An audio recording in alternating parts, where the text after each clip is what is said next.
But in our final report, of course, a lot of the attention was given to social media itself and how we make these platforms safer and less harmful and better for members of the public and users alike.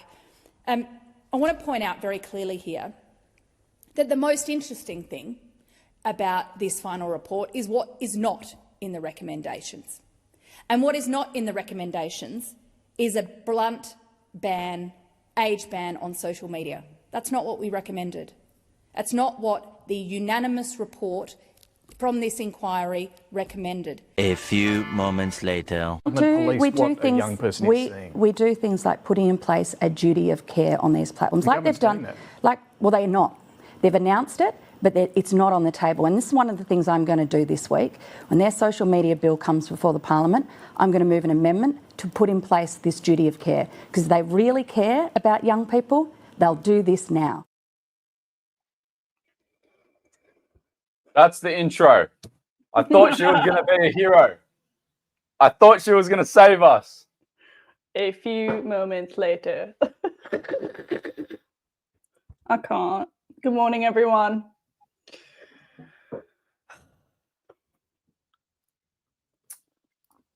We have a great show. Can't wait. Social media minimum age bill. 3-hour committee.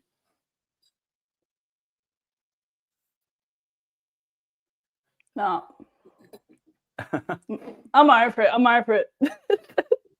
Who's excited for Parliament to finally be over this week?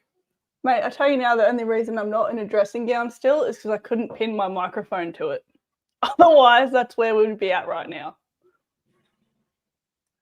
Why they always got to be mowing the lawn at this stupid time of the day? Hey, so everyone, there's some news reports already about the social media minimum age bill getting passed maybe this week. So I thought I'd run a couple of them while we wait. It's scheduled for 9 a.m, so it's just about to start anyway.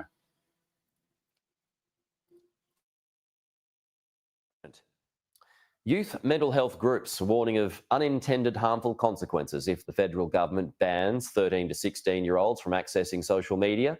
They claim social media often acts as a front door for young people to access mental health support.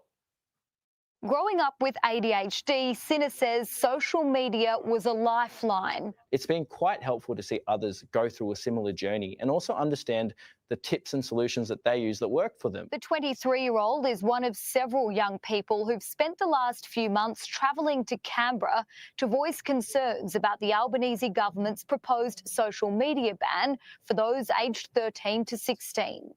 I think banning it to me seems more of a band-aid solution than actually addressing the harms. Sinner is a youth advocate for Reach Out, a mental health group providing self-help and peer-based support for people aged 14 to 25. Reach Out's done research and found that 73% of young people access mental health supports through social media.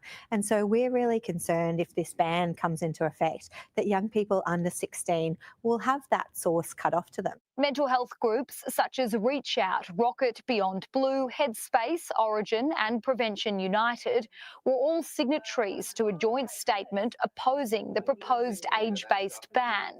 They're calling for better evidence-based solutions, such as limiting the ability of people to infinitely scroll and ensuring tech giants are transparent about the algorithms they use to target users.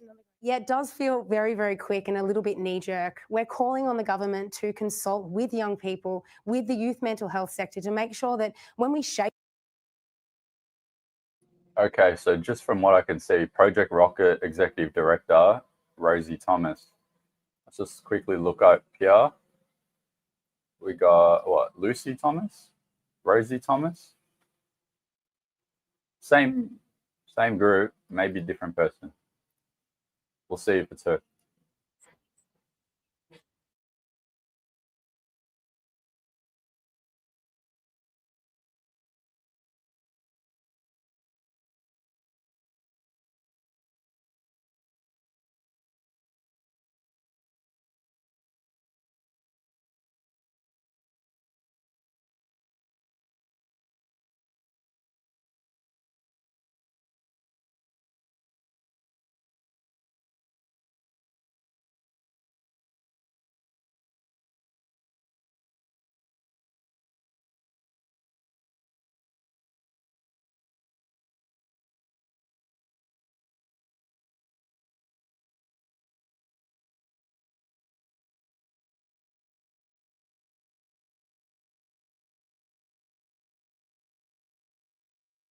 Yeah, so what were your thoughts about the mental health groups coming out?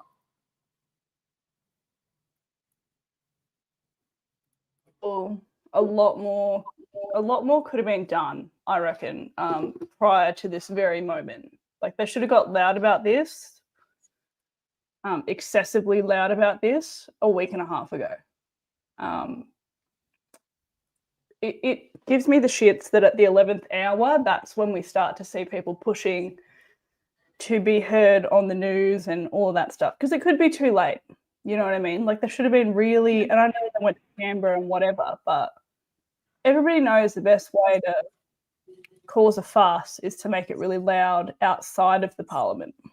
So,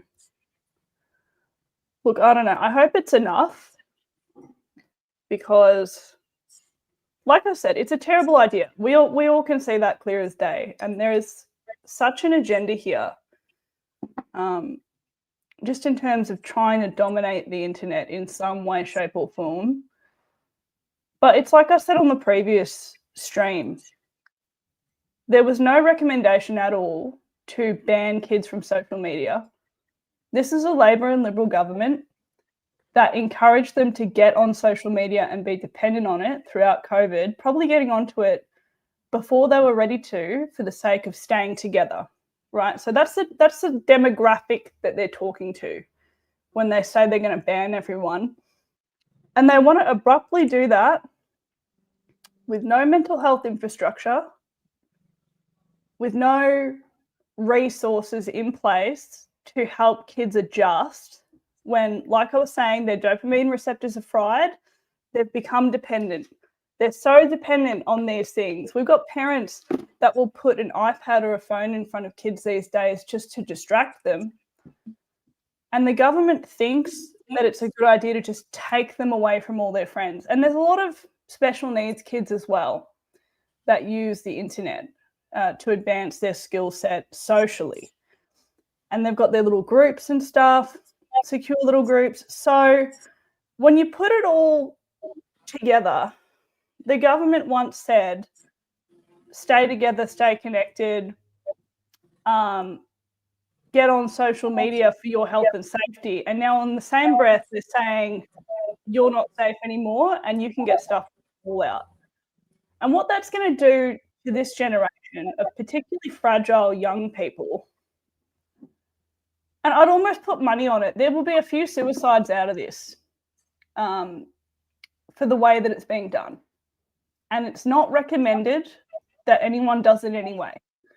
And so to me, it's blood on their hands, basically, because they've failed to consider the fact that they've contributed to a whole demographic of young people that are completely dependent on their online social life. So that's what I think. I think it's a disgrace. And in the previous live stream, I had a hard time with my words because of that, because I'm so angry. Just the insult to everyone's intelligence in Australia over this. It's like we can see exactly what they're all doing. And they really don't care about kids. And I'm sure that even the coalition would love nothing more than for Anthony Albanese to stuff up this ban, even though they voted for it, so that they can throw it in his face for the next election. Because what else are they standing for at the moment?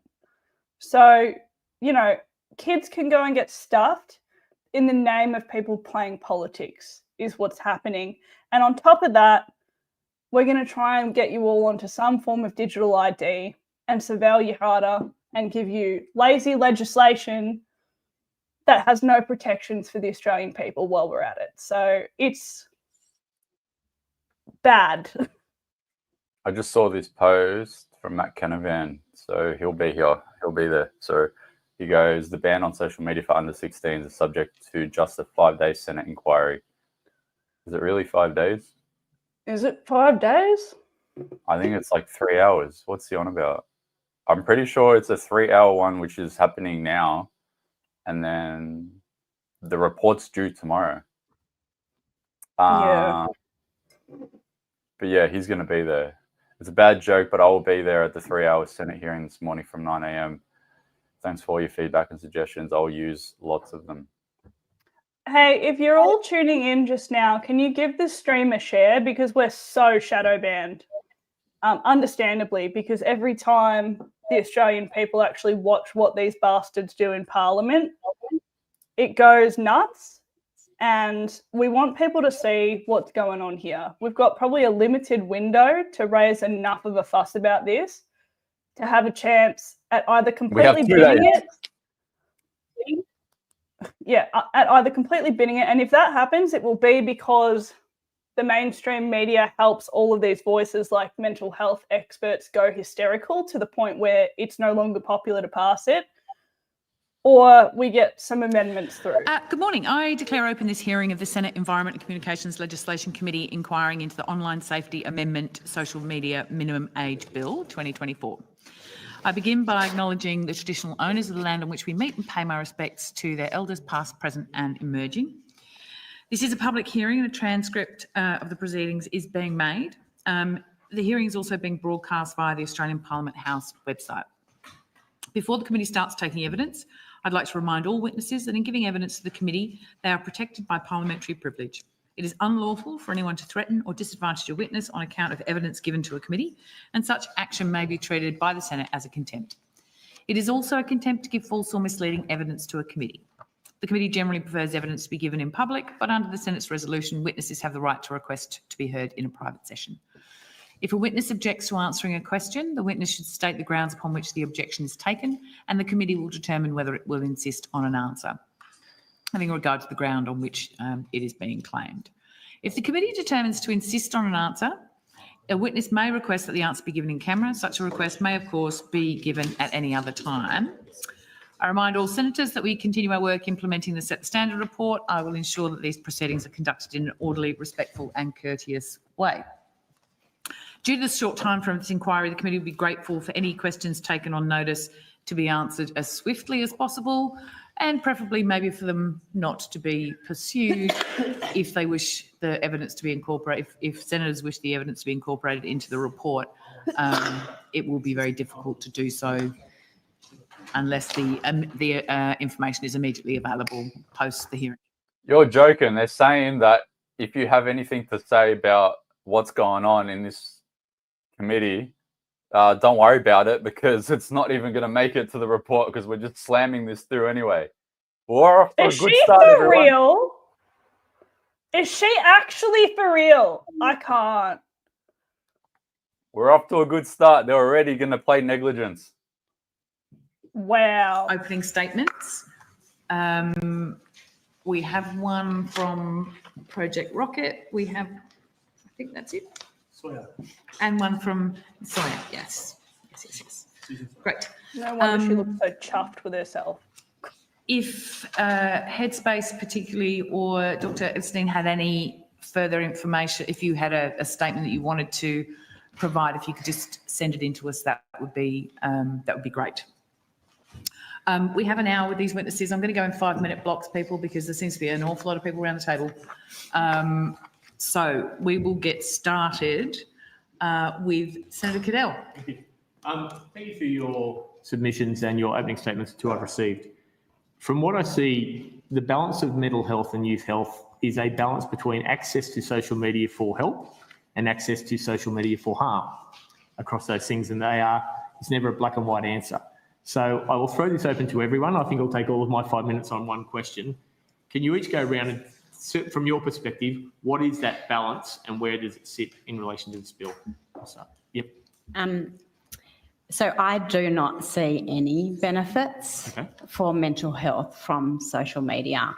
I've looked really hard at the evidence, and even if there were to be some, I think they are far outweighed by the disadvantages. But for mental health, I do not see any benefits. I had actually prepared something, but that's all right. An opening statement? Yes, if you want.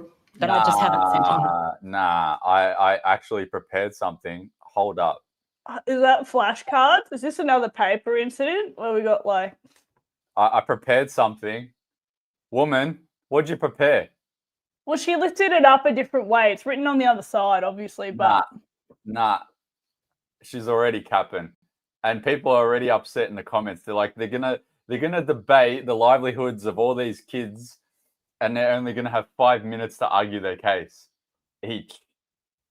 I like Ross Cadell's question though. Come on, Ross. Come on. Can Yes, somebody yeah, bring this home? That's all right. Opening statement? Yes, but I just haven't sent it. in. That's okay. Maybe Sorry. someone can grab it off you and we can get it photocopied and circulated so everyone's got it. Thank you. So you don't think there's any upside? Okay. No. From Headspace's perspective, I think there is a balance. There's definitely harms that exist online beyond social media and the internet more broadly that we're all familiar with in terms of exposure to distressing material and things that can, bullying, all of those sorts of things. The thing that Headspace is concerned about with the social media ban is what we do hear from young people, and the research does indicate, is that there's help seeking that goes on online. There's seeking out of information with regards to mental health and wellbeing, and definitely with regards to connection, particularly for those young people that may be risk of being disenfranchised, so remote rural communities belonging to minority groups and so forth. So places where they find connection online that otherwise they can't find in real life. Thank you for your question, Senator. I'm from Project Rocket, and we are Australia's youth-driven movement against bullying. So we work with thousands of Aussie school students every week and hear directly of the harms that I think we're all very aware of. Some of those are really direct harms like cyberbullying and image-based abuse. Others are more insidious, like unhealthy comparisons, the difficulty switching off, that kind of thing, and exposure to harmful content. And when we hear from psychologists and parents, they are very much confronted with that pointy end. They only see the harms. And I think that's incredibly valid. But as people working with young people every day, we also do see those benefits, that young people are served a range of benefits on social media, from access to vital information, the ability to mobilise around social issues, of course, direct mental health supports, peer connection and belonging. It cannot be understated the impacts that they receive that are positive. And the Australian Child Rights Task Force has actually warned that those who are well-intended policymakers here who are trying to protect children and young people may actually be risking their participation rights as enshrined under the UN Convention on the Rights of the Child. So while we need to tread very carefully, or we risk dialing back young people's rights and pushing them into more isolated, less supported spaces. Okay. Online, Professor Sawyer? I think these issues have been beautifully outlined already. I think the harms and the potential for harm is clear, and perhaps I can share later some of the evidence we have from studies in Melbourne that demonstrate perhaps that the greater risk is with younger adolescents, in the 10 to 13-year-old age group in particular. But I also think we need to acknowledge that last point around the extent to which young people's ways of making meaning in the world, connection to society is increasingly online, and needing to really balance this and understand that there are also some potential risks. And Ms. Petering, did you have something? Or? No, thank you. Nicola's covered it for Headspace. I have a lot to say about the benefits that are not existent as a result of social media use in this age group. So I'll start with research that what my understanding and reading of the research, first of all, is that the evidence for it preventing suicide is actually wrong and taken from a study that was conducted in COVID in America over a 6-month period, where students were partially in school, partially at home, and that piece of evidence that's been submitted in and relied on in multiple submissions to the government is based on students spending less than an hour online during that period, not more than that. In other words, a child was socially isolated at the time that the injurious suicide attempt, that is a suicide attempt that had some real intent to it, was harmed. So that has been used in and based on for multiple submissions to suggest there are benefits to being online. That's the first thing. The second thing for benefits is that when we look at the minority groups, what we find and in a couple of studies looking at LGBT minority groups. First of all, if there is an emotional investment in that group, so if students of that age prefer to lean on that, and that's where they're looking at for their social support, that's when it leads to less well-being.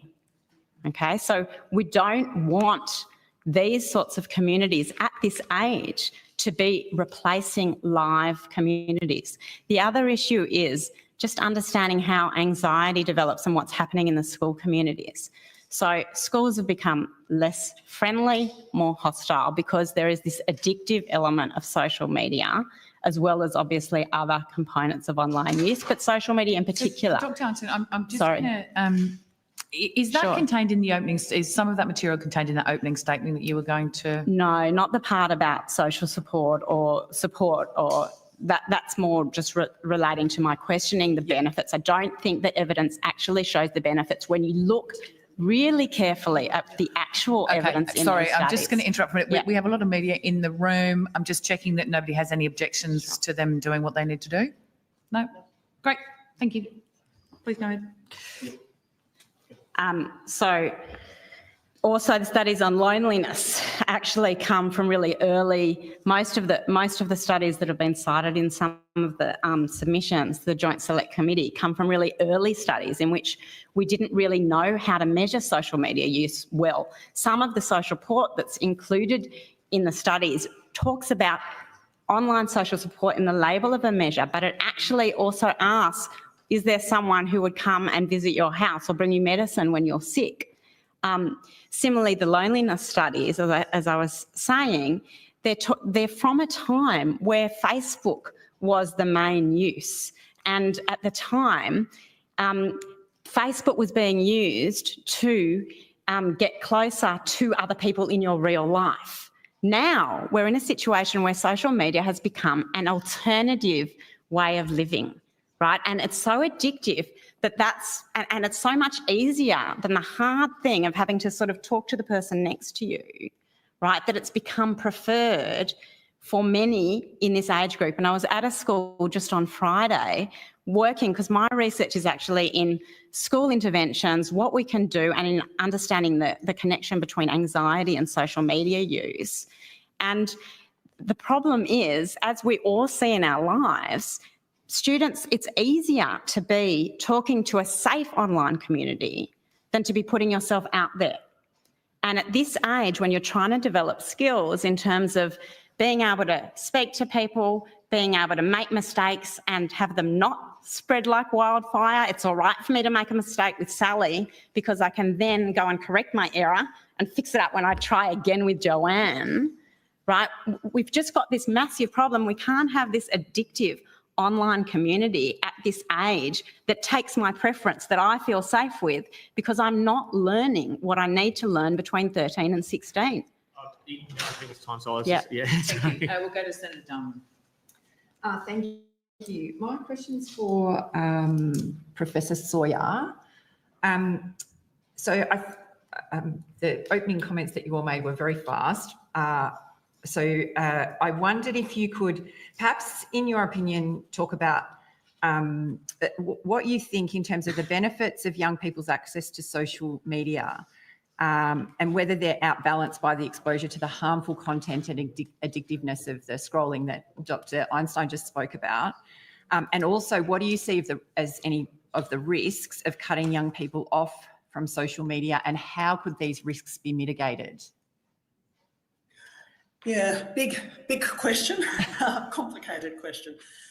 Look, I'm a researcher with 30 years experience as a paediatrician working with young people and in doing research with young people. I think the research isn't helpful in this regard, to be honest. But the research that we have done from the child to adult transition study in a large cohort in Melbourne, a longitudinal cohort using robust evidence, would suggest that the greatest harms in terms of both depression in particular, but also anxiety as well as well-being, are for those younger female adolescents, and this was the 10 to 13-year-old age group, who were using more than 2 hours of social media a day. Now, I don't think that we can claim that in the absence of real-world interactions, there are huge benefits to mental health in younger people through engagement with the media. There are benefits in terms of education, information seeking, connection to peer networks. Having said that, the evidence that we have in terms of the scale of the problem is that it's not, I believe, nearly as great as what many people would believe. And I think the challenge is around, as I said, one of the challenges of any bans is how it's implemented. I mean, I'll leave the question aside as to whether it can be implemented in terms of age verification. But as I said, if we had our time again, you know, we might have put some, if you like, bans in place sooner where there were social expectations, perhaps that under the age of 15 or 16, that young people would not be generally accessing social media. It's very hard to take now those rights, if you like, or expectations away from young people. And this is where in the statement that I had made, I was signalling that I think, if anything, one of the greatest benefits of a potential ban is the message it gives to parents around setting expectations of younger children so that the younger cohort growing. I'm sorry to interrupt everybody, but something just came up that everyone was wondering. The order of business in the Senate has just come out. Usually comes out about an hour before they sit. And as I scroll down, and this is a new one, by the way, this is brand new. This is today. Government business, order of the day. Combating misinformation and disinformation, still on here. So everyone might want to sound the alarms and give this stream a share. Let everyone know that the misinformation bill is still on the Senate order of business. Oh, I thought they pulled it off. Someone is lying. And by someone, I mean this bitch. Oh my God. Just Okay. FYI. What time do we reckon that's due to? Let me have a look. I'll bring it up because the Karen committee is not important, not as important as this. It won't start till 10 a.m. anyway, so we do have a little bit of time. I feel like, if anything, they're trying to ambush us by making us all watch this. Absolutely. They keep doing this stuff. Luckily, we've got people that are fucking on point and actually keeping tabs on everything. Everyone on Twitter, go crazy. I'm not joking. This is real.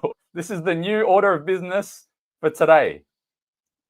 Well, looks like we're staying live. They said that they withdrew it, but misinformation bill is still on here. Subject to a tabling of committee report. That means they're still going ahead with it. What's going on? All they do is lie. Anyway, back to the Karens.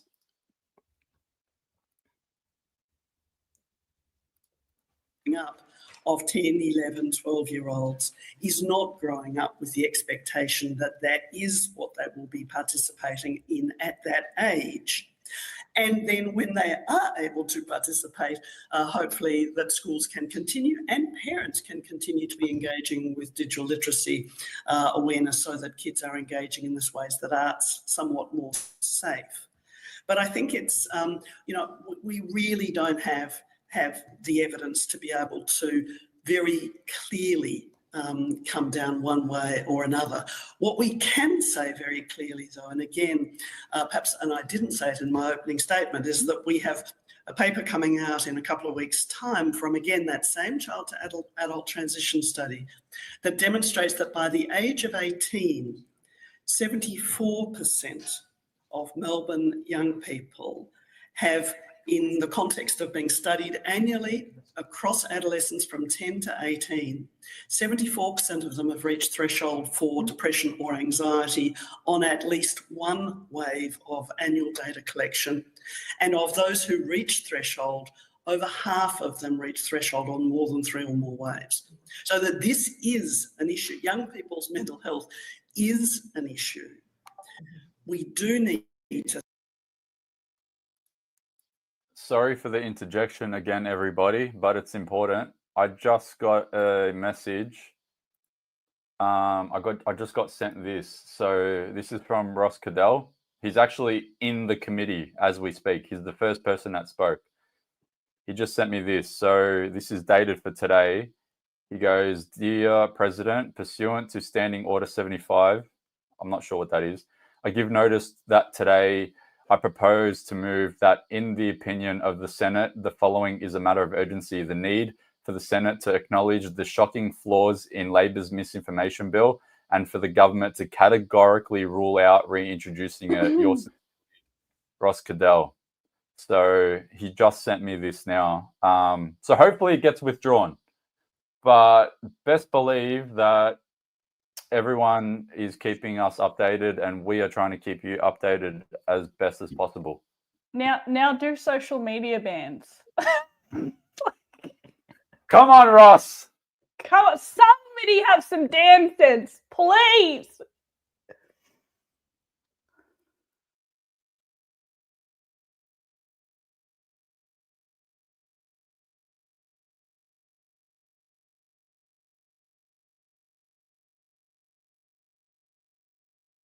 Is naive, but it's potentially part of a solution.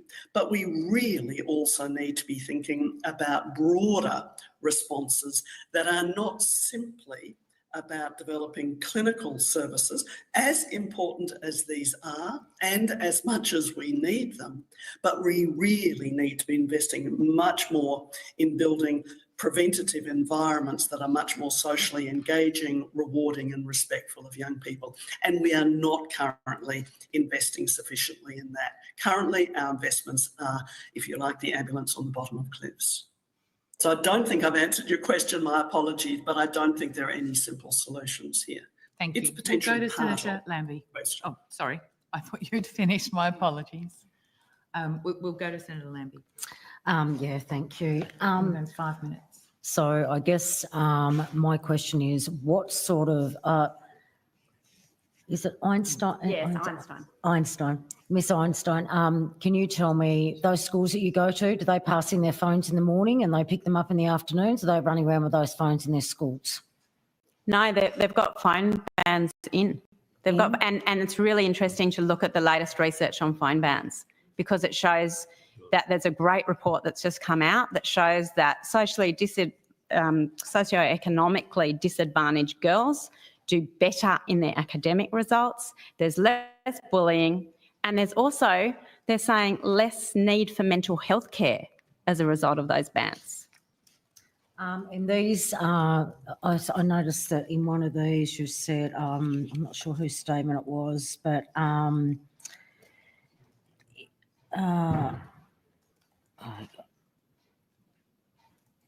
so do you agree there should be less time on social media? Absolutely, because in both the research, and I work as a clinical psychologist and I research this, and I have been doing it since phones came into students' hands, into being owned by students. I've been researching this. When you limit social media use, depression and anxiety gets better, invariably. Oh no, I've seen it on veteran mentors, 3 days. It's like drug and alcohol. They will have withdrawal symptoms. You take those phones off them for 3 days and they're not even looking at them on the 10 days. They're not even going to their bags and getting out their phones. They're saying goodbye to everybody. That's what they're doing. And they're paying attention to each other. And they're paying attention and they're actually talking to each other. So is it one of you guys that are against this? What mental health issues are you speaking about if you cut this off?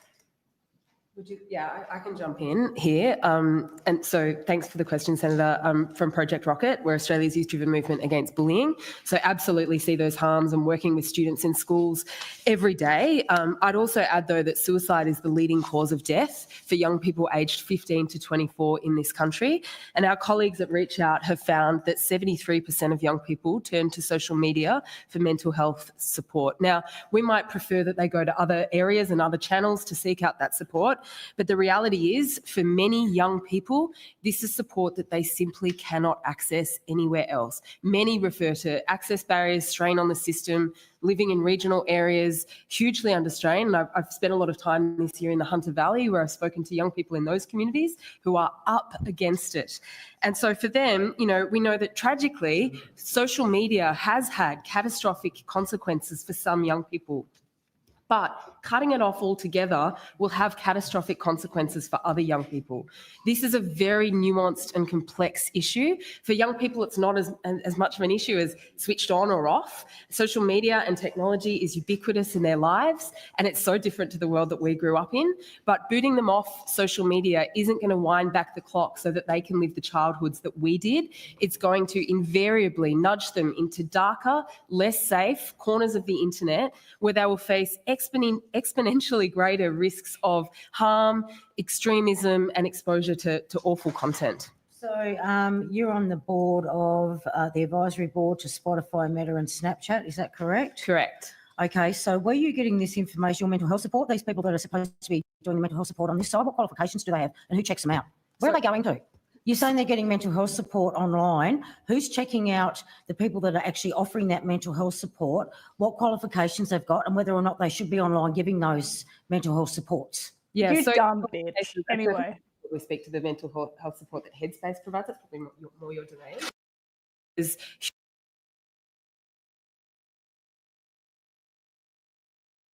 We serve on as an external, critical, independent expert on these advisories is because I, like you, would like to see tech platforms held to much greater account.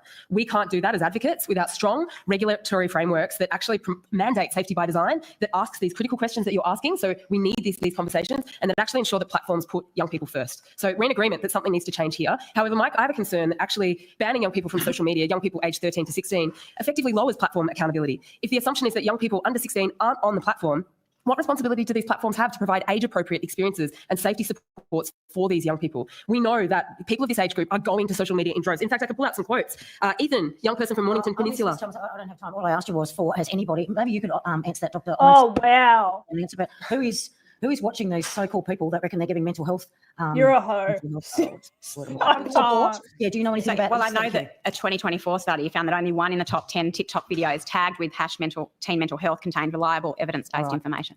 And I'd just like to add that the reason I don't believe social media can provide that sort of support is because when you are getting support for depression, it needs to be nuanced. Yeah. You need support where the person knows what's going on. And I'm actually going to say also, when we're working with mental health in this age, we don't always want support in the moment.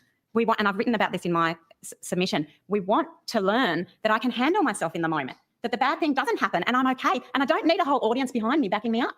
I just look maybe at you and see a half a smile, all right? Or a bit of and I realise I'm okay afterwards. And I learn by braving it out by myself.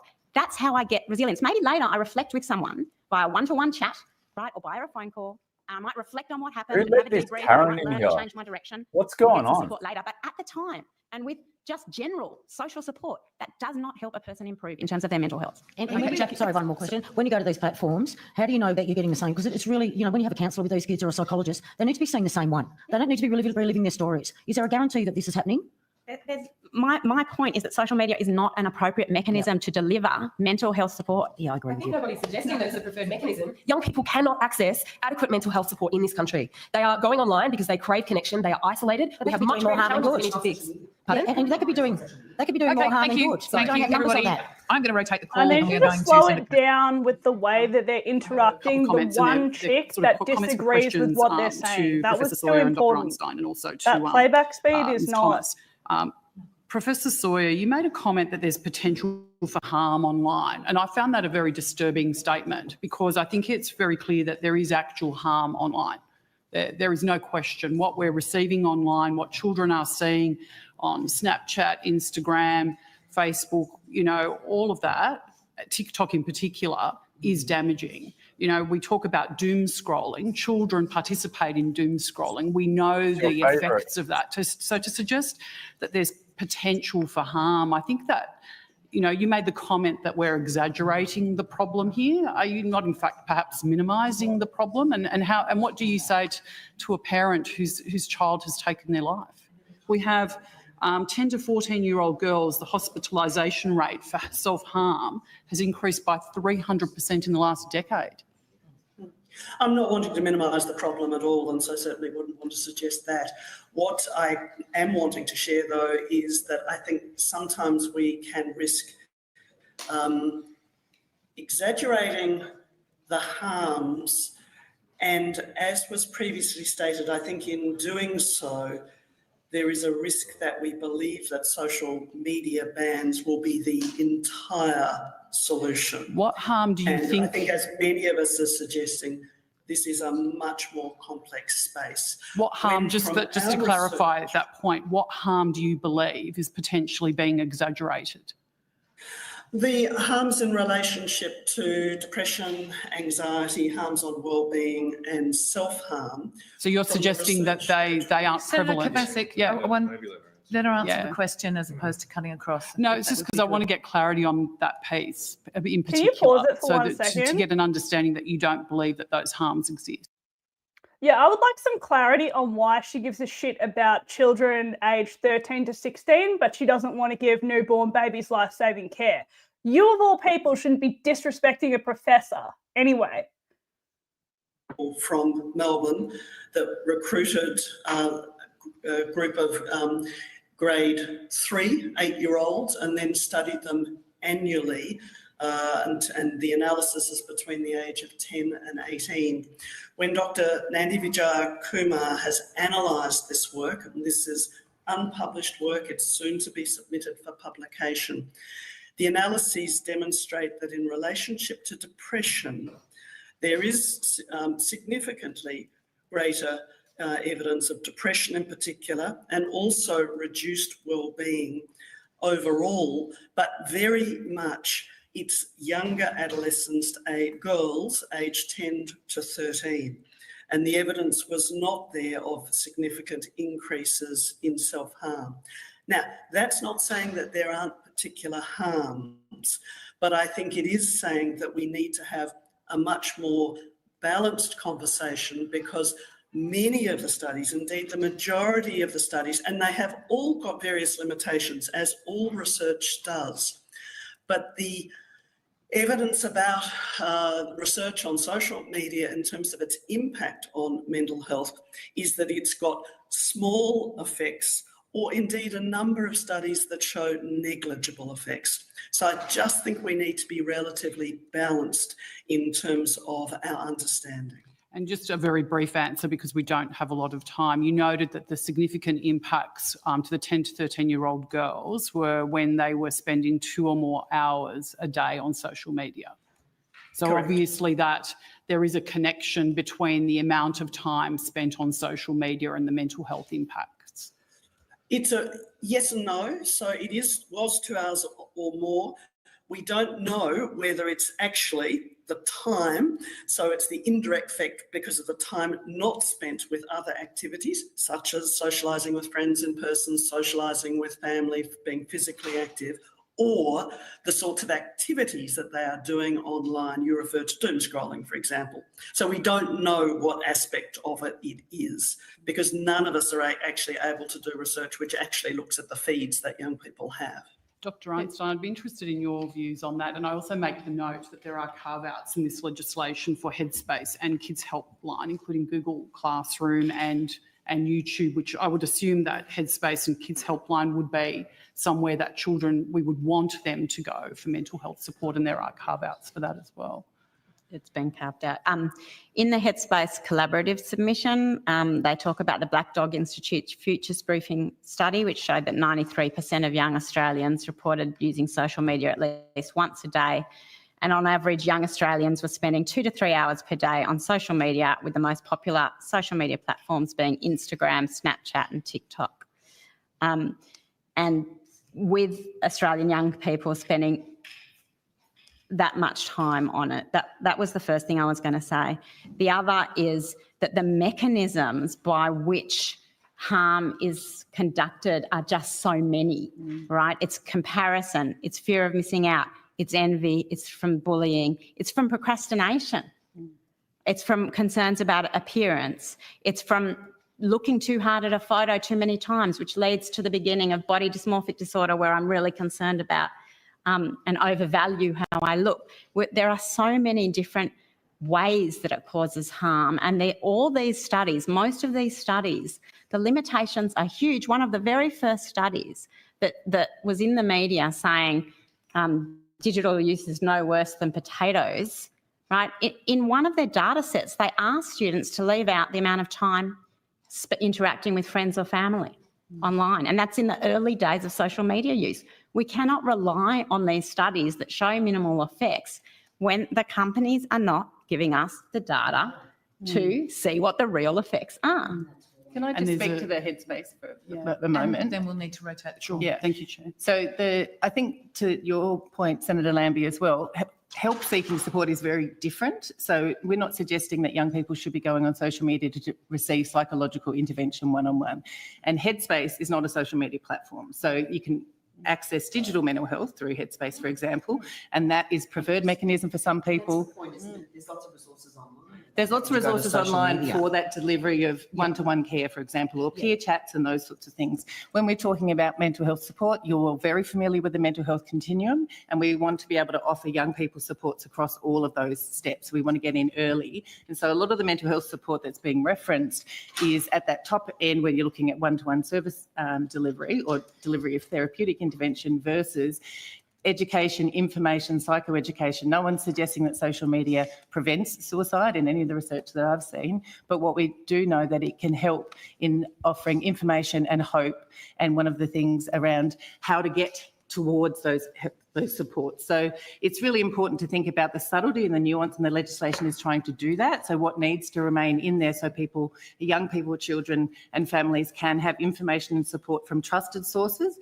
It's obviously, we want people to be receiving information that is from legitimate providers. The platforms need to take responsibility for what's being fed up to young people. We can't influence that, and we notice, appreciate the legislation trying to put the onus back on the platforms who can turn on and make these restraints and restrictions much more accessible. The other point is families are completely overwhelmed by this. We know they are panicked and fearful, and frankly, they're looking for solutions, and we know that this is a suggestion for part of the solution, but it can't be all of it. And actually one of the most dangerous things that's happening in this country at the moment is the media reportage about single cause factor of suicide that we're seeing splattered all over the papers. There's never ever one single cause for suicide, and it's a tragedy that's affecting our nation, but to suggest that just switching off social media will get rid of all of the causal factors for risk in young people is a really dangerous thing to do. So we're trying to think about how we moderate and balance, but educate is really important. Every parent that you speak to, you would have heard on the weekends, everyone's talking about this. What do I do? They want some help, and that's what we're suggesting. We need education and information to open up conversations to help our young people navigate their online and offline. Sorry, I'm going to jump in because I need to make a correction. And then I need there. to rotate the call. Absolutely. There are a lot of senators in the room. No, of course. I just wanted to make a correction because the paper that you've referenced around comparing the harms of social media to the harms of eating potato has kind of been slightly erroneously referred to. And I think the lead researcher on that paper, Professor Andrew Shabilsky from Oxford, his intention, the aim was to explore how you can basically prove anything has a contributing factor to young people's mental well-being. And they found that using the same data sets that authors such as Jean Twenge and Jonathan Haidt have used to draw wide sweeping conclusions, they found a small but moderate association between eating potato and social media, youth mental health. Are they saying that eating potato causes youth mental ill health? No, they're saying that we have to be very careful with how we treat this data. That was the point, and I just wanted to make that correction. Thank you. We're going to rotate the call now, and we'll go to finish. I think Dr. Einstein was trying to finish something she was saying. No one cares. They couldn't shut up the other chick fast enough. Pointing it out. Sorry, I thought that it was sure. So I just want to say that this bill is not taking away the internet. You can still get information from the internet. Yeah, this like is about pornography. social media use. Yeah, like and porn. the potato was the headline in the news. And it influenced people's beliefs about whether digital use was harmful. And we see that all the time when studies are being reported in the media. Thank you. Senator Roberts. Thank you, Chair. Thank you all for being here. Ms Thomas, there are harms and benefits at school. There are harms and benefits in life generally. Claude Mellons, Professor of Medical Psychology in the Departments of Psychiatry and Socio-Medical Sciences at Columbia University, stated this, quote, "For young people, social media provides a platform to help them figure out who they are. For very shy or introverted young people, it can be a way to meet others with similar interests. Social support and socialising are critical influences on coping and resilience, providing an important point of connection. On the other hand, during COVID fever, fewer opportunities for in-person interactions with friends and family meant less of a real-world check on some of the negative influences of social media." Isn't the professor making an important point? It's not about stopping real-world interaction, it's about balancing social media with real-world interaction. Isn't it about a balance, not about prohibition? And isn't it also the fact that parents are and are better than governments? Parents, not governments, are the best to decide how their children develop. Yeah, thank you for the question, Senator. I think you're speaking to that idea of balance that a lot of us have been trying to refer to, that we are acutely aware of the harms, and I think they're beautifully captured in that quote, and acutely aware of the risks that we may create new harms by cutting young people off. I think this is a really important point, and I'd just like to give you one example, a quote from a young person, Reese from Tamworth, who commented that social media has helped me figure out and become comfortable with my sense of self, is that as there is a large community that is able to connect me with people all over the world. Living in a regional area, it's difficult to find people dealing with the same personal developments, and social media really helped. This is beyond just direct mental health intervention. This is about finding other people like you. This is about finding spaces where we can affirm ourselves and use our voices and mobilise around actions that we care about, just like we're all doing here today. So I'd love to point out that the Office of the E-Safety Commissioner has done some fantastic research into the experiences of specific groups, those who are First Nations, LGBTQIA+ Australians, and disabled and neurodivergent young people. All of these groups face greater hate speech online. Actually, belonging to one of these communities, I can say that we also face greater hate speech offline. But what was really important is they also found that young people in these communities that already face marginalisation are more likely to seek emotional support, not just mental health support, connection, news and information, including information about themselves and the world around them. So I take your point. Thank you. Another quote from Deborah Glassifer, Associate Professor of Clinical Medical Psychology at Stanford University. Quote, "Whether it's social media or in person, a good peer group makes the difference. A group of friends that connects over shared interests like art or music and is balanced in their outlook on eating and appearance is a positive. In fact, a good peer group online may be protective against negative or in-person influences." Is this bill throwing out the good with the bad instead of trying to improve support and digital media skills to allow children and parents to handle these trials better? I think there is a risk of that, yes, and I think we really need to, in a much longer and more thorough timeframe, interrogate and weigh up all of these risks and unintended possible impacts. I'd like to draw another quote from Lamissa from Western Sydney University. You spoke about influences. We tend to imagine those being solely negative. Lamissa says, "Social media has given me creators who are people of colour, and I think it has really allowed me to learn that I don't have to justify my existence, that I'm allowed to have an opinion, and that I'm allowed to have a voice about who I am."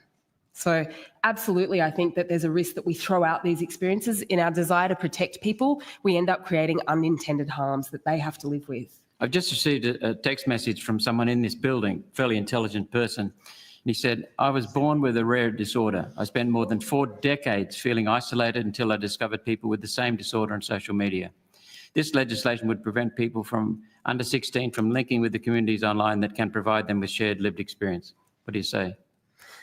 I'm going to give you one more quote. I'm just aware young people aren't in the room, so I'm sorry I'm citing these references.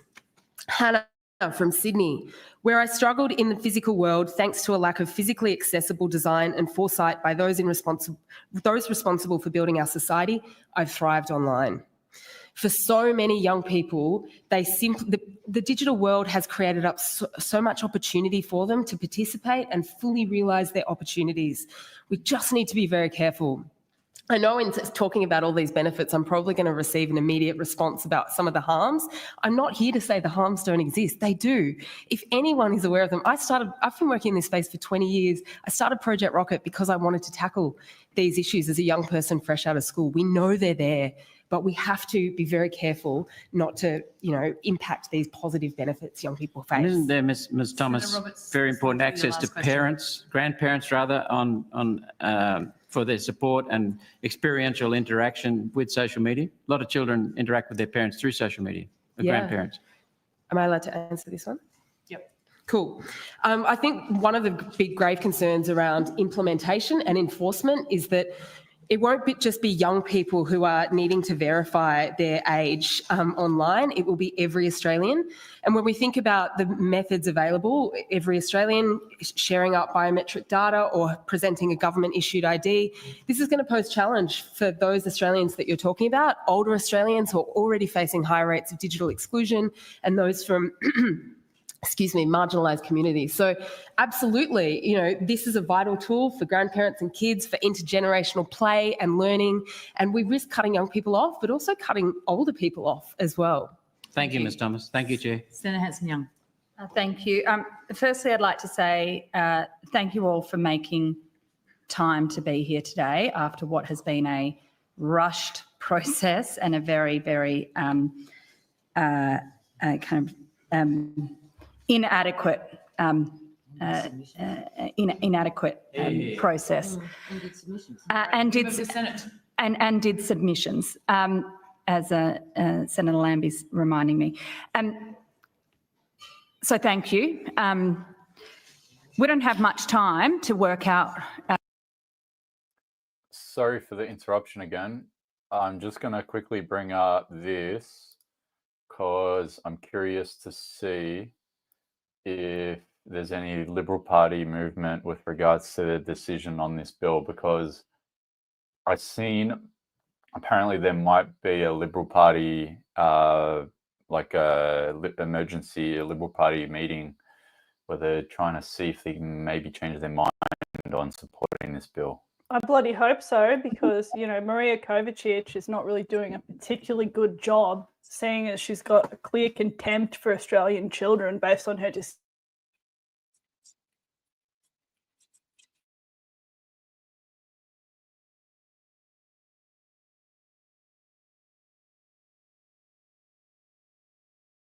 Sorry, one sec, guys. He definitely gets asked about it. So there we go. He definitely gets asked about it. Things to be able to get themselves noticed. The reality is I get that point of view. We're all moving towards that transition, but we should do it in a uniquely Australian way and shouldn't put all our energy eggs in one basket, which is what they're saying, and cutting off our exports, which mean we can't afford to pay for it anyway. So on and on. Just finally, the social media bill, that's looking like it will pass this week, but I'm hearing there is some consternation in the coalition party room by some backbenchers who don't want to see this ban go ahead at all. Can you give us an idea of the debate going on inside the Nationals, inside the coalition? Do some really not want to see this ban, and why? Well, I think there's been some conflation and confusion about what this bill is. This isn't around digital identification, and this is about protecting teenagers, and this isn't about trying to hand over people's personal identity and their forms, their driver's license, their passports to social media companies. It's not that in any way, shape or form. And I think there's some elements that have tried to politicise that to whip up hysteria in the community, when the reality is that's not that at all. And in fact, if you look at TikTok, they have the technology without even having to get any identification papers. They've already banned over 1 million users because they've seen that they are too young. And so the technology is there, and what we've done, and I have issues around that as well. I don't think there should be a digital ID, and this is where there's confusion and conflation is around digital ID. I don't want to have to hand over my identification. But that's where we use sensible ways to get the balance right. And in fact, in many Republican US states at the moment, there's about 4 or 5 of them, that have adopted this, where it captures 95% of the people without having to do anything, where the technology is advanced. And this puts the onus on the social media companies. And I think they're more aligned to be able to do that without having to do any extra steps using technology rather than having to have a digital ID sent to them. So I think you'll find that we're having further discussions and negotiations with the government, but the principle still comes back to protecting young children, particularly young girls that are subject to of abuse and offence. And we're seeing young kids look at horrific pornography on some of these platforms that you should not be exposed to at the ages that they are. And so it's not a perfect fix, but it's another tool that parents can have. And I just think it's dangerous to conflate this with digital ID. We didn't support that. Not about misinformation, disinformation. We didn't support that. But this is about making sure we get a sensible balance that protects individuals' rights, but protects the most vulnerable, our young people. Okay, David, good to talk to you as always. You're joking. He's lying. Everyone knows he's lying. He's the one that's conflating. Anyway, I'll go back to the stream. But yeah, that's what you do. One more thing though. Has David Littleproud read the bill? I don't think so. I don't. No, so. I don't think he has at all. But yeah, so there is a party room meeting. We'll see what comes from it. And if anyone has any updates, send me a DM on Twitter, so that way I can keep tabs. This bill needs to be improved if it can be improved. And I don't think, frankly, there's much political will from either of the major parties to change it. So I would like to know, I've heard the concerns you've raised about the exclusion of young people and how difficult that may be, particularly for those in rural and regional areas. And as a kid who grew up in the bush, I get that and I understand that. I'm interested as to how we work with and talk to parents about their very real concern. And parents are concerned about what's going on in their children's lives when they're online, what the online world is like for them. Many don't feel like they have an understanding, that they're very digitally literate to understand how to engage. Can you give us some examples of what the government could be doing to help parents engage more proactively with their kids on this stuff? I'm happy to go from Headspace's point of view. I think it's an absolutely critical point. I think one of the opportunities that this debate, which I agree, it'd be nice if we had a bit more time to think about the nuance, because that's, I think, what we're all talking about here. None of us are naive enough to think that there's all good or all bad. But one of the primary things that this has surfaced is parents are scared and overwhelmed, and they don't know how to protect their children. And so in other areas, we spend years with public health campaigns or safety campaigns. The eSafety put a great example out around, you don't just put a fence around a pool, you also teach your child to swim. So I think those analogies are really helpful to think about how we work with families and carers across Australia and their young people to have these conversations. The conversations of which parents are most scared to have are difficult conversations. So about self-harm or suicide or pornography or sexploitation, all of those things. And that's what they're frozen on, honestly, in a lot of these circumstances. And what young people are saying to us is like, we actually get quite a lot of information about those things through different mechanisms. We actually want help with all of it, with navigating the online and offline world, with friendships, with relationships, with bullying, with exclusion, with identity. And so I think actually trying to fold people into the conversation and say, this is how I exist now, mum and dad. It's online and offline. Whether or not it's on social media, it will still be online and offline in the messenger apps or other spaces and places. Gaming is not excluded. There's a whole lot of stuff that goes on in gaming communities. Kids get bullied in playing Roblox every day, all day. So actually, the real imperative is that we open up conversations so parents feel supported and able and competent to talk to their young people. Because when we do bans and when we exclude things, and we know there's some really disturbing and distressing data from coroners around suicides of young people, and it's come from exclusion. And what happens is when we say no ban, take your phone, kids don't give parents information about harm that's happening to them online because they think their phones are going to be taken away from them, because that means they're not able to connect. They're on the outside, whether or not it's on social media apps or other messaging apps. So I think the broader conversation is, how do we support everybody in this country to have an open and transparent conversation in the same way we would in a harm minimisation way about alcohol or drugs, about sexual health, about healthy relationships, consent, all those other issues. And I think that's a really important drive for government to continue the conversation. Well, I find that quite alarming, that actually what we might see is that those children that are actually at the most risk might be pushed even further into dangerous places and dangerous spaces. And I think that's why if the legislation does come to an effect, the time is really important. The time to take the time to centre young people at the table, to think about how can we ensure that this is not just getting taken away from you. That's how this book feels very done to. Young people are feeling very done to by this legislation. And we need to give them some merit and credit to bring them to the table to chat about, if you're worried about that being taken away, what else is in place and what other ways and spaces and places are there for you to have that connection? Making those platforms responsible for creating safer places for everybody, but particularly for young people, surely is the aim here. So just a blanket ban doesn't do that. But what are the other mechanisms to force platforms to do it? The government has come to the table and agreed to a duty of care, a digital duty of care. Well, would you like to see that implemented at the same time as anything else in this space, such as this bill?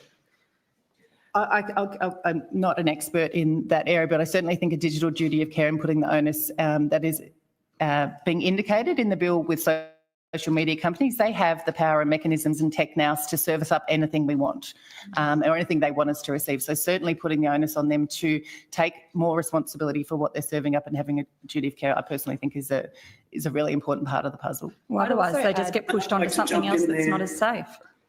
Sorry, go ahead.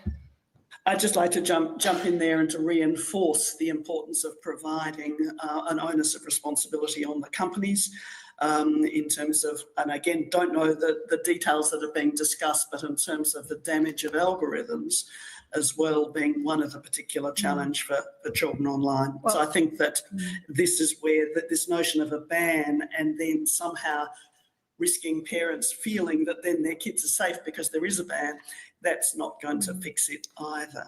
Well, I actually think that's, I mean, you've just spoken to my real concern here, is that a ban is to make the government, and I would say, frankly, what they want to see is parents feel like, tick, done, good job, everything's okay, when actually the hard work is cracking down on those dangerous algorithms, of putting in place a duty of care and ensuring that the guardrails are there. So those platforms, wherever young people may find themselves, there is an onus of responsibility and legal enforcement of accountability for those tech companies.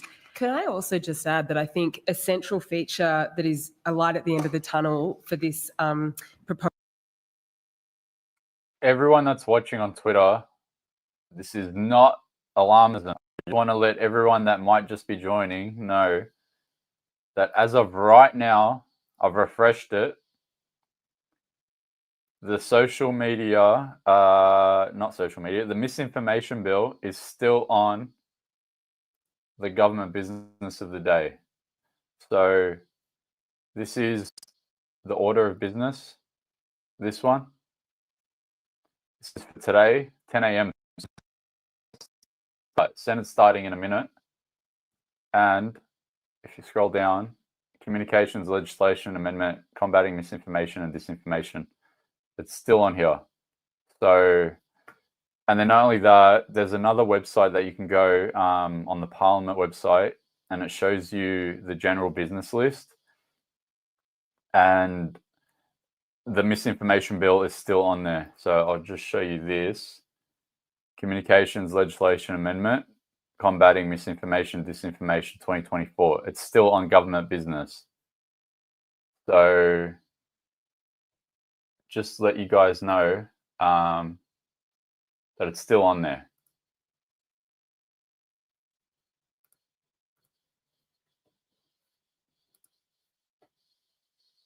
And if you're just getting in, give the stream a share as well. I think we've broken past the shadow ban for now, but Australia needs to see what's going on today, especially with the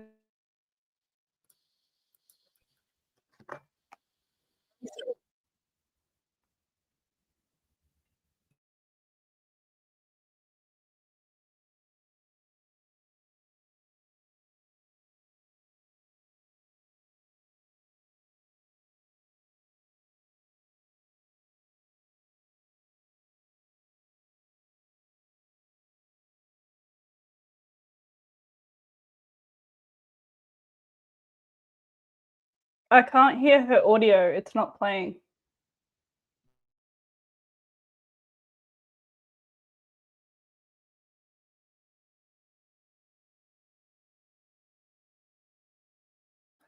Okay, one sec.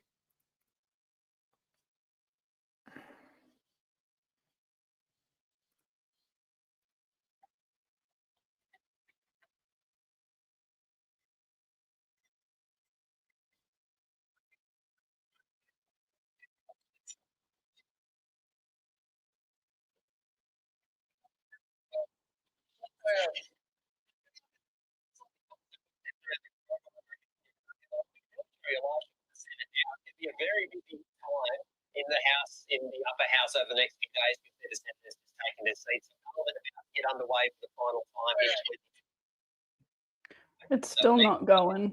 We can hear the feedback on yours, but it's still not coming through the mainstream.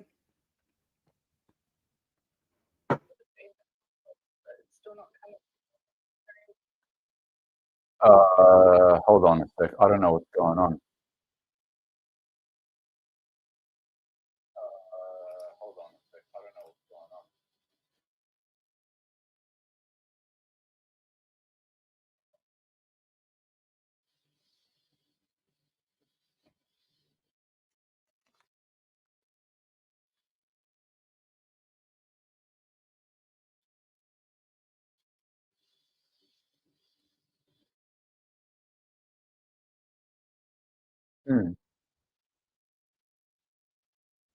Someone's screwing with me. I swear to God, I'm getting ambushed right now.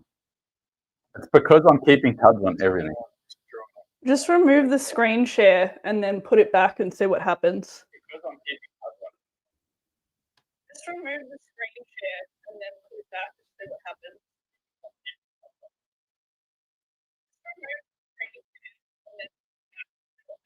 23, we supported 7,000 young driven youth design programs in communities all over Australia. The content was designed by young people, not by Meta. They just supported the program. Okay, thanks, Ms. Thomas. Ms. Palfrey, if I could just quickly turn to you on behalf of Headspace. How do young people access your services, and what proportion are using social media channels to access your services versus walking in the door, phone consultation, using your website?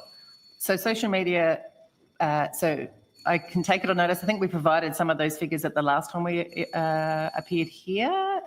Even a qualitative description is fine. So, I mean, the massive majority, we have 163 centres across Australia. So the majority of services that are delivered via face-to-face services and supplemented with telehealth or digital mental health services. We don't deliver mental health services to young people via social media. We use social media to provide help-seeking information, information around mental health and wellbeing and so forth. So we have a presence on the social media platforms. It's not delivering mental health services, if that No, that makes sense. So, clarifies. I mean, I've just had a look at your website. So obviously a lot of your resources are on your website as well as on social media channels. So So the social media channels will be used to drive people to our website or our services. Yeah. Got you. Okay. No, thank you. That's helpful. I mean, I just wanted to reassure myself that if this legislation passes, young people are still going to be able to have access to mental health advice, and at least with respect to Headspace, it sounds like it is.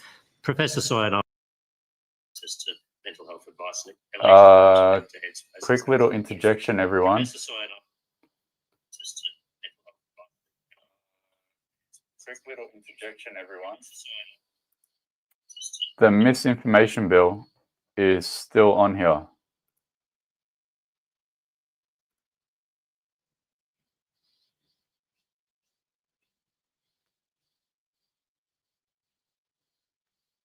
Where is it? Here. So it just got moved. Government business misinformation bill just got moved up.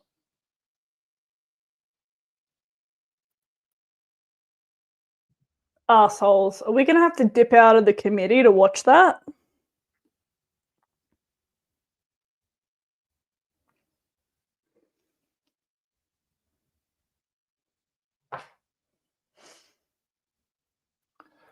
I hope not, but I just want everyone to know that as of right now, as we speak, misinformation bill is still on here. I just want everyone to know that as of right now, as we speak, misinformation. There's feedback coming through your mic of just yourself talking, but yeah, we just heard the bell go as well, so they're obviously reconvening. I don't know what time this is set to happen. Time on this very rushed timeline. I'm interested in your views on how this should work in a larger approach to what we're trying to do here. I think no one seems to be arguing that there are significant harms from social media, but I know that the Privacy Act review recommendations haven't been implemented by the government. We've heard talk of a digital duty of care bill. I'm interested, how do you see that fitting in with this sort of 16-year ban? I'm going to start with Dr. Einstein. I think we need a multi-pronged approach. So I think this is only one aspect of it. I think it's a really important aspect of it. When we were talking before to Senator Roberts about the specific individuals who were expressing that they like social media, when you look at big studies looking at how socially anxious people who are shy use social media and lean on it, what happens is they end up addicted. Okay, so that perpetuates the problems, and anxiety is a gateway to other mental health problems. So in regard to your question, we need lots of different attempts, and we've written a paper that will be coming out in New Zealand shortly about a multi-pronged approach to this. But this is important because it changes the norms, right? So at least we'll get 60% of children where they're safe in their families and happy not to be on it because they feel the benefits immediately. There's another 60% of kids who they can talk to and be friends with who are also not on it. And that's a really important change for us to be able to make. I don't see that. I know the harms exist in terms of the content and the algorithms and the exploitation and all those. They are very serious harms. But I actually think we're ignoring the harm of addiction and the impact on neurological development that we're starting to.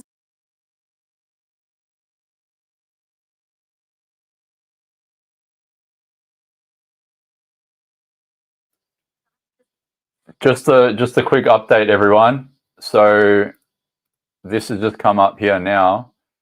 So the misinformation bill thing here is actually a discharge notice.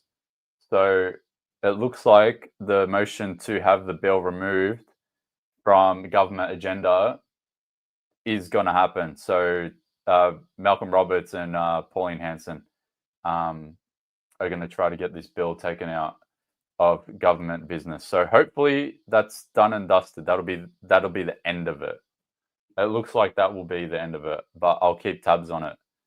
So yeah, I'm not trying to scare everyone, but yeah, that's just come up here now. So motion to move by Senator Roberts for the notice paper, not for the notice paper, for the bill to be discharged and removed from the government agenda. Fingers crossed that's all it is, and then it's done and dusted, and then we'll only have to deal with this problem. All right, back to the inquiry.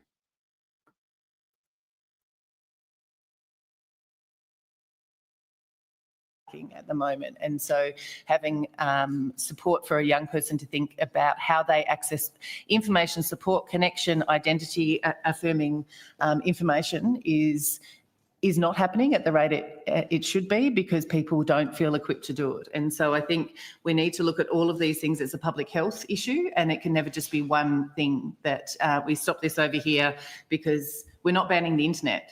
So the concerns that Senator Hanson-Young raised of false security, that is a real concern. Mm-hmm. Anyone else? Or? Yeah, I'd say we're not banning the internet, but this, for a majority of young people, knowing how they engage with online spaces is akin to banning the internet. That's how it feels, that's how it looks, that's how it smells. And so we very much need to be careful. Absolutely. I think we need to think about, well, how are we letting young people participate? How are we letting them engage online? I want to share really quickly a quote from the UN Committee of the Rights of the Child. They actually say that national policies should be aimed at providing children with the opportunity to benefit from engaging with the digital environment and ensuring their safe access to it. So I think the digital duty of care is a fantastic development, but what are we doing to actually create access for young people to online spaces? I think that's a question that remains. Would love to see greater attention and agree that absolutely bringing young people into these conversations, particularly those who are most likely to face extreme harms as a result of this, just needs to happen. There needs to be that youth consultation from the get-go. Dr. Einstein? Can I just say... We'll go to Dr. Einstein first, and then we'll go to... Can you just address that 60% figure you mentioned? But I will just point out that we're already over time, Yes. so I'll ask people to be as brief. Parents can't ask their children to be off social media because they then miss out on everything. Okay, but once you have a chunk who are happy to do that, they know they'll still have friends. That's the first thing. But what I was going to say is what we're changing here is the addictive element of the social media. It's the notifications. It's all the different elements of it. That is not healthy, and that's what leads to addiction. That's what leads to overuse. It means that even in the playground or after school with friends, they'll instead turn to people who they feel safe with online rather than giving respect to the person next to them and letting that person build a relationship. We need those little connections to build our mental health at that age. You need to look. So we're changing the environment for at least 60% who are going to be able to put better controls in place for themselves. Can I ask about, just on that point, my final question, Chair, because I know we're running over, and maybe for everyone, we've seen, Jonathan Haidt and others talk about the need for it to do this, but then have an investment in places where young people can actually hang out in the physical world. Across the country, we see, youth centres closing down, the underfunding of services. What needs to happen alongside this? I hear from people in Canberra who can't afford... This is where I'd like to jump in, if that's possible. Yeah, go for it. This is exactly the point that I would like to make. I think this is incredibly important, that we have seen the consistent and sustained underfunding of the sorts of resources that have historically supported families within communities to promote healthy child and adolescent development. And so investment in sporting clubs, investment in ethnic communities, investment in youth workers, investment in a whole host of not service responses, but opportunities for children and young people to participate in their communities. So when you ask what else is required, I think it's this broader focus on a child and adolescent healthy development strategy, which I think is actually required, that we currently do not have in our country, have not had for a long time. And it had been made earlier in terms of the disproportionate focus on age verification around social media, but in the absence of anything with pornography, for example, or gambling. And so I think, again, this is where taking a broader, more strategic and consistent approach to healthy child and adolescent development is a critical opportunity for the government. Anyone else want to add anything? Yeah, I mean, I'd love to. I completely agree. And I think this is about investing in young people as whole, complex, well-rounded people, because they are, and all of us know that with young people in our lives. This is a blunt instrument, this bill. It's not supported by over 100 Australian and international academics and civil society orgs who signed an open letter to the PM and premiers warning them against taking this approach. It's not supported by Australia's leading youth mental health organisations who have co-signed multiple shared position statements, again, warning that this will create unintended harms. It's not supported by any of the recommendations handed down by the Joint Select Committee. And so we're saying this is not the approach, but these are the approaches. They're much more nuanced, and they actually back young people in actually developing the things they love and their lives and their opportunity to participate. Thank you. We'll go to Senator Billick. Thank you. Just a couple of quick questions to Headspace. So there's going to be a 12-month implementation time frame. So will that allow organisations like yours to make preparations to adapt and set up alternative pathways to support?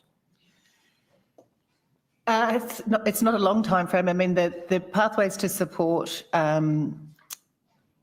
will have to be developed in terms of, as Senator Sharma was saying, we have online supports and we have in-person supports, but actually how you direct people to them, we know that there's a lot of information and help seeking and traffic, for want of a better word, driven through to our website and services to do that.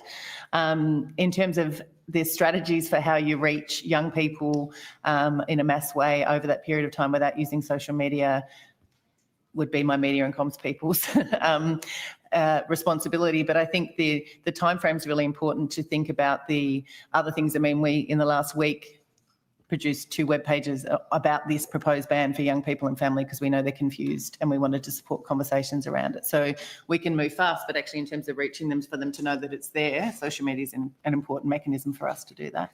Okay, thank you. And will the government's decision to carve out of its definition apps that function like social media but are primarily designed for the health and education of young people help organisations like yours innovate to connect with young people through the digital platforms? I think the exclusions are really important, yeah, in terms of the health and education. And I think the health and education sectors would agree that, you know, that the provision of that sort of information and resource is vital, that it can still be reaching out to young people. Thank you. Thanks, Chair. Thank you very much. We'll go to Senator O'Sullivan. I'll keep my question brief and maybe just get some brief responses as well. It's in the explanatory memorandum, it states that it's impossible for governments to completely prohibit young people from accessing harmful products or content. It goes on to say Australia should be prepared for the reality that some people will break the rules or slip through the cracks. I think that's quite salient advice. Can I get, maybe starting with you, Professor Sawyer, what are the risks of circumvention? I can think it drives young people maybe into apps and services that aren't as mainstream and are a little more hidden and away from maybe their parents' eyes, and to providing that protection. So what are the risks? And do you think should the circumvention issues be resolved at any cost? Look, I think we're right to be concerned about unintended consequences. And so, I mean, firstly, I challenge that parents know what's going on the existing sites, that, you know, the public sites, but there is concern that this will risk young people being swayed into less well moderated sites such as WhatsApp, which are encrypted, for example, and then there'll be a whole lot of other, appearance of other sites to circumvent this. So it's way beyond my expertise as a professor of adolescent health, but this is certainly something where, in terms of the implementation of any ban, there would need to be a lot of consideration given to unintended consequences in relationship to other sites. I think it's a legitimate concern. That's one of the main things we raise. Young people, if you talk to them about this ban, they don't think it'll work. They think they'll go around it. And certainly our concern is it'll drive them into unregulated spaces that will be spending a lot of time and energy, and the E-Safety Commissioner will be very hard pressed to keep up with regulating and keeping across. You think about Tumblr 15 years ago, where it was just wall-to-wall images of self-harm. So as mental health professionals, we would, had no space or place to try and regulate that or get people off it. So it's a real concern. And do you think there should be, in terms of dealing with the circumvention, should there be any limit to the government's efforts to limit the circumvention, increasing the restrictions around it? Do you think those, should there be limits to make sure that I think there'll always be limits, far? and I think they'll always get around it. To speak honest. to that balance, I think it's weighing up the privacy of the broader Australian public, who will also be implicated in these measures. And I'm sure you can remember, I'm actually trying to recall the specific details. Senator Conroy's internet filter that was cracked, $86 million filter, was cracked by a 16-year-old in a matter of 15 minutes. And I believe the plan was scrapped. I mean, that's the kind of example of what may happen here.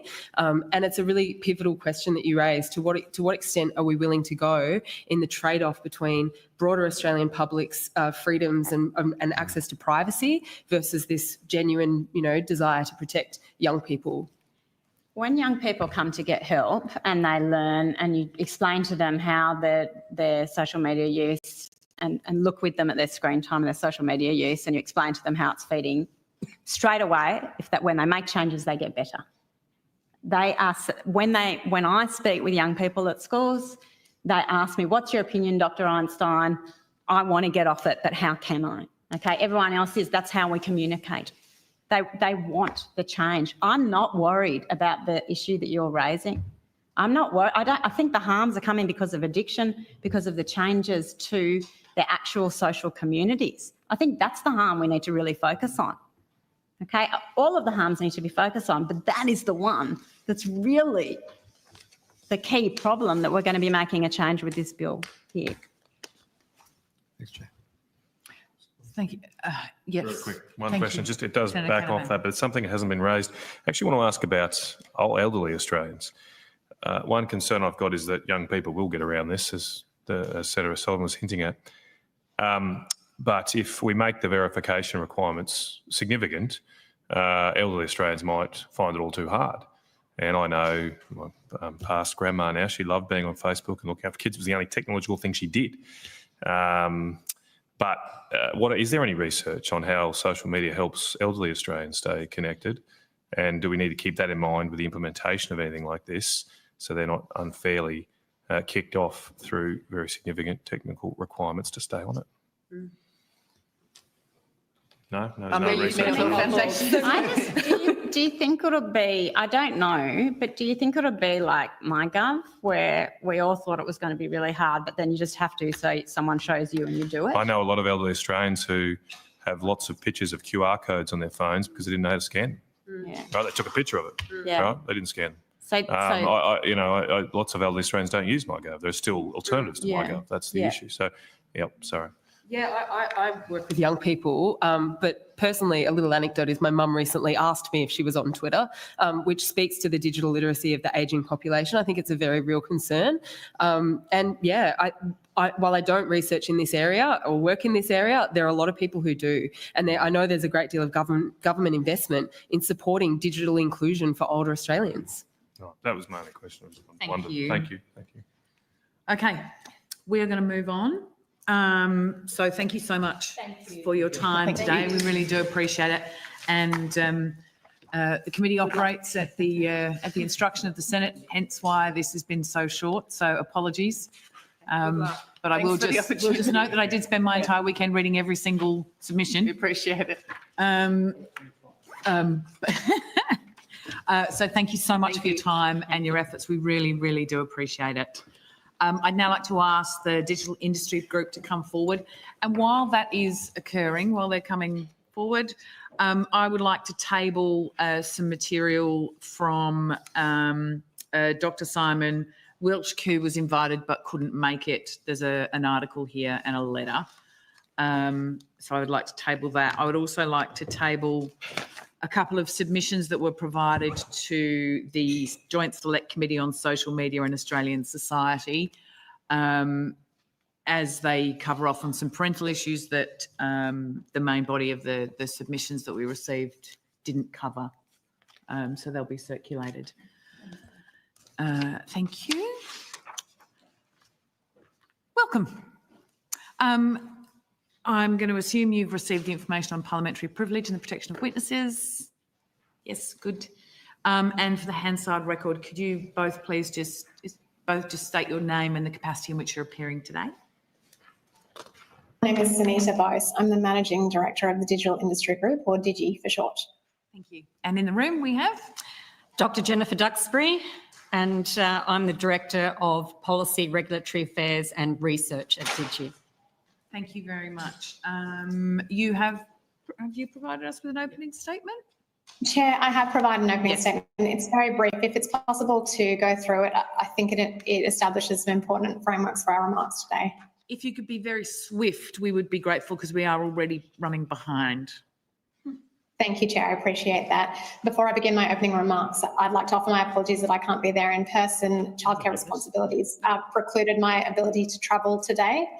I'm coming to you from Gadigal land and would like to pay my respects to elders past and present and acknowledge the lands on which we meet.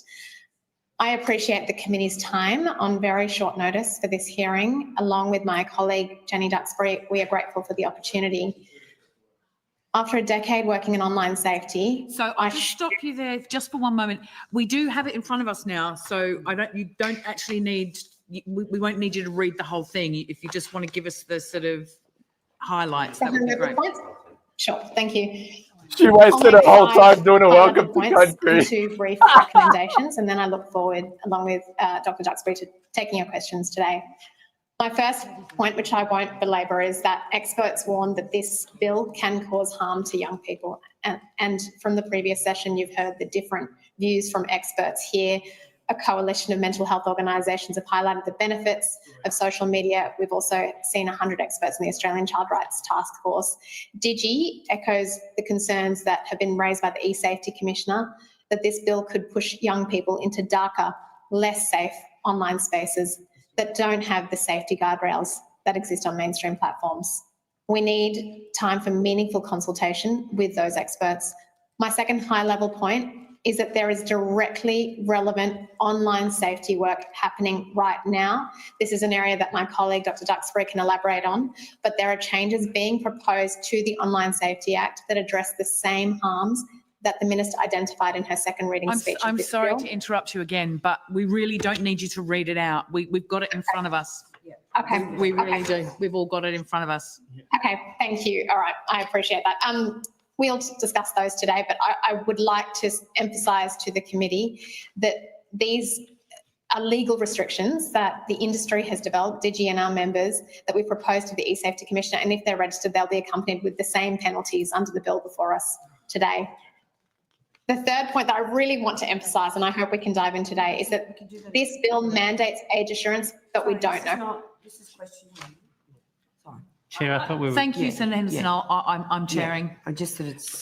If you could be swift, everyone's very keen to ask questions. I'm happy to wrap up. I want to make sure that everyone has time for their questions. So I think the key point that I'll just make here is that Parliament is asked to pass a bill this week and without knowing how it will work. The point that I think is important to emphasise too is that this bill extends far wider than social media companies because of the broad definition, and we can discuss that today. And the fifth point is that there's a privacy impact for all Australians, and I think others on the previous panel have raised that.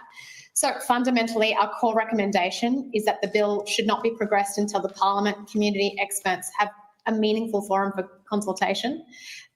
And at a minimum, it should be paused until the completion of the government's own age assurance trial. But if that is not possible, and if we are on a fast-track timetable, our submission includes recommendations for how we incorporate that meaningful consultation into the provisions of the bill. So thank you for the opportunity to provide those remarks, and we look forward to taking your questions. Senator Hanson-Young.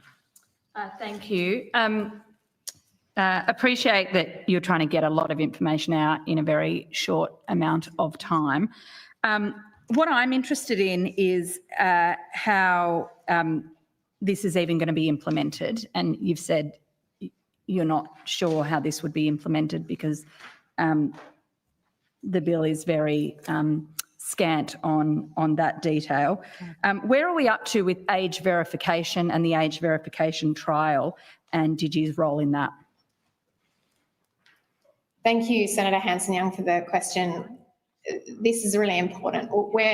As I mentioned briefly, we're concerned that the bill lacks that fundamental detail about the technical implementation on age assurance expectations, and therefore the Parliament doesn't have the necessary detail to understand the implications. I understand that you have the department next, so the questions as to where the age assurance trial are up to are perhaps best directed to them.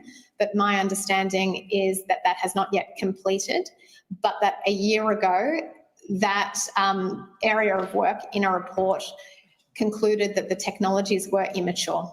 So it's unclear what changes may have taken place in the years since that conclusion was made, but we would like to see the outcome of that report. And as I mentioned, our recommendation is that this bill be paused until we have that conclusion. Of course, the Digi represents the big social media companies, so it's your job today to tell us that this would be a bad thing to do. Let's be clear. But what I'm interested in is how do we make sure that anything that is put in place will actually force your members to create a safer space for young people? Does a ban force you to do that, or are you just going to kick young people off and drop? And at some point they'll find their way in the deep end. This is such an important question, Senator Hanson-Young. Thank you for raising it. The most important thing that we need to do is to ensure that online platforms are safe. And for us, the laws under Australia's Online Safety Act, ensuring that those are future-proof, is the most important step. As I mentioned briefly, and my colleague Dr. Duxbury is best placed to elaborate on this, Digi and our members and the wider industry have been actively working over the last 6 months to propose new legal requirements in relation to how we restrict young people from accessing pornography, self-harm content, pro-eating disorder content, the kinds of content that parents are most concerned about. We've proposed new legal requirements that will come with the same penalties under this bill. If these are registered by the eSafety Commissioner, this will level up the protections for young people. It's important to note that these were recently released for public consultation. The consultation closed on Friday. We will be reviewing the submissions from the public and producing a final set of these recommendations to the Commissioner on the 19th of December. As Dr. Duxbury has led this work, I'll hand over to her should she wish to elaborate. So thank you, Senator Hanson-Young, for your question. I just wanted to say that we do share your concern to implement appropriate guardrails for the use of social media and other digital services. And I think our commitment is demonstrated by the work that we have been doing both on these phase 2 codes that deal with the very types of content that have been cited as the reason for the bill. And that includes pornography, self-harm material that advocates and promotes suicide and eating disorders. And as Sunita says, those codes are out for consultation. What's really important about those codes is that they are not confined to social media. They will actually include measures that apply at every level of the tech stack to all of the 8 industry sections that are in scope of the Online Safety Act. And as Sunita says, if this bill goes through, they'll be enforceable with penalties of up to $49.5 million. So I think that is going to be a very significant incentive on platforms to comply with those requirements, and it does address one of the key concerns that is cited as the rationale for this bill. But there's also a lot of other really good work that has been ongoing for quite some time now.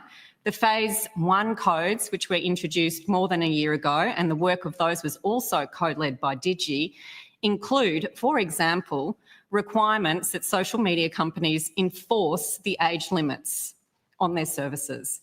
Now, social media companies will have to report on that in February, and the eSafety Commissioner has powers to investigate whether they are enforcing those terms, and again, they are enforceable with these very significant penalties. Can I ask about the review of the Online Safety Act? The review hasn't been released yet. The government's still sitting on it, but this piece of legislation has been rushed through the Parliament today. Do you think the government should release that review today so that at least we know what the government's own advisors and experts think? Thank you, Senator.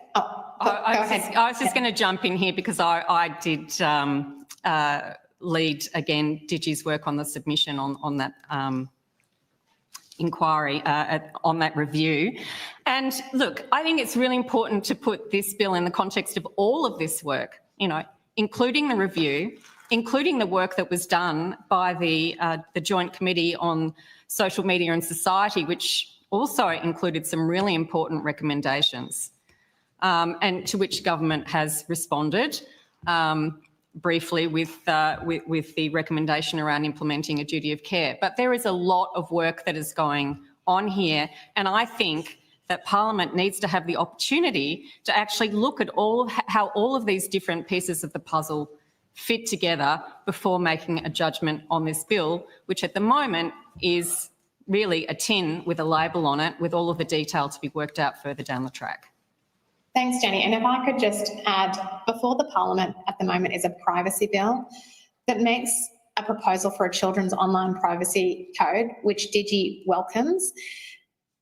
The privacy implications of this bill have been discussed by others, and we'd like to discuss those today. But what's really important is that there's also alignment with industry's obligations under that code and the proposals being made forward in this bill, which will require a wide range of companies to collect far more personal information in order to verify age. Final question, because I know the chair will want to share it around. Will Digi back in a duty of care on platforms? If you really care about the safety and the concern for making platforms, your members' platforms safer, will you unequivocally back in a duty of care? Thank you, Senator Hanson-Young, for the question. This is an important one. We believe the Online Safety Act must keep pace with technology, and we welcome efforts to keep it future-proof. Ensuring that platforms and a range of services have those strong legal responsibilities when it comes to protecting Australians from harmful content is the right direction for Australia to take. Now, we've just seen an announcement about this. We haven't seen the details of the proposal, but once we do, Digi and our members will work really constructively with the government on how this can work on a range of services. And certainly in the meantime, they'll continue to build safety by design into their products to keep Australians safe online. So let's be clear, are you opposed or will you not oppose a duty of care? We think it's a step in the right direction, but we need to see the details. Fair enough. Okay, thank you. Thank you very much. We'll go to Senator Henderson. Thank you very much, Chair, and good morning to you both. I want to start with asking you about TikTok being one of your members, I understand. Is that the case? Yes, Senator Henderson, TikTok is one of Digi's members. So TikTok has testified to the social media inquiry that it removed 1 million underage accounts in Australia last year. Why do your other members, such as Instagram and Snapchat, not do this to the same extent? And in asking this question, I'll table this document, this article from the 23rd of November, Tech Giants Fibs on Kids. Thank you, Senator Henderson, for the question. We work for Digi. We're an industry association. We can't speak about specific companies. I can only offer an industry perspective today. Sorry, that's not acceptable. I'm sorry. TikTok is one of your members. It's testified that it removed 1 million underage accounts in Australia last year. I understand. Why do your other members, you're here to represent your members, why do your other members, such as Instagram and Snapchat, not do this to the same extent? And TikTok actually said that it used both technology and human moderation to determine a user's age without any sort of digital ID. They said their safety moderators were trained to look for signs that a user may be underage. So TikTok is doing this. It removed 76 million underage accounts worldwide in 2023. Why are other platforms not doing the same? Senator Henderson, it's an important line of inquiry. I'd be happy to take questions on notice. No, there's no. We've made ourselves available. Sorry, there's no. Senator Henderson. One thing that I would just one moment, thank you. Senator Henderson, I would really like if this didn't become combative. Can we just be clear that, Ms. Bose, what you can provide now, because as we've already determined, the on notice is going to be quite difficult for this inquiry. So if you could just be clear about what you can provide, Senator Henderson, and then Senator Henderson can further inquire into that, please. So what I can provide is more information about the requirements that my colleague Jenny mentioned previously around the new obligations under the Class 1 code. So perhaps, Jenny, if you want to speak to that briefly, it speaks to the broader point that I understand Senator Henderson to be making. So as I just stated earlier, those social media companies are currently under an obligation under the Phase 1 codes to take steps to enforce their terms of use, including age restrictions. So why aren't They are backed up with considerable penalties. Now, I can't comment on that article, and I can't comment on whether it is an accurate picture of the evidence of that. What I can say is that under these codes, they will need to report on the measures that they are taking. While this is going on and everyone's just kind of wondering what the hell these women are yapping on about, I just thought I'd give another update. So I just made a post on Twitter for those that are watching that the motion to remove the misinformation bill is in fact on the notice paper. So One Nation will be removing or attempting to remove the bill from government business altogether, like a formal withdrawal. So this is like the first time that even I'm sort of witnessing this happen. The misinformation bill was declared removed from government agenda by Michelle Rowland yesterday, but then also you've got One Nation basically saying that they're going to remove it formally through a motion. So I just thought you guys might want to know that. And also, the notice paper for the House of Reps is out. I'll just share it here. So I brought this up the other day. I don't know if anyone was here that remembers. Zoe Daniels said that, what's it called? I think it was the other Teal. She was going to present a bill or an amendment to the online safety duty of care bill. So this is going to happen at the same time. So three things are happening at the exact same time. For those that might not know what the hell's going on, there are Senate committee hearings happening right now for the social media minimum age bill as we speak. At the exact same time, the Senate is happening, and in the Senate, there'll be a motion from One Nation to remove the misinformation bill. And hopefully it's just done and dusted with that. And then at the exact same time, in the House of Reps, there's an amendment being tabled to the duty of care part of the minimum age bill.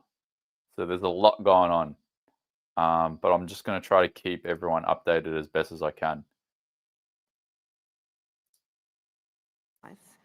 And Rob Evans, whose daughter Liv was only 15 when she died, have been campaigning for social media age limits.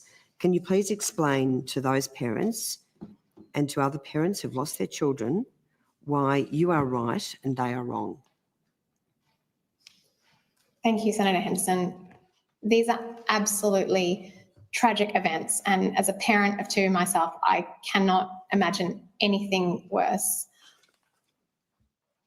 We must remain focused on how we protect young people online without cutting them off from the connection and the mental health support that previous witnesses have discussed today. We do this by teaching young people how to safely navigate online spaces, how to seek help. One of the risks we're concerned about is that while the mainstream digital platforms are far from perfect, we have to remember that these are the services that do have safety guardrails. They do work with the eSafety Commissioner. And in young people's determination to get online and to connect with others, there is a risk that they will go to darker, less safe, less regulated online spaces where they won't be able to seek that help, and they may be unwilling to share with a parent that they've done so. I've just got a very short amount of time. Do you agree with Meta's global head of safety, Antigone Davis, who said, "I don't think that social media has done harm to our children"? I think there's no black and white answer to this. There are certainly, and you raised these examples yourself, of young people where it has done harm. And then there are other examples of young people where they've seen benefit. This underscores the importance of taking a nuanced look at these issues and a balanced policy approach. But isn't it your job to stop these age limits coming into effect? Because this will cost the companies you represent, the big tech giants, a lot of money. It's my job at Digi to work with the industry and with the government and with the community to propose solutions to really challenging online issues that we face. And we do that in a number of ways, through proposals, through parliamentary committees, but also the code development work that Jenny has been leading. And certainly the types of measures that Digi has been proposing will cost members significant amounts to implement. So what we're focused on is online safety, and that's what we believe should be the focus of our exploration of these challenges. If you're focused on online safety, The call, Senator Henderson. or just the last question, if you are focused on online safety for children, why are you trying to stop this bill coming into law? Because my concern is that this could compromise the safety of young people. My focus at Digi and in previous... That's an outrageous statement. You're trying to protect the big tech giants. You're trying to protect them. Isn't that the case? Senator Henderson, do you have a... Can I just Do you have a ask for that wrap-up response on that? question? Isn't that what you're doing? They're your clients. Digi is an industry association that works with technology companies. And they're your clients. They are members, correct. Okay, Thank we'll you. rotate the call. Senator Lambie. Thank you. I'm just wondering why your clients won't just put in the algorithms to stop this. If you really give us stuff about our kids, why don't you just put in the algorithms that'll fix this? It's a really important question, Senator Lambie, and algorithms are a key part of digital platforms, as you say. Algorithms both serve people relevant content, but they're also critical to efforts on online safety. They're actually what weeds out harmful content. So as you can imagine, there are algorithms that... Do that is the point. Use them to do that. Yeah, why don't you fix it yourselves? Why don't you do the right thing and fix it yourselves? What we are seeing from the industry is quite a lot of innovation in this area to give people more choice and control around the content that they see in algorithms. So I know that recently a company released a version of their service where you could reset your algorithm. And this is the innovation that we need to continue to see and to incentivise. I might throw to my colleague, Dr. Duxbury, to see if she wants to add anything in relation to algorithms and the work covered in our codes. So I think that's obviously a very important issue to you, Senator, and you've zeroed in on algorithms. I think what is important is to basically put in place principles-based regulation that puts incentives on platforms to introduce a range of measures. That may be one piece of the puzzle. It is already a requirement in the basic online safety expectations that platforms have appropriate measures in place with respect to their recommender systems. There's obligations, new obligations in the basic online safety expectations around the responsibility of platforms to make sure that the best interests of the children are taken into account in the design of their services. And so regulations that give effect to those sorts of principles are very important and very welcome, and many of those are currently under development. I'm not asking you that. I'm just asking you, why don't the platforms put in the algorithms to fix it? I don't want excuses. I just want to know why they're not doing the job. If you give us stuff about our kids, why aren't you doing something about it? Senator Lambie, I can assure you that there are algorithms in place that are designed specifically to protect young people online. For example, algorithms play a really important role in filtering out nudity and a range of other harmful content. Now, those algorithms... Why aren't they? They're not working. So once again, let's go back to the algorithms. Why don't you just get them to change their algorithms so they actually look like they're caring about our kids? You can do that. your platforms have the ability to do that. The only thing that's stopping them is themselves and their greed. So your stuff is not working. So why don't we just go to the stuff that is? Why don't they just change their algorithms? We need to see continued investment in algorithms and ensuring that they do a better job at addressing harmful content. But I can assure you that algorithms are in place and being deployed constantly in order to address this harmful content. Okay, we'll go. To be clear though, this bill does nothing to deal with algorithms. So you're getting let off the hook anyway. You're getting let off the hook. Just going to quickly pause it here because there's a lot of people complaining about the lack of men. I guess we can sort of count them. It seems that we've got a full room shot. So we've got Canavan, O'Sullivan, Sharman, Ross Cadell, so that's 4, Malcolm Roberts, and then David Pocock, and then the rest of the Karens. So it's actually kind of an even spread. It's just that all the Karens are talking. That's all. It's kind of funny though. You're making parents and kids to have to deal with it, and you're getting let off the hook. We'll go to Senator Darwin. Thank you. I'm a bit confused because I think in your opening remarks you talked about pausing the legislation until further assurance around age verification could be completed. But in listening to further commentary, you know, you've talked about the phase 2 comments a couple of times to age gate for adult content like pornography. It seems many of your members are already progressing work to limit age inappropriate material. We then heard from Senator Henderson around TikTok doing it already. So why is it that we need to pause if a number of your members can and are already doing this work? So I can talk about the phase 2 codes just briefly. So one of the things that we had to consider in responding to the eSafety's Commissioner's request to develop the codes was what was the best way to deal with these very harmful types of content that can be, that children and young people under 18 can be exposed to. And we took the view that it was not appropriate to age gauge services to achieve that objective, because that would mean, in effect, that every Australian would have to undergo age assurance. We did actually ask the Commissioner whether we could pause the work on the codes until such time as the age assurance trial was completed, because obviously that's a really important piece of the puzzle. We were not successful in that request. So what the codes do is they do age restrict content on those services that allow that content. So they're very focused on that harmful content. They're not focused on age gaining services. So that's really the first point.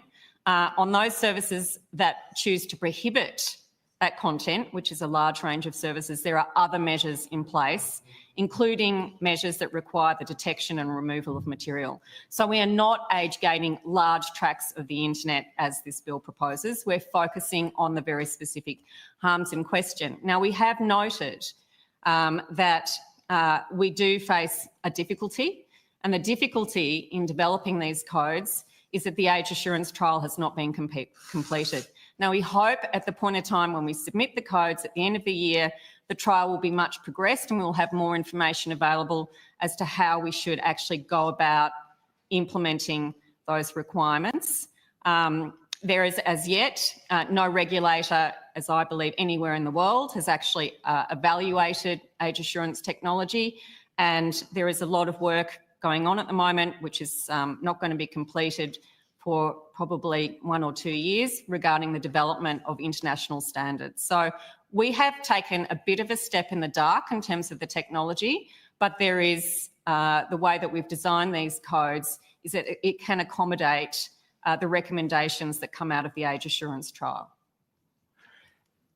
Thank you, but it sounds like some of your members are ahead of this though, if they're doing it anyway. It is true that some of the larger technology companies currently have capabilities to estimate the age of their users. Okay, thank you. But I think it's really important to understand that both the bill before you and also the codes cover a vast range of services. Sure, but, you know, I think the focus of this bill is the most harmful content. That's what everyone is most worried about, which, you know, there is some urgency to that, and it sounds like there is capacity, and that is in fact happening already. But so there's a kind of fast, slow message that we're hearing from you. Well, I don't think that capacity is necessarily there across the entire industry. And as my colleague has said, the way that this legislation is designed, it covers a very broad range of services. So we really need the outcome of that trial, because those services will need to know what steps that they can take to discharge their commitments, whether it's under the Phase 2 codes or whether it's under this bill.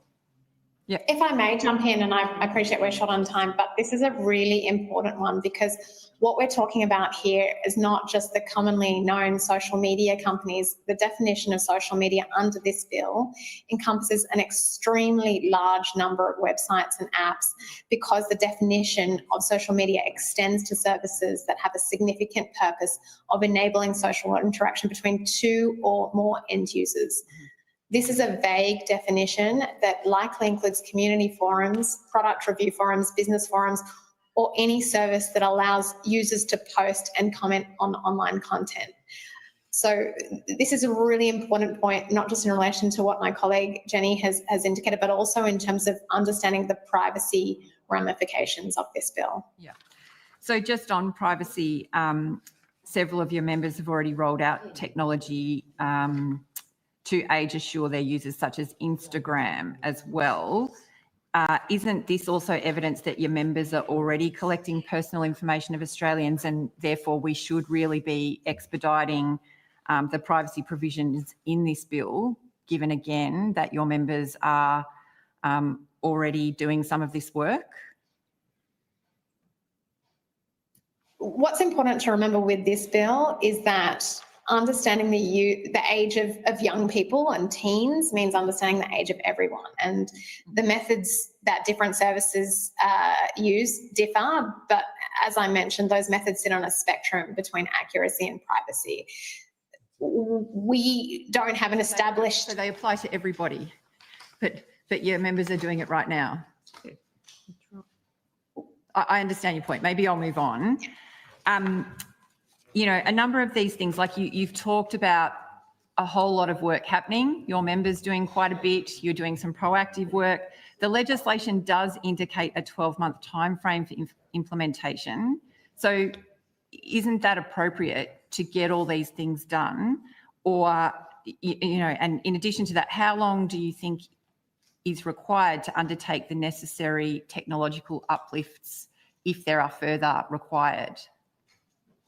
It's a really important question. And should we be proceeding on this fast track timetable with the bill, what I believe is the most important thing for the committee to now consider is ensuring that there are suitable structures within the bill to enable future consultation. We've put some specific recommendations in our submission for you to review there, but at a high level, we're concerned that the bill only requires the minister to seek advice from the e-Safety Commissioner, and certainly that advice is critically important. But given the ranging views and expert warnings around youth harm, the unknown technology, the privacy implications, that future consultation with community and technical experts is absolutely vital.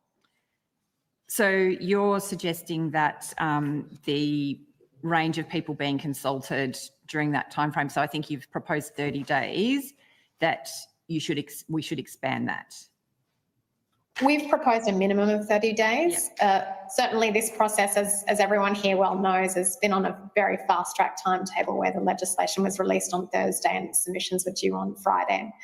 We've made ourselves available here on Monday, so that timeframe it's not inclusive of all of the various voices of people who will be implicated. And frankly, when we're talking about an increased data collection concerning all Australians, there should be opportunities to explore that privacy and technical impact in that implementation period.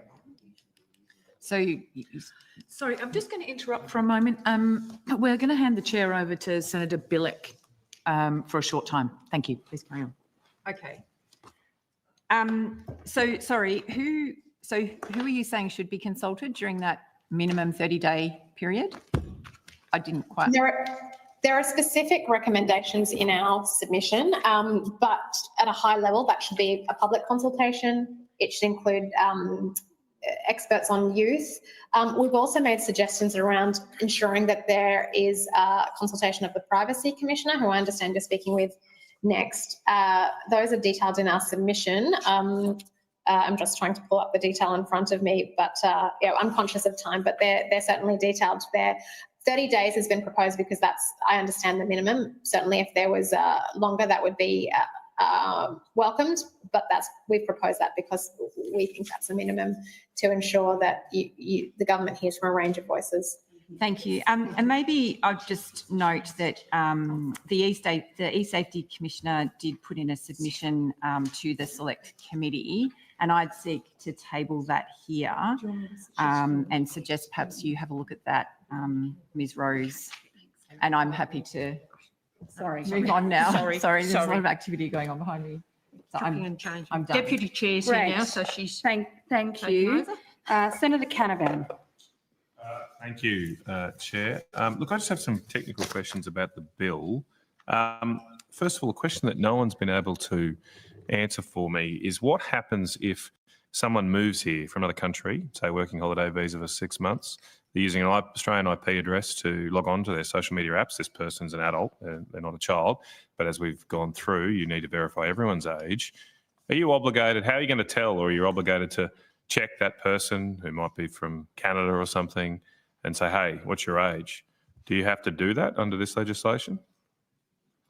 This is an excellent question, Senator Canavan, and the answer I'm going to provide perhaps will be unsatisfying. That I'm not sure personally, and this is why we need to consult with experts. Certainly, these questions around IP addresses, VPNs, how we circumvent this technology, extraterritoriality questions. These are all things that need to be considered. And Senator, I believe that the bill talks about this requirement in relation to people who are resident in Australia or ordinarily resident in Australia, if I'm correct. Yep. So you wouldn't probably have to do it. But then what's stopping me just setting up an account and imitating an American or a Canadian, and then just using that account? You'll never have to check my age, right? Well, this is one of the reasons why we think it's really important that the trial that's only recently commenced is completed, so that some of those questions can be, thoroughly interrogated before we go ahead. I reckon my 10-year-old will work it out. Because they're just going through this. All they have to do, how does it work? You might be able to answer this question. How does it work right now when you set up, say, a Facebook account? Do you get asked what country you live in? I believe so, yes. Right. And I do believe that's just, you can just put down whatever, presumably. Sorry. How do you check that? Do you actually check it, or? I can't speak for Meta, but what I would say in a general sense is that services would also look at the IP address of an account that's being created. But yes, you raise really important points around travel and relocating countries. So they could use a VPN and then get an American account? And then Certainly. Yep. Yes. Okay. It's great that we're rushing this. I just want to ask about parental consent. I noticed in Florida they've introduced a law very similar to ours, but their law says for 14 and 15-year-olds they can have accounts as long as they have parental consent. Is this something that you've all looked at? Because I just know there seems to be a gap in our laws that there's no role for parents here at all. Is there a way that you could only provide accounts to children under 16 with parental consent? It's a great question, Senator Canavan. Some in the industry have experimented with this. I don't have that information to hand as to how they go about that and its effectiveness. Perhaps, Jenny, not sure if you have anything to add to this question. What I can add to this question, and Sunita is correct in that respect, some platforms are experimenting with parental consent, is one of the things that we are looking at in the design of the Phase 2 codes is actually at the kinds of controls that are available to parents for using different kinds of services, including on devices. Now, one of the challenges of that is that there's as yet. Just going to interrupt quickly. I'm sure what she's saying is completely irrelevant anyway. On the Senate live minutes right now, here, for those that are wondering, communications misinformation bill report is being tabled. I'm just going to see if we can tune in, see if anything's happening.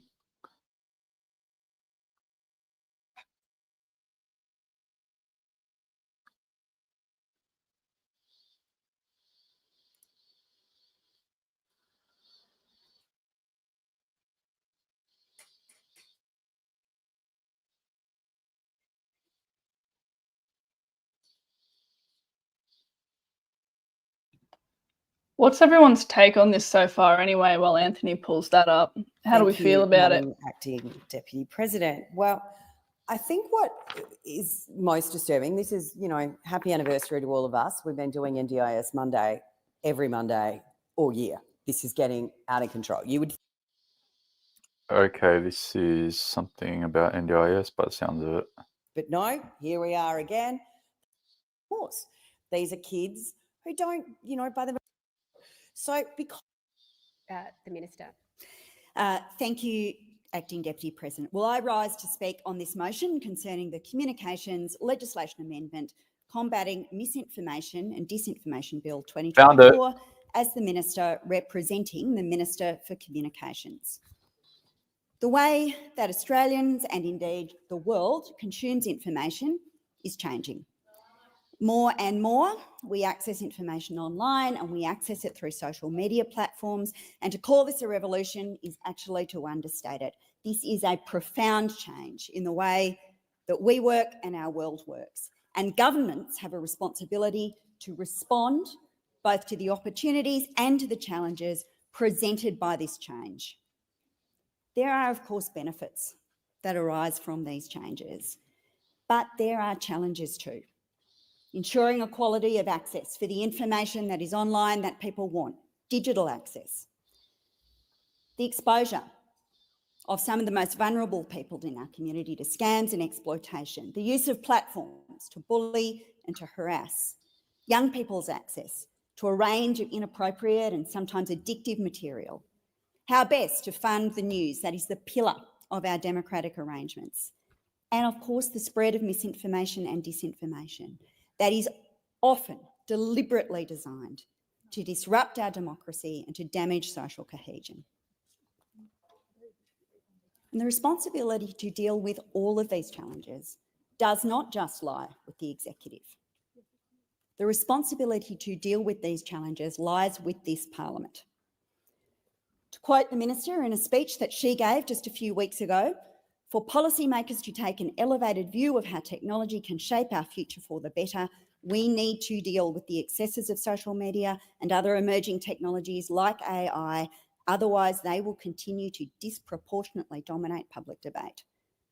We must get to a place where public trust in technology and innovation are in a virtuous circle. I'm confident in our ability to do this. The truth is there is no consensus on the governance of digital platforms and how to keep children safe and healthy in the digital age. And yes, the task of change is hard and the road is not straight, but what is clear is that doing nothing is not an option. Those are the Minister's words. And the Albanese government's approach is not to pretend that this isn't happening, or to pretend, as others do, that the answers to these challenges are simple. And we have sought to work with the community, to work with stakeholders, to work with media, old and new, and we've sought to work with the Parliament to deal with this, to devise solutions that mitigate harms while allowing every Australian to enjoy the benefits. The community is rightly concerned. The community is looking to us, to all of us, for solutions. And our government is putting forward solutions, passing legislation to create new penalties for privacy violations like doxing and for creating and distributing deepfake pornography, quadrupling base funding for the eSafety Commissioner, backing in the news media bargaining code, working to combat scams, seeking to legislate age limits on access to social media. And we intend to complement this by establishing a digital duty of care. As everyone in this place knows, we have also sought to regulate the spread of seriously harmful misinformation and disinformation. The first role, the first responsibility of this parliament should be to make laws that keep Australia safe. And the Combating Misinformation and Disinformation Bill was an opportunity for the parliament to do this. Doing nothing in the face of growing problems of mis and disinformation means to do nothing about the concerns of 80% of Australians and a number of statutory agencies. Our regulators and our agencies who are at the front line when it comes to keeping us safe have identified the threat that is posed by misinformation and disinformation. The ACCC, the Australian Communications and Media Authority, the AEC, ASIO and NEMA have all spoken about this. We're talking about content that is verifiably false, misleading or deceptive, that is amplified by algorithms and can cause serious harm, including content spread by malicious actors via bots and troll farms. Failure to support this bill means this bill will not be legislated. And it means that we will not be in a position to help keep Australians safe with laws that address 21st century challenges that we and other democracies face. Our best chance for finding good answers to the questions that confront our nation are in our collective capacity to have a well-informed and inclusive public discussion. And the spread of serious disinformation in digital public squares, often by people who intend to sow discord and distrust, makes that task all the more difficult. And it's incumbent on democracies to grapple with these challenges, to do so in a way that puts citizens first. Misinformation and disinformation is an evolving threat. No single action is a perfect solution, but we must continue to improve safeguards to ensure that digital platforms offer better protections for Australians. And these are challenging questions, and they are not assisted by three-word slogans or simplistic responses to complex problems. They are not assisted by inconsistent approaches, with some in this place supporting certain regulatory tools in some contexts and bitterly opposing them in others. And they are not assisted by cynically ramping up fear before backflipping on a previous commitment. The Coalition committed to legislating safeguards when they were in government, but they have since chosen another path. The Australian Greens don't want self-regulation, but that is exactly what they get by opposing this bill. And it is another list, another example in the growing list of examples where the Greens would rather vote with the Coalition than work with Labor to advance reform on an issue that they say is important. Some senators thought this bill went too far, others thought it did not go far enough, but it's clear that the bill as introduced, on this case, the Senate was not prepared to find common ground or support it as a step in the right direction when it comes to holding big tech to account. And it's for that reason that the government does not seek to proceed with the Communications Legislation Amendment, Combating Misinformation and Disinformation Bill. The government invites all parliamentarians to work with us on other proposals to strengthen democratic institutions, to keep Australians safe online, while safeguarding values like freedom of expression. It is incumbent on democracies to grapple with these challenges in a way that puts the interests of citizens first and protects our society. We won. We should go back to the other stream. Against us. Senator Birmingham. Thanks, Acting Deputy President. Well, Acting Deputy President, this could well be a bill that ought to be renamed the Chaos and Contempt Bill from the Albanese Labor government. Chaos and contempt is what has been shown throughout this whole very long and drawn-out process that ultimately has led to what we've just seen, which is the Albanese government taking the highly unusual step of moving to withdraw their own bill. Having listed it as the first bill of the day, having only a few days ago thought this was going to be what they'd prioritise and charge ahead, it's now to be dismissed and discharged instead. Because it's a chaotic process that didn't just start a few days ago. This is effectively 2 whole years of chaos from the Albanese government on this topic. all the way back to January last year in 2023 was when Minister Rowlands and the Prime Minister were waxing lyrical about what it was they were going to do to address what indeed are serious issues in terms of the threats that misinformation and disinformation pose. We don't for a second deny that there are significant challenges there. It's why as a government we put in place a range of different steps in terms of the foreign influence scheme, the foreign arrangement scheme. We made sure that we were on the front foot in those areas. But what we didn't do, Senator Ayres, was decide that the big brother hand of government was the way to try to regulate what was or wasn't correct for people to say. Now, our concerns on this are hardly concerns that are isolated to the coalition. Yeah, so do the 24,000 people who responded to your public engagement process, public consultation. You know how hard it is to get people to respond to a government consultation process?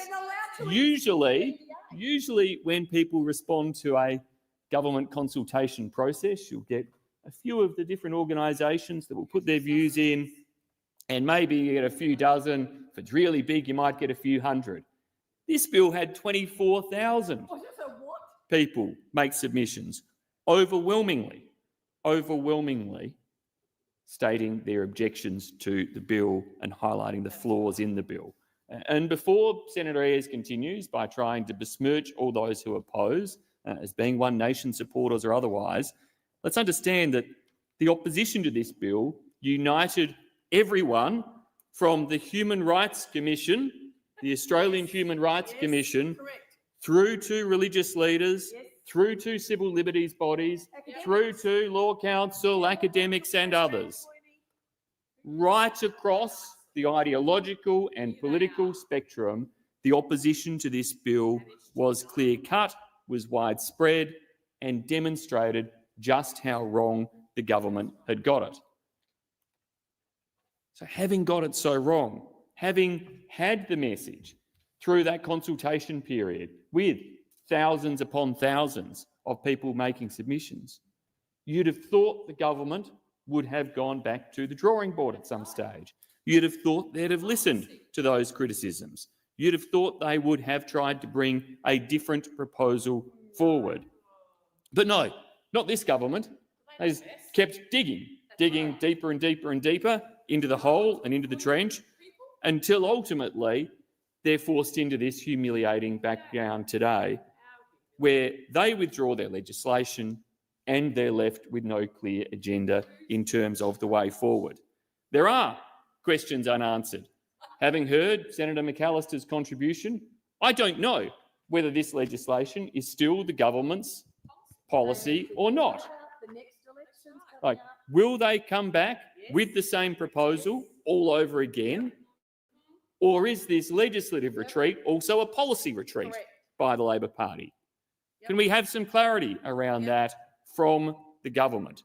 Because who knows what their policy is today as a result of this chaotic process. And a chaotic process that, having ignored the views of the people who made submissions, having failed to write the bill through its journey, they then got to the point of last week, clearly somehow thought they were going to do a grand deal and ram it through here, only, of course, then to discover that from the Greens through the crossbench to the coalition, nobody supported it, just as, of course, in the public domain, it was a friendless bill right across the spectrum. So what is Labor's policy? What is their direction here? What is the alternative that they're going to develop in terms of how to tackle these issues without creating a situation where a minister or a bureaucracy is given some type of monopoly on the truth Senator and the Ayres. assessment of how political debate and discourse is undertaken? Because that's the fundamental challenge that requires reconciliation in relation to this issue. Yes, you have misinformation and disinformation driven by state and non-state actors in and outside of our country that do pose genuine threats. Equally, you have the need, as has always been the case in a robust democracy like ours, to enable free speech, free expression, and the contest of free ideas to occur. Now, the government, I don't know whether they're going to proceed with it or not, I don't know, but they've debated and discussed through the Joint Standing Committee on Electoral Matters, truth in political advertising laws. And their proposal is for something kind of based on South Australia, my home state, the only state to have truth in political advertising laws. I'd love to stand here and tell the Senate that as a result of those laws, state election campaigns in SA, with the Electoral Commissioner able to arbitrate over whether something is accurate or not, are election campaigns of a higher standard and loftier ambitions. You can't tell the difference. Aside from the fact that each political party has teams of lawyers who sit there and fire complaints against one another, and the poor Electoral Commissioner is caught and wedged in the middle, having to somehow try to navigate the terrain of whether or not these are honest, accurate statements, and to judge these things. Bureaucrats, public servants shouldn't be put in those positions. They shouldn't be put in a situation where they are having to judge the political debate of our country. And yet that was what this government was headed towards. So we welcome their withdrawal of this bill. In terms of chaos, it came on the weekend when the same minister also had a big policy retreat when it came to action in relation to gambling harms. I understand that the government has now abandoned any hope or ambition of responding to parliamentary reports in relation to problem gambling and online gambling this year. The Coalition knows where we stand. Indeed, the Leader of the Opposition 18 months ago announced our position in relation to a ban on gambling advertising during live sport. And we brought legislation to the Senate as well, which Greens and the Labor Party combined to defeat. So what do we have 18 months later? A government without a policy on mis and disinformation, without a policy in relation to gambling bans and harms, and no action having been taken in relation to any of these issues because of the chaos that we see from those opposite. So, Acting Deputy President, whilst welcoming this progress, the government stands condemned for its mishandling of this process, its failure to advance the type of reforms that could generate support because they would sensibly balance the competing interests at play here and would actually progress the public policy of our nation. Instead, we're left with a government with no policy, with no idea, and clearly with nothing but a chaotic process and contemptuous policy ideas. Thank you, Senator Birmingham. Senator Cash. Thank you very much. And I have to say, Senator Birmingham said chaos and confusion. 76 bills this government is trying to get through this week. They list this bill as their first item on the agenda, and then they have to do a backflip and pull it. But I think, Senator Birmingham, the one word that was missing from the chaos and confusion was the cost.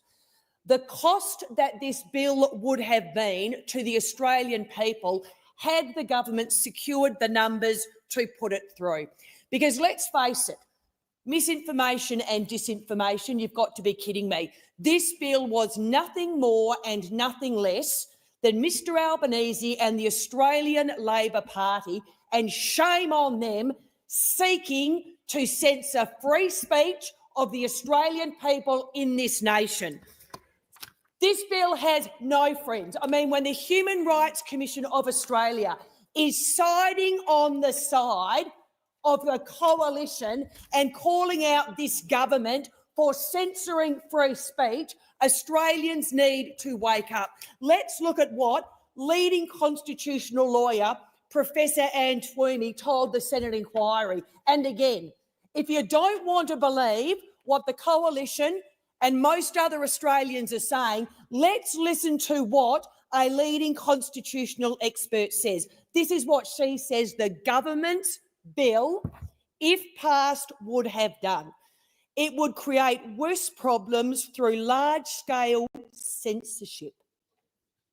Censorship of contested views and the undermining of democracy in the name of cleansing it of misinformation. I have to say, colleagues, I've been in this place for 16 years. Senator Birmingham has been here longer than me, 17. And if you had ever said to me, as a member of the Australian Parliament, would a government seek to bring in a bill that seeks to censor the Australian people from having an opinion, that seeks to effectively gag them from having free speech, I would have said to you, you have got to be kidding. But I'm glad this government's done this.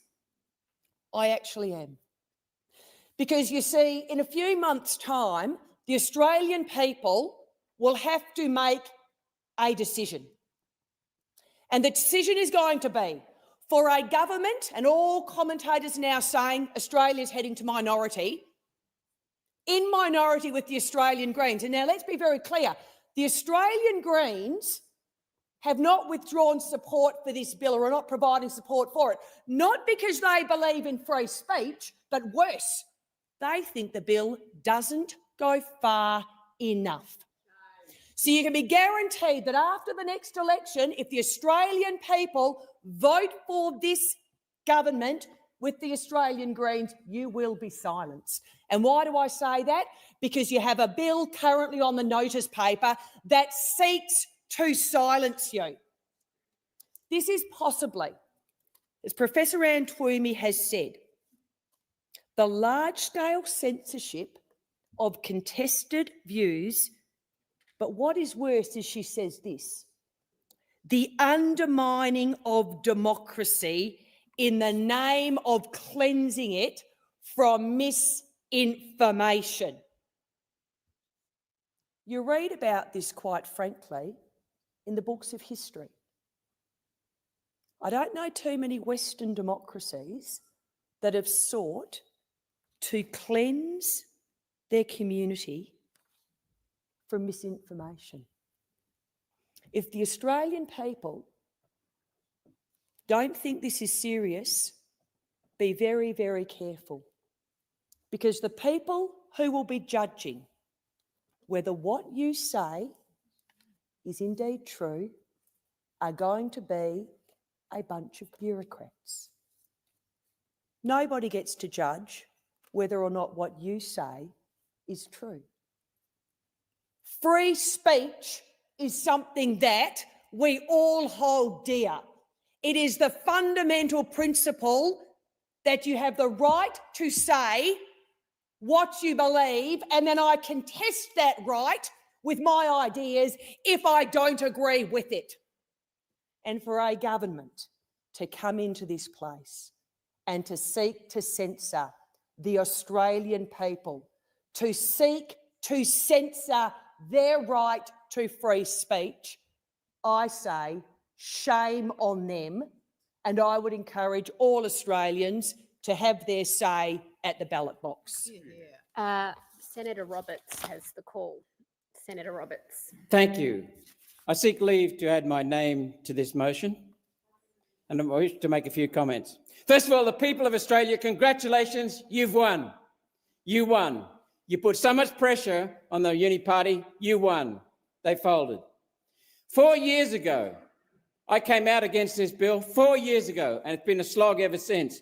That's when the Morrison-Joyce Liberal National Party introduced it. And just make some comments there.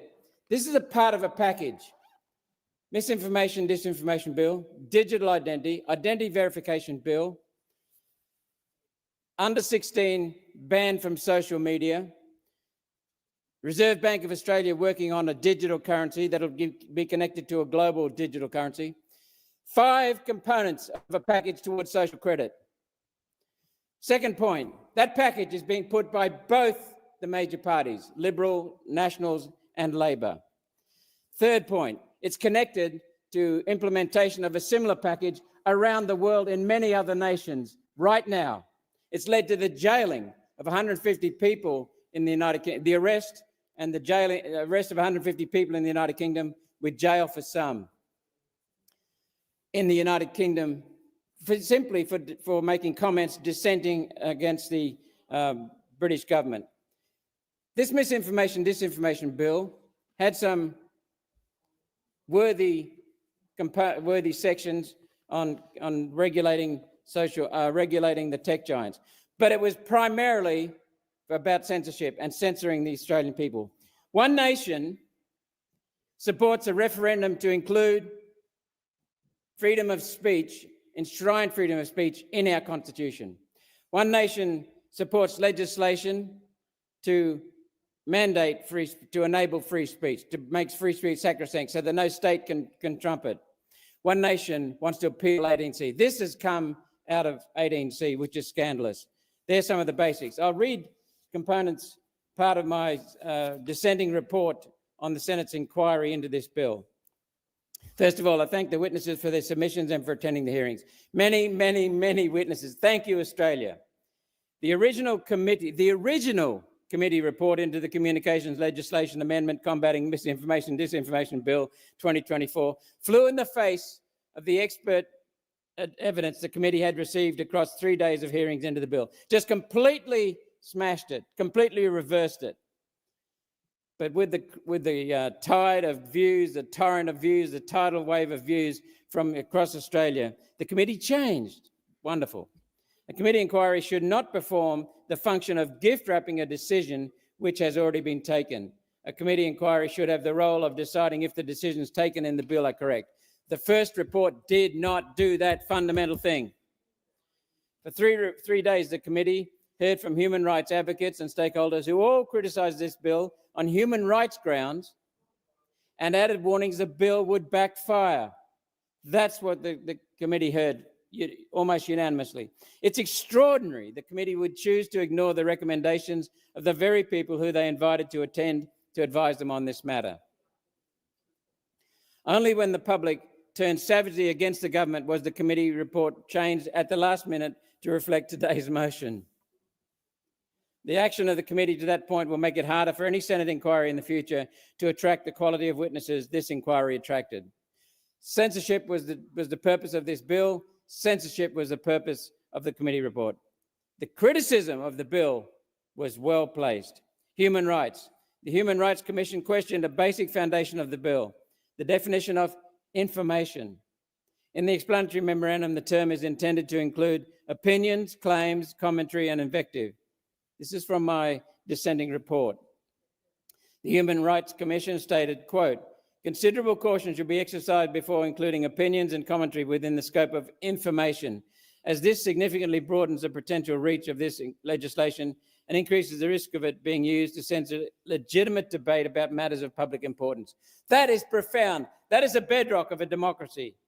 One nation, end of quote. One Nation agrees with this concern. The bill misconstrues human rights as relative, indeed as subordinate to the need of government to suppress opinions they don't like. That's what you tried to do. That's what you tried to do. The Human Rights Law Centre recommended Clause 11E should be amended to reflect a broader commitment to human rights in the bill's objectives.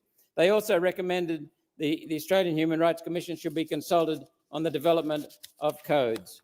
Consulted, that'd be nice. Several submissions related to the specific areas of misinformation. The Australian Medical Professional Society submitted, quote, by centralising control over what constitutes medical truth in the hands of government regulators, we risk creating an even more Orwellian twist in the system that is already subject to manipulation by powerful interests to further suppress inconvenient facts and legitimate debate. This would be disastrous, not only for free speech and democracy, but for public health as well. People's lives depend on this, and you wanted to stop it. End of quote. By the way, the report failed to address a critical failing in the debate around COVID, namely that information presented as medical truth at the time has been proven to be wrong. Not only wrong, completely contradicting the reality, completely contradicting the truth. And information banned as misinformation has now been proven to be true repeatedly. On the issue of COVID messaging, One Nation has maintained a contrary position to the government of the day since 2020. This followed expert testimony from multiple specialists, research doctors and whistleblowers, which contradicted the official narrative. The implication is simple. What is misinformation one day is truth the next. This is the danger in the government deciding what is and is not misinformation. The bias will always be in favour of the government's truth. A fundamental question I asked to every witness on the last day of the hearing: who is the arbiter of truth? No one could say who is specified as the arbiter of truth in the bill. They all said it would default to ACMA. Other provisions: religious freedom, inauthentic behaviour, media literacy.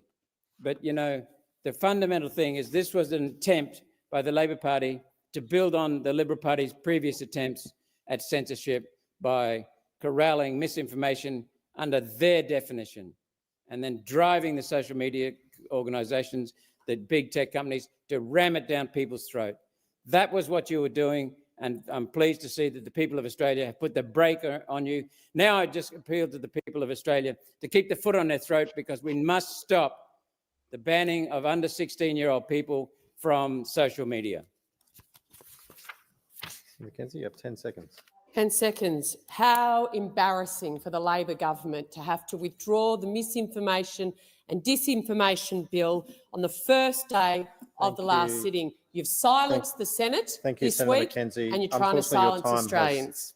The time has expired for this debate. The question is that the motion moved by Senator Grogan be agreed to. All those that opinion say aye. Those against say no. The ayes have it. Clark. The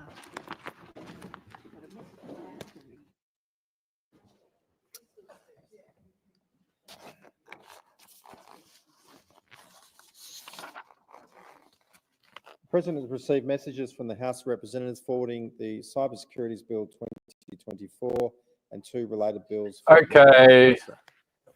I move. Okay, it's formally withdrawn. It's done. Misinformation bill. Back to the inquiry.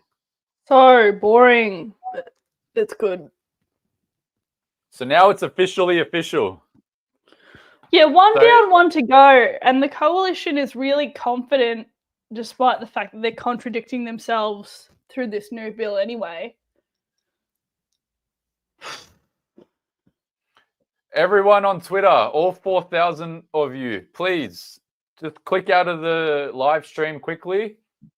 Give it a share, because even though we have a lot of people, I still think that we're shadow banned. And also, I just made a post where Jenny McAllister, she's representing the misinformation bill / communications department. She has just formally withdrawn the bill from government agenda. So it's done and dusted. Misinformation bill done. Now we can 110% focus the next 2 days on the social media ban inquiry / bill. But yeah, the post is on Twitter. So everyone just circulate it. Let everyone know that it is done. Misinformation done.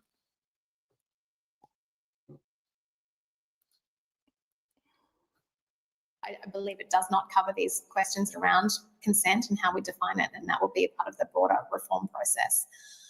The second point I want to make here is, while it's heartening to see there are some considerations for privacy in the bill, some of the implementation questions that come to mind when I read this provision is that this data, knowing a user's age, is also really important for services to deliver age-appropriate content and services. So there's a challenge there in relation to how that operates in practice, because we understand the intent here is for that information to solely be used for age verification, but certainly platforms need to be able to ensure that they're not showing users adult content when they are younger. The second piece of this, when a bill like this is accompanied by a penalty regime, as is proposed, companies also need to be able to demonstrate their compliance. And so the destruction of this information may also preclude companies from being able to demonstrate to the regulator that they have in fact complied with law. Thank you. Senator Canavan, I'm going to go around to others now. Senator Roberts. Thank you, Chair, and thank you for appearing today. I'm trying to understand if YouTube will or will not be included in this bill. Section 63C defines age-restricted social media platform as the service allows users to interact, YouTube does in the comments. Allows users to post material, YouTube does. Significant part of the purpose is to allow interaction, YouTube does in some channels. Do you consider YouTube is included in this bill? This, Senator Roberts, underscores the broader challenge of this broad definition that does encompass a range of services, and also the discretion it affords the minister in relation to making those determinations. I might hand to my colleague, Dr. Duxbury, who may have more to add around some of the questions we have around that discretionary determination of what is in scope. So, Senator, you're absolutely right that the bill doesn't make it clear who is in or out of scope. And that's, you know, to us, that is a really serious flaw in the bill. It is absolutely unclear who is in or out, and we don't know what criteria will be used to determine these exemptions. The explanatory memorandum suggests that some services will be out of scope, but that will not occur until a future date, and that date is unknown. Thank you. And speaking of the explanatory memorandum, I think it's on page 21, says that children can visit sites that do not require an account. Is that your understanding? That is my understanding. Thank you. You've said in your point 3 of your submission, Parliament is being asked to pass a bill without knowing how it will work. No regulator worldwide has done age assurance successfully yet. Nowhere. And we've got almost no time to discuss this in public. So I don't know how you're even here. Thank you for being here. The government's exploration of age assurance, you say in the bill, through its trial is not yet complete. Only a year ago concluded that these technologies were immature. Could you expand on that, please? Well, not only was the conclusion that the technologies were immature, but also that there were risks about the reliability of the technology and their impact on digital inclusion. And I think we heard earlier about the fact that because these requirements will apply to all Australians, the impact will be felt not only by young people, but also by other Australians who will be required to age verify before they get access to a very broad range of services. Thank you. Next question. This is quoting from your submission, your opening statement. But if we are proceeding on this fast-track timetable, what is most important is that the bill contains structures for future consultation. As drafted, you go on to say, the bill only requires that the minister seek advice from the e-Safety Commissioner before making legislative rules. However, given these expert warnings of youth harm from social media ban, that is, the harm from the ban, the unknown technology and the privacy implications, further consultation with the community and technical experts is vital. Did you suggest amending section 63C of the bill to include an additional requirement for a minimum 30 days of industry and public consultation before making legislative rules? Could you expand on that, please? As quickly as you can. Sunita, did you want to take that?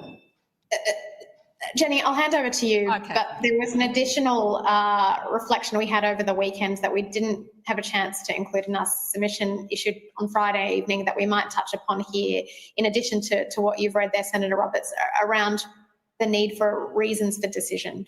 Let me hand over to you, Jenny, to elaborate there. Yes. Okay. So, look, we have recommended additional consultation because we think that in the current context, it is quite likely that the bill will proceed and proceed quickly.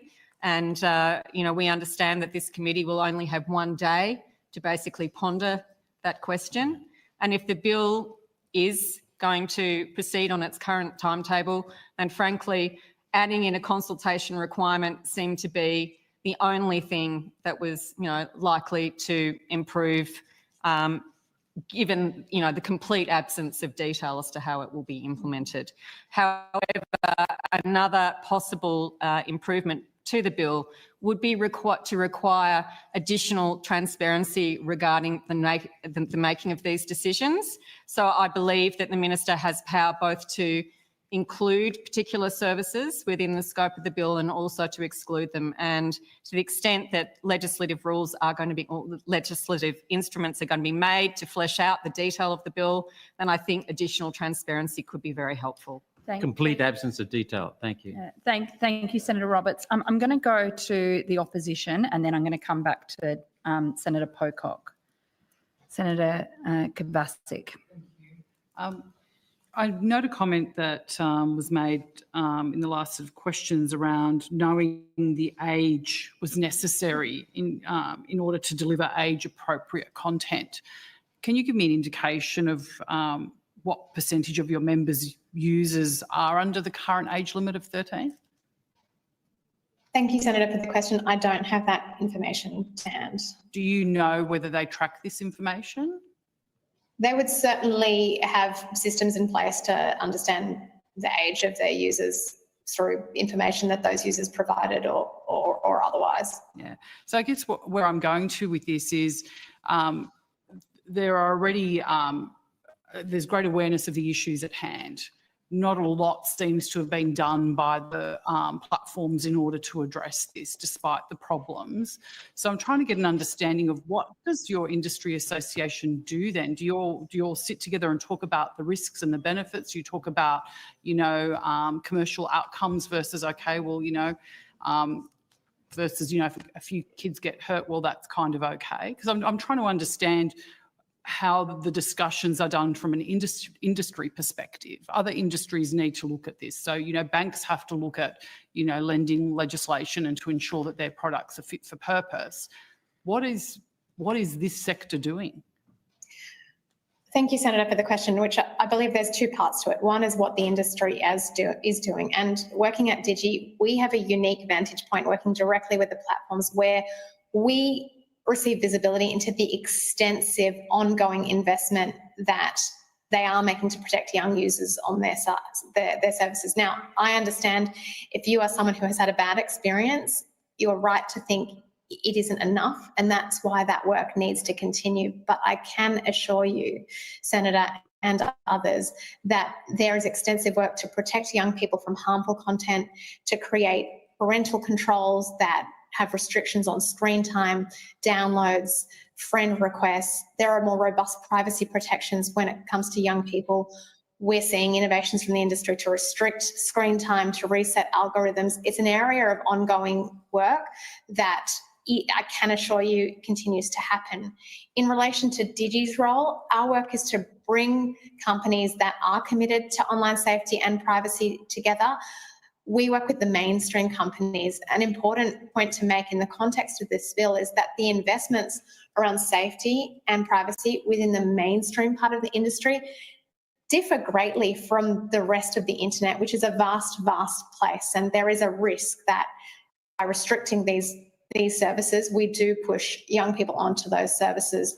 We see our role at Digi to be solutions focused, to work with the industry to make proposals to government that we think will actually improve safety, not just through engaging with law reform, but also through the code development work where we're specifically proposing legal requirements for our industry.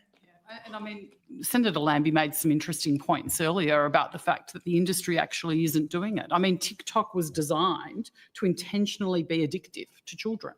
So we're actually talking about allowing the creator of something that intended to have our children do this all the time be charged with the time and the space to develop solutions for that. I find that really confusing.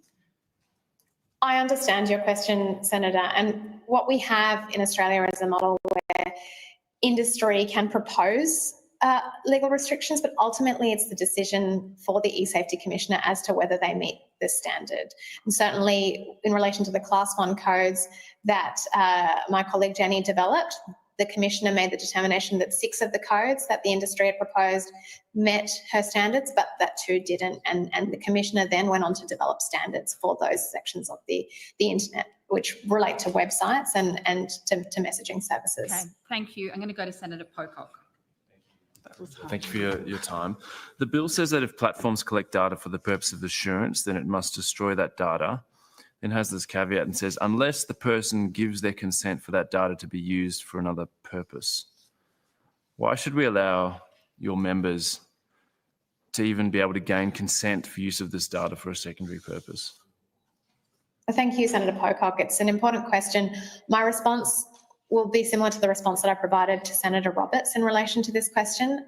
There are 2 areas where this information may be useful for services going forward past that point of initial collection, which is around demonstrating compliance with the legislation, but also providing age-appropriate versions of their services. And as I mentioned, the industry does have a range of work that it does to protect younger people, added protections to those that they offer their general user base. And so being able to know that age will ensure that the provision of those age-appropriate services. So you're saying that being able to show that you're complying with the legislation would be a secondary purpose? I'm not sure I fully comprehend the question. I might jump in here because I think that, look, we really haven't had a lot of time to look at those provisions on privacy, but I think that this is one of the areas where we would like to know exactly what is the intention here, because that data could also be useful, for example, in relation to the phase 1 codes. We've got phase 2 codes as well. We've got obligations in there, for example, to think about how do we prevent young people on services being exposed to particular kinds of content. And this bill is saying, well, you can collect this data only for this purpose, but then if there is a secondary purpose and there's consent, that's fine. I just think that it just seems to me to have been very rushed. I think that what data is collected and how it should be used is an absolutely essential question here. The collection of data in relation to children is much more complex, and that's why we've got a children's privacy code being developed, which is, I believe, due to be delivered probably 1 or 2 years from now. Not soon enough. Not soon enough. So I think these are really great questions, and I don't know the answer because they're not clear in the legislation, and we just don't know. Well, how say you don't use it for a secondary purpose, how will you demonstrate to the government that you destroyed the data and complied with the law? What does that look like? Senator Pocock, this is an important question, and this is questions that that the entire economy will have to deal with within privacy reform. Certainly, the first bill that's before the Parliament contemplates a children's online privacy code, which, as I mentioned, Digi welcomes. I agree that is needed, and there's certainly questions here around how industry would reconcile their obligations with that code and this. But questions around data retention are really, really, really complex. I don't profess to be an expert. In a past job, I did work with engineers around GDPR compliance, and I can tell you that these are really complex questions in terms of, how the layers of retention, but certainly one that needs to be grappled with, and certainly another reason why we need extensive consultation through the next 12 months should this pass. So I would also point to the provisions in the Online Safety Act that relate to enforcement. Sorry, can I just draw you back to the actual question? Yep. Is to comply with this, should it become law, you would need to destroy data. What does that actually look like? Or are your members, you never destroy data because data is actually money? On the contrary, Senator Pocock, our members believe in the principle of data minimisation, and there would certainly be situations where data is destroyed, and we've made recommendations in relation to this, in relation to the Privacy Act. But it is an important technical question that the industry does need to grapple with in terms of, how you retain the information, but how you also demonstrate compliance. It's a really important point that you raise. Thank you, Ms. Bose. I hope they pay you a lot of money because it must be a hard job trying to make some of your members look like good faith actors. Just finally, I'm interested, we're talking about the harms of social media. We've got legislation brought forward because we're seeing the very real harms. I'm interested why your members are still serving alcohol and gambling ads to under 18 users. We've seen researchers do a lot of work on this showing that platforms like Meta are serving these ads to under 18s. Like, why is that still happening given all the data and tech that you have? I might throw to my colleague Jenny, who's led our submissions in this area. Look, I hadn't seen the research that you refer to. My understanding, though, is that platforms do take steps to ensure that those ads are targeted to the appropriate age demographic and not to 18-year-old users. Now,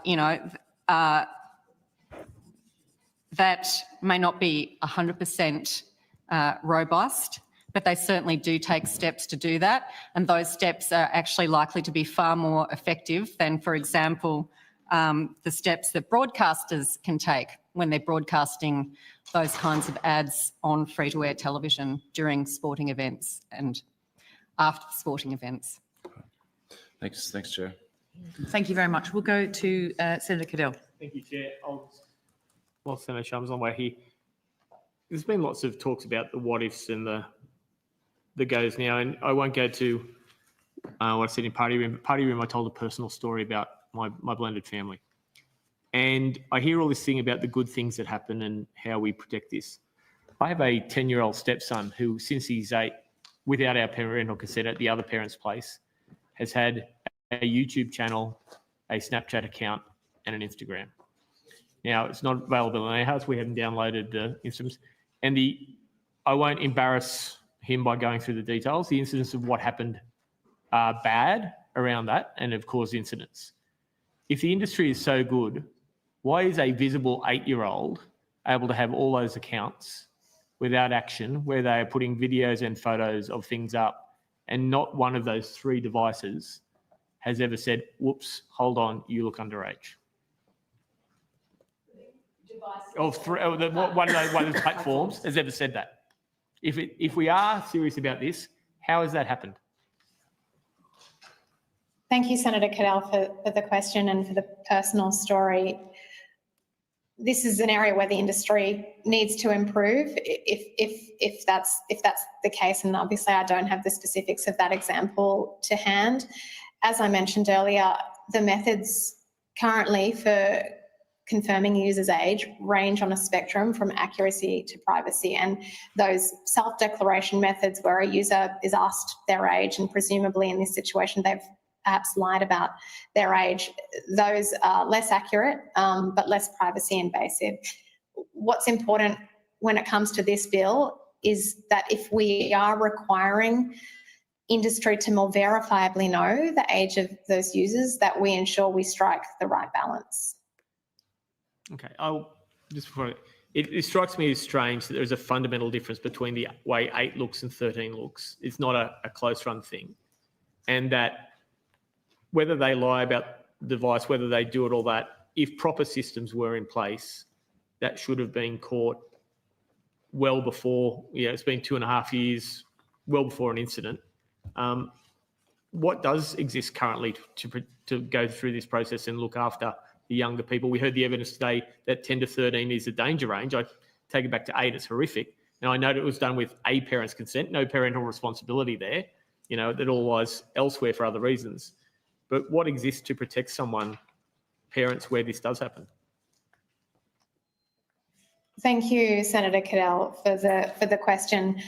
In relation to what specific platforms are doing when it's apparent that a user is underage, those are questions for the industry and specific platforms, but at a general level, I can say there are more reactive enforcement measures. I draw upon my own past experience working in trust and safety. When we received signals or we received reports that a user was underage, certainly there'd be action. You're right to raise that. Can the technology proactively detect this? And certainly there are challenges when it comes to that. There is the use of algorithms to detect problematic content or harmful content, or the case that you raise is, can algorithms detect the difference between an 8-year-old and a 13-year-old? There are real questions here.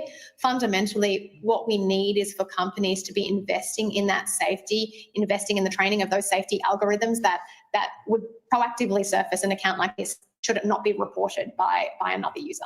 Thank you. Senator Sharma. Thank you. Thanks for your time today. Do you have a figure for how much advertising revenue your members make from your under 18 audience? Thank you, Senator Sharma. I do not have a figure for that. Okay. There's a study done by the Harvard Chan School of Public Health at Harvard that says that 6 social media platforms, which include Facebook, Instagram, Snapchat, TikTok, X and YouTube, made $11 billion in advertising revenue from US users under the age of 18 in 2022. Does that sound about right to you? I'm not familiar with that study, Senator Sharma. So I'm happy to table that one, Chair, if that's okay. What stats do you have more broadly then on terms of the age breakdown of the audience of your members? Under 18s, under 16s, under 13s? Thank you, Senator Sharma. This is really an important question. I've made myself available at very short notice to this inquiry. I haven't had a chance to collect that data for this appearance today. Appreciate there's limitations on questions on notice, but I would be happy to pick this up afterwards should it be of interest. But do your members collect that data even if you're not able to provide that today? I can't speak for individual companies in terms of that information. Okay. Yeah. If you could take that on notice, we'll have the data afterwards, if not. Yeah, if you can get it to us today, that would be helpful. Okay, thank you. I can do. Currently, there's an age limit, am I correct here, of 13 imposed by US legislation on users having social media accounts with your members. Is that right? That's correct, Senator Sharma. The global norm for social media services to be restricted to the age of 13 has been established by the Children's Online Privacy Protection Act in the US that has different restrictions for services that are targeted to under 13s. And what do your members currently do to comply with that law? They would take a range of measures. Again, I can only offer an industry perspective. I spoke earlier in response to Senator Cadell's questions around some of the signals that some of the technology they might use to detect underage accounts, and certainly they would respond to reports. But there would be multi-pronged approaches. I can't speak to that for every company within our membership. Okay. I mean, your members earn advertising revenue from the under 18 audience. That's clear. And there's nothing wrong with this. You're an industry body. You're meant to represent commercial interests. I don't expect commercial platforms to have a social conscience. I think that's the role of governments to impose. But isn't your... Sorry to interrupt everyone, but something else has just come up. Let me just quickly switch to here. Go live. Now, I don't know how much I may have missed, so forgive me if I've missed something. But it looks like the online safety bill, where is it?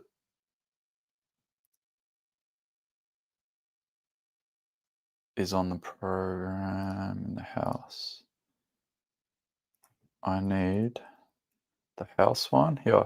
So current items for business, online safety amendment, social media minimum age. Okay, so let's see if I can find it. There's a lot going on at the moment. For his contribution in the question before the House now, is that the motion big? All of our business operators find themselves in at the moment. The cost of doing business is actually very high. We've got escalating costs of, for example, insurance, freight, energy and Contribution in the question before the House now, is that the motion be agreed to? And with that, I give the call to the most honourable member for Hasler. Thank you very much, Deputy Speaker, and I too agree with the member for Fowler. Small and medium-sized enterprises are fundamental to the Australian economy. And the Albanese Labor government is working for all Australians to ensure that we open up all of them. Time allotted for this debate has expired. The debate is adjourned and the resumption of the debate will be in order of the day for the next sitting. The following message from the Senate has been received. The Senate returns to the House of Representatives a bill for an act about aged care and related purposes and informs the House that the Senate has agreed to the bill with the amendments in the annexed schedule. The Senate requests the concurrence of the House in the amendments. Give the call to the Minister. Mr Speaker, I move that the amendments be considered at a later hour this day. I'll put the question. Those opinions say aye. Against no. I think the ayes have it. Give the call to the Minister. Speaker, I move that business intervening before order of the day number 11, government business, be postponed until a later hour this day. Put the question. Those opinions say aye. Against no. I think the ayes have it, and I call the clerk. Government business, order of the day number 2, online safety amendment, social media minimum age bill 2024, resumption of debate on the second reading. The question is the bill be now read a second time, and I'll give the call to the Prime Minister. Thanks, Mr Speaker. Well, this bill is all about supporting parents and protecting children. And I want to pay tribute to the Minister for Communication. Everyone on Twitter, share it. Share it. Come on. Everyone on Twitter, share it. It's happening. It's happening. Now I'm going to be alarmist. Everyone share it. Come on. Oh my God, it's happening. For the work that she has done in bringing forward this landmark legislation. It is about making sure that children have a childhood and parents have peace of mind. And it's about this Parliament working together to lock this change in, because we're doing more than setting a new minimum age of 16 for social media. We are setting a new community standard, making it clear that social media companies have a social responsibility, and sending a message to all those mums and dads who are worried about the impact that social media is having on their children's well-being, their mental health, their confidence and their sense of self. That message is simple. We are on your side. We've got your back. Mr Speaker, I want young Australians to grow up happy, active and safe, playing outside with their friends, off their phones and onto the footy and cricket field, the tennis and netball courts, the swimming pool, at the beach, any sport that grabs their interest, or indeed just engaging with each other on a face-to-face basis. Learning how to win and how to lose, learning how to work as a team, learning about resilience and being part of their community, discovering music and art, being confident in the classroom, at home, confident in themselves and around their peers, gaining and growing from these real experiences with real people, face to face. And we know, Mr. Speaker, from experience, that when schools have banned phones in the classroom, it has had an uplifting experience, both in students learning in an improved way, but also kids engaging with each other at play lunch, at lunchtime, after school. It has made a difference. Every parent and every level of government understands the benefits of all of these things to individuals, families and society as a whole. And that's why we invest in grassroots sport and community facilities. That's why we invest in infrastructure and the programs that support them, because we know that social interaction provides a social benefit. In contrast, we know that social media is causing social harm. The figures are very clear. I was watching Insiders yesterday and they had the graph of hospitalisations of young people from mental health issues since 2010. And in particular for young women, that graph is scary, but for young men as well. There is a clear causal link between the rise of social media and the harm for the mental health of young Australians. And indeed, not just young Australians, this is an issue that governments around the world are grappling with. And can I say, when I was talking with leaders of European and North American and other countries in our own region as well, including Prime Minister Luxon of New Zealand last week, they are all looking at what we are doing, and they are applauding what we are doing in showing leadership in this area. We know that social media can be a weapon for bullies, a platform for peer pressure, a driver of anxiety, a vehicle for scammers, and worst of all, a tool for online predators. And because it is young Australians who are most engaged with this technology, it is young Australians who are most at risk. And that's why we want to set the minimum age for social media at 16. Because as we develop and mature, we're better at spotting the fakes and the dangers. We build up the mental resilience to ignore the worst of the nastiness. We learn the difference between online followers and true and real friends. We learn not to measure ourselves and our lives against impossible standards or a fake image of perfection. Those of us in public life know not to look at the comments section. But it's even harder for young people to deal with some of what people will say online that they would never say face to face. As we get older, we do learn not to measure ourselves and our lives against impossible standards or a fake image of perfection. But if children don't have that chance to learn, if they don't have the grounding of real experiences and real friendships to support them, if they fall into the vortex of thinking what happens online is all that matters, then we know the consequences can be devastating.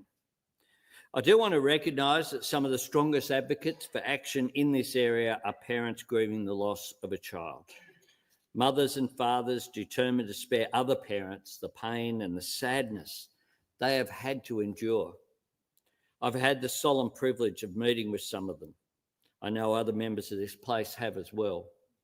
Their loss is unimaginable. Their courage and selflessness is extraordinary. To take that personal grieving and channel it into making a difference for others is remarkably courageous. And we owe it to those families, indeed we owe it to every family, to do everything we can to help. Mr. Speaker, I want to make 5 points about the specific detail of this legislation and why it is worthy of the unanimous support of this Parliament. Firstly, this bill puts the onus on social media companies, not young people, not their parents.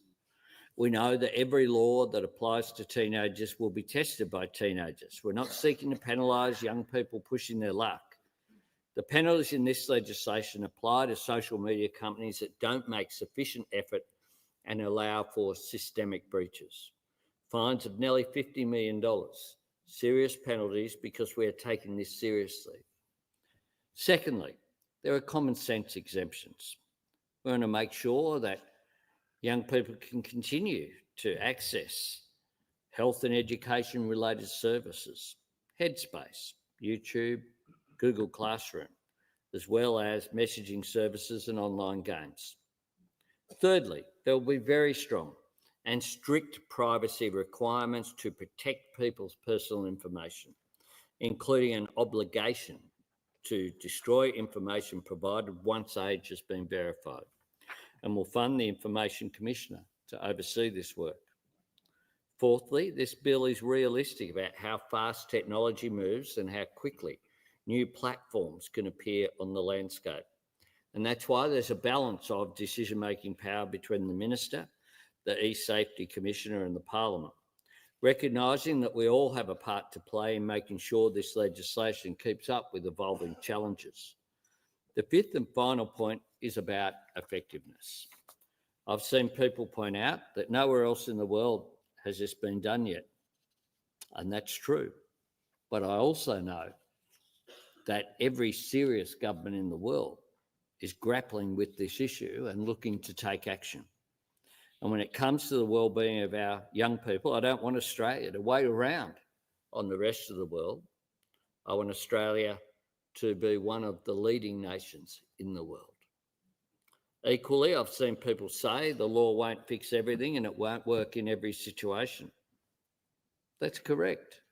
You can't have perfect law in an area like this relating to technology that will work 100% perfectly 100% of the time. But we can't make perfection a barrier to action. In many ways, one of the great values of this law is the message that it sends, the backup it provides to parents across Australia who feel out of their depth and worried about where all this will end.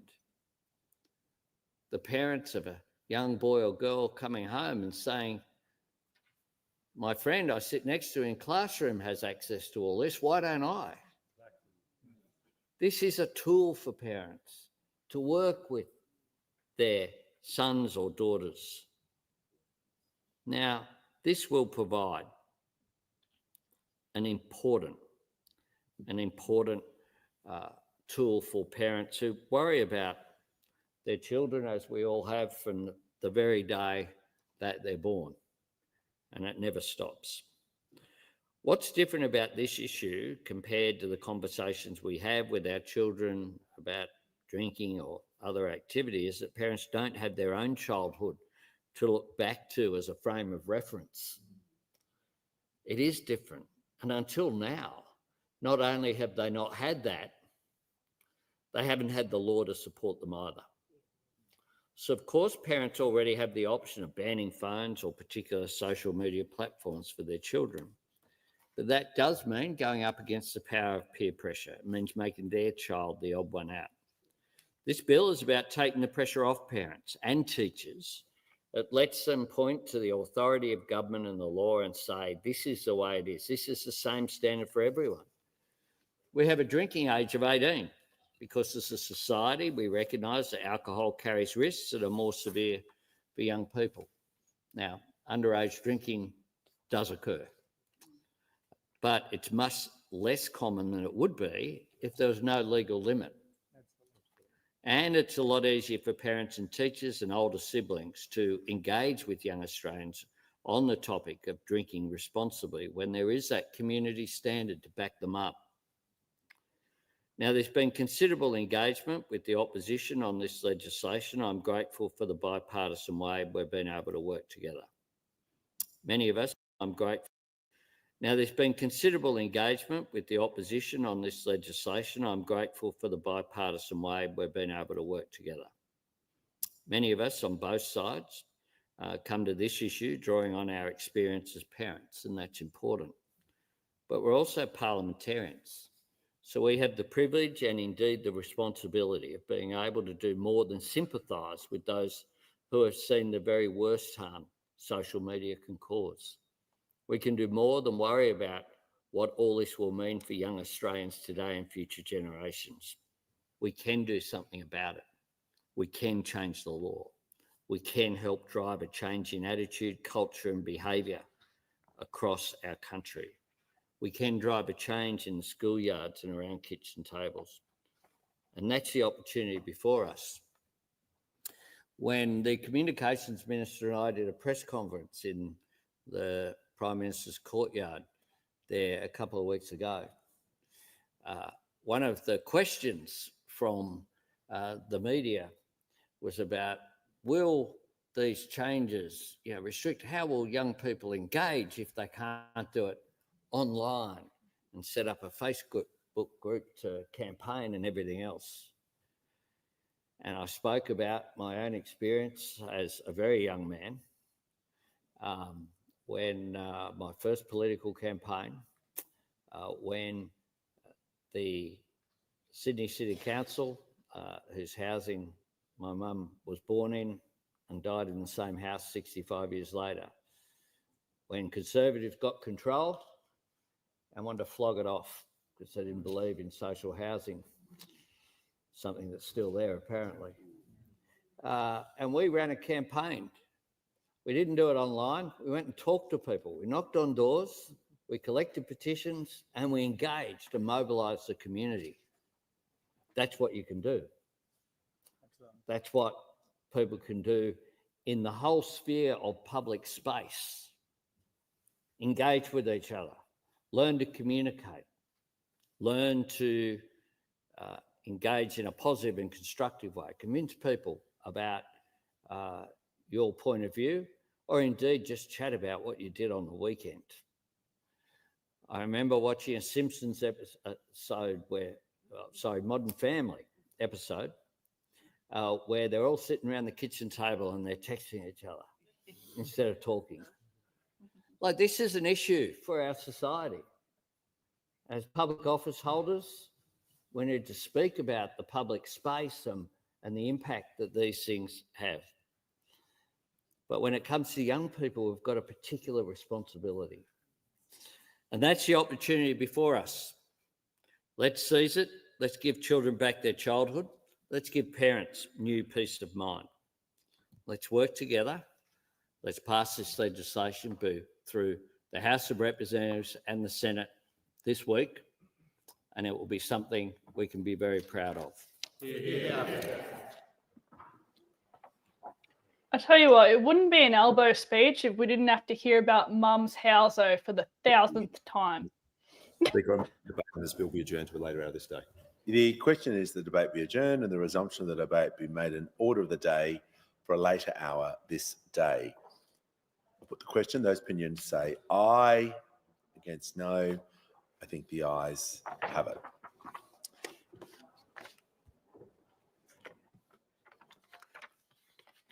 I give the call to the Treasurer. Thank you, Mr. Speaker. I present the Future Made in Australia.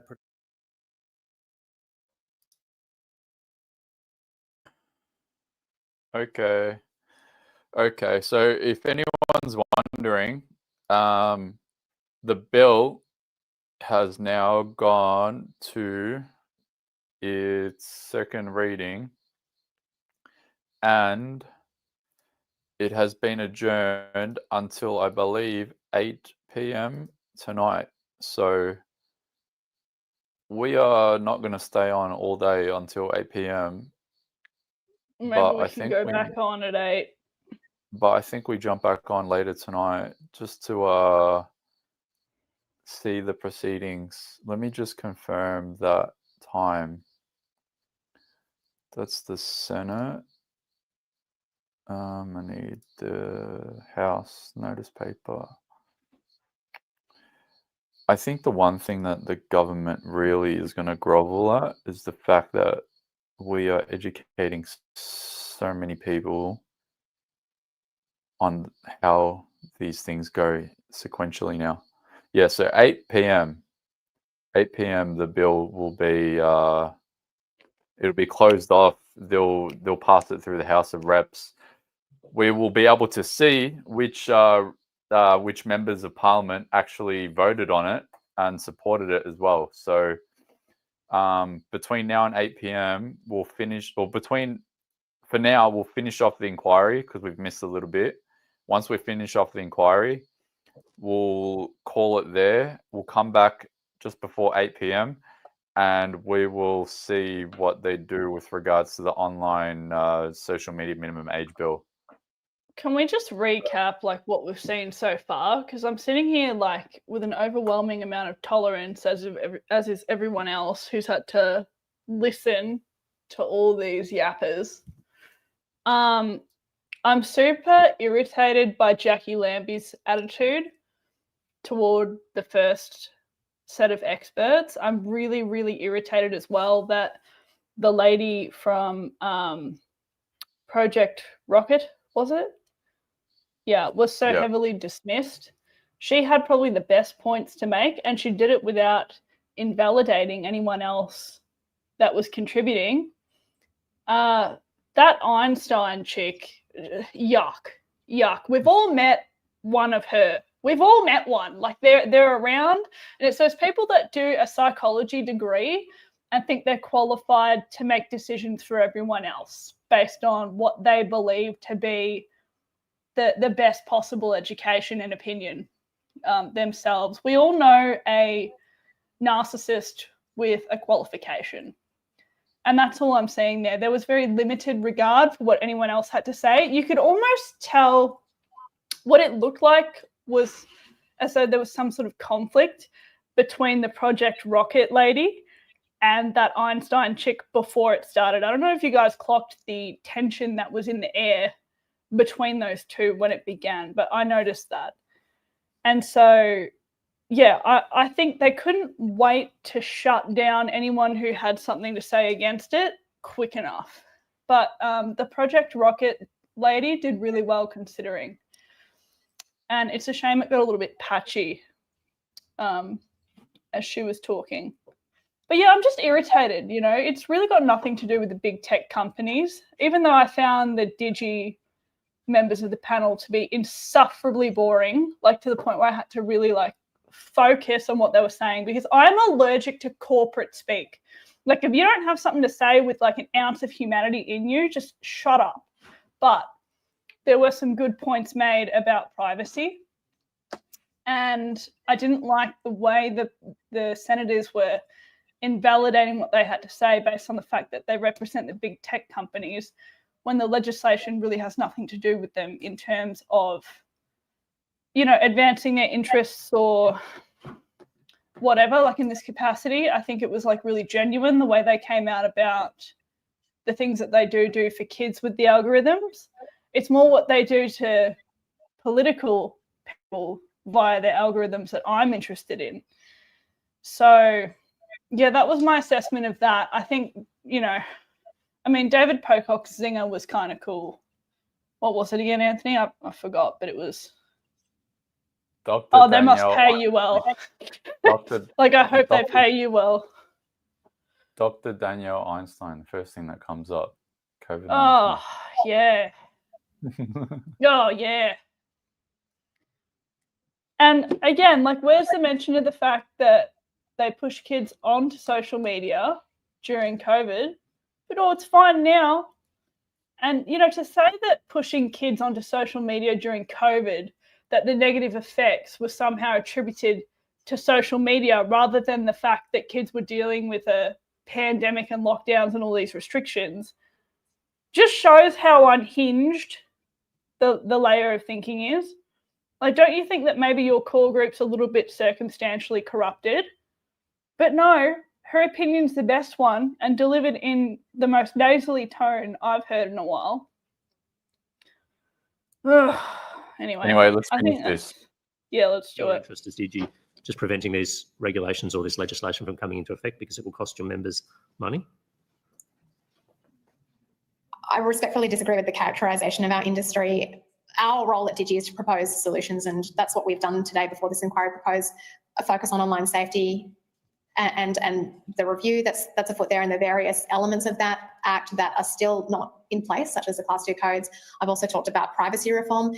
While our members are certainly in the spotlight, I would posit that actually the companies that are in the spotlight when it comes to questions of privacy often do far more than those that fly under the radar. So we do believe there's a really important opportunity in the privacy bill that's before Parliament to level up protections for young people online in relation to ensuring that, you know, they're protected. And as I've said, that Children's Online Privacy Code will be really important.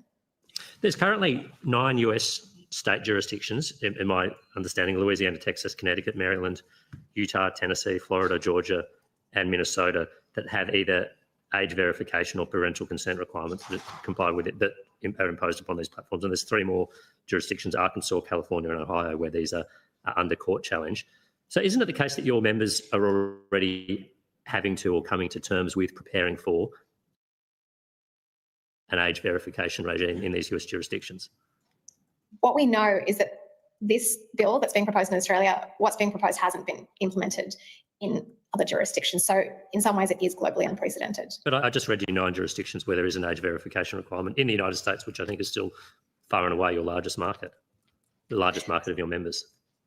Certainly this is a global conversation, and there are, as you say, different moves in different jurisdictions.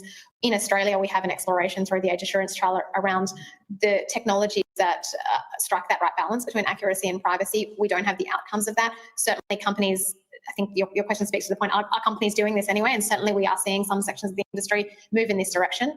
What's really important to remember here is the bill proposes an extremely broad scope of services under its definition of social media. As I mentioned, it encompasses services with 2 or more end users. So when we're looking at proposals to have Australians verify their age on product review forums, you know, if a person wants to go and review a vacuum cleaner, for example, these are the types of services that are in scope for this bill, then those questions around the widespread use of this technology are really important to explore before this becomes law.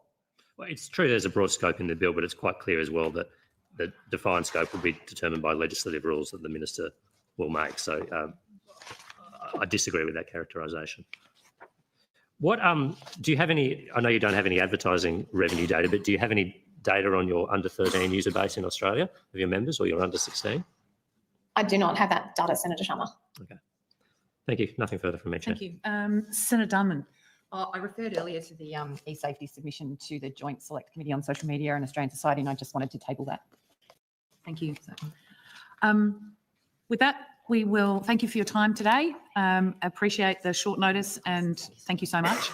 So we will move on now and let you go. And I will call officers from the Department of Infrastructure, Transport, Regional Development, Communication and the Arts and the Privacy Commissioner. Thank you.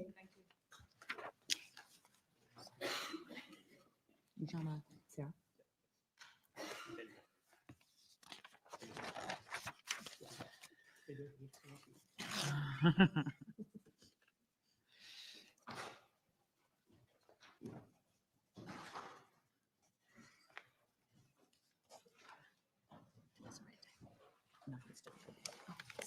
She referenced it, but we can have it.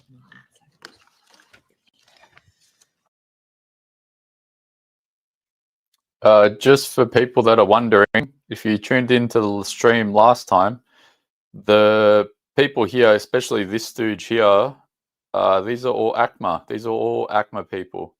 So be prepared for some just disgusting bullshit. Just get ready. Shuffling of paper, shuffling of paper. Thank you very much. I understand that you've received information on parliamentary privilege and the protection of witnesses. I will just remind senators that it has been resolved that an officer of a department of the Commonwealth or of the state shall not be asked to give opinions on matter of policy and should be given reasonable opportunity to refer the question to a senior officer or to a minister. This resolution prohibits only questions asking for opinions on matters of policy and does not preclude questions asking for explanations of policies or factual questions about when and how policies were adopted. Officers of the department are also reminded that any claim that would be contrary to the public interest to answer a question must be made by a minister and should be accompanied by a statement setting out the basis for that claim. For the Hansard record, could you all please state your full name and capacity in which you appear today? And we'll start with you, Mr. Chisholm. Thank you, Senator. James Chisholm, Deputy Secretary, Communications and Media Group, Department of Infrastructure, Transport, Regional Development, Communications and the Arts. I always have to read it off the paper as well. I've done that before. My apologies. Sarah Vanderbroek, First Assistant Secretary, Digital Platform Safety and Classification Division. Andrew Irwin, Assistant Secretary, Online Safety Branch. Eleanor Wang, Specialist Advisor in the Online Safety Branch. And Ms. Kind? Carly Kind, Privacy Commissioner. Sorry, could you just say that again? The volume was a bit... Apologies. Can you hear me okay now? Yep. Yeah, Carly Kind, Privacy Commissioner. Fantastic. Thank you very much. Thank you. Do you have an opening statement at all? No, Nope. Ms. Kind? Nope. Fantastic. We will go directly to questions and we will start with Senator Cadell. Thank you. Well, lots of talk about how this is going to work. So how does the department view the reasonable steps process would work as part of this legislation? I'll ask my colleagues to start with that. Certainly, happy to start. Reasonable steps will be informed by the technology trial that is underway, which will look at the various technologies currently being used by platforms that are out there. I know there have been questions raised in a few areas about whether there's any linkage here to the government's digital ID system, and to be clear, there is no linkage. That is not the intention. The trial will look at the different methodologies and assess not just their accuracy, but also their security and privacy settings to see which of those technologies might be considered a reasonable step. So I know you've said it clearly, but I'll go, it's so important. No, there'll be no link to the digital ID. It's verboten, off limits, won't be there. This has nothing to do with the digital ID. But what, you won't allow platforms to use that? There's no requirement for platforms to use the digital ID system to comply with the obligation.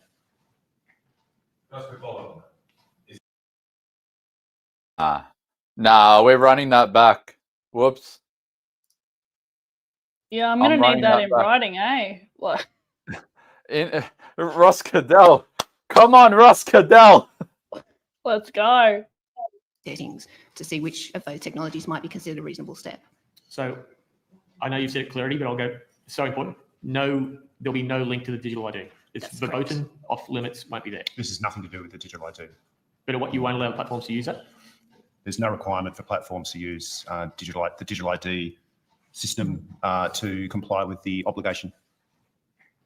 Just to follow up, is there anything to prevent the eSafety Commission from prescribing digital ID as a means with which to verify someone's age? I think that would be, it'd be hard to see that would be permissible under the Or can you point me to the bit in the legislation which restricts the eSafety Commissioner from designating digital ID as a means of age verification? I can't see how the eSafety Commission would do that.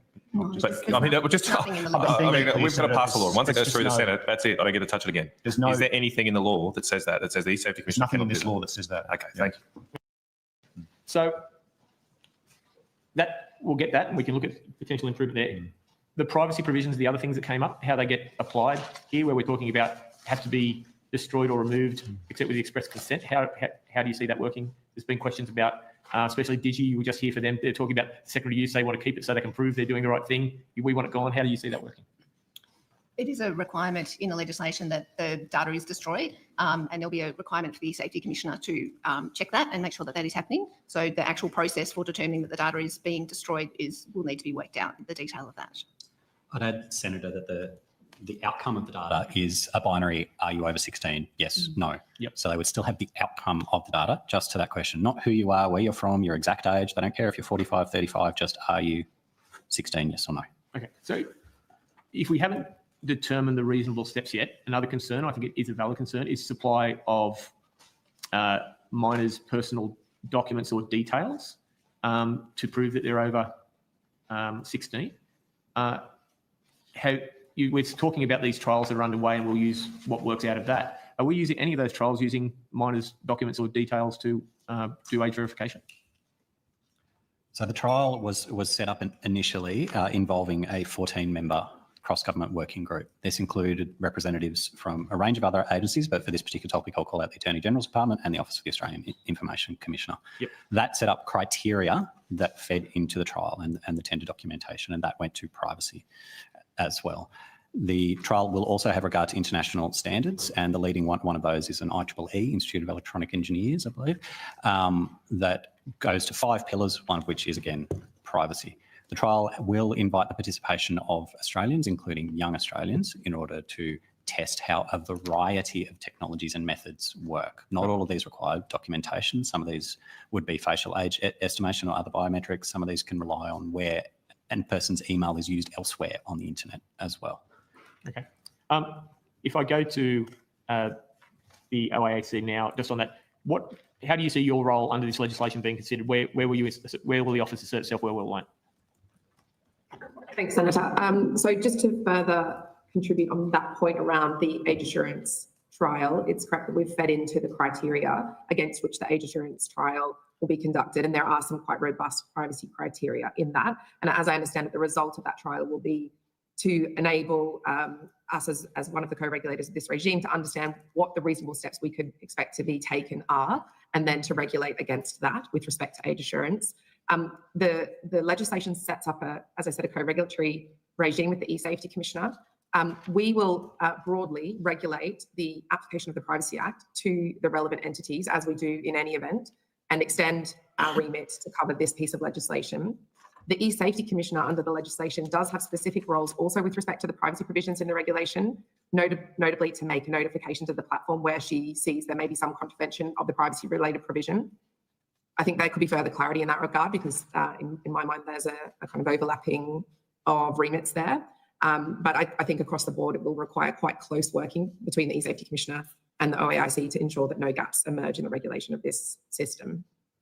Okay, so moving on forward, we get that right. We have to get that working relationship right. This goes through, and the presumption is that how would we go with that safeguard and monitoring the safeguards? What is the process you would go through to make sure, from a privacy perspective, that things are being undertaken? Would it be through the eSafety Commissioner?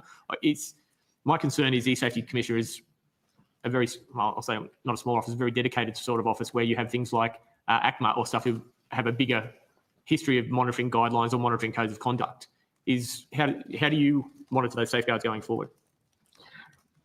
Because we're talking about extremely large online platforms, I think the answer is going to have to be that we will either selectively monitor or sample for compliance.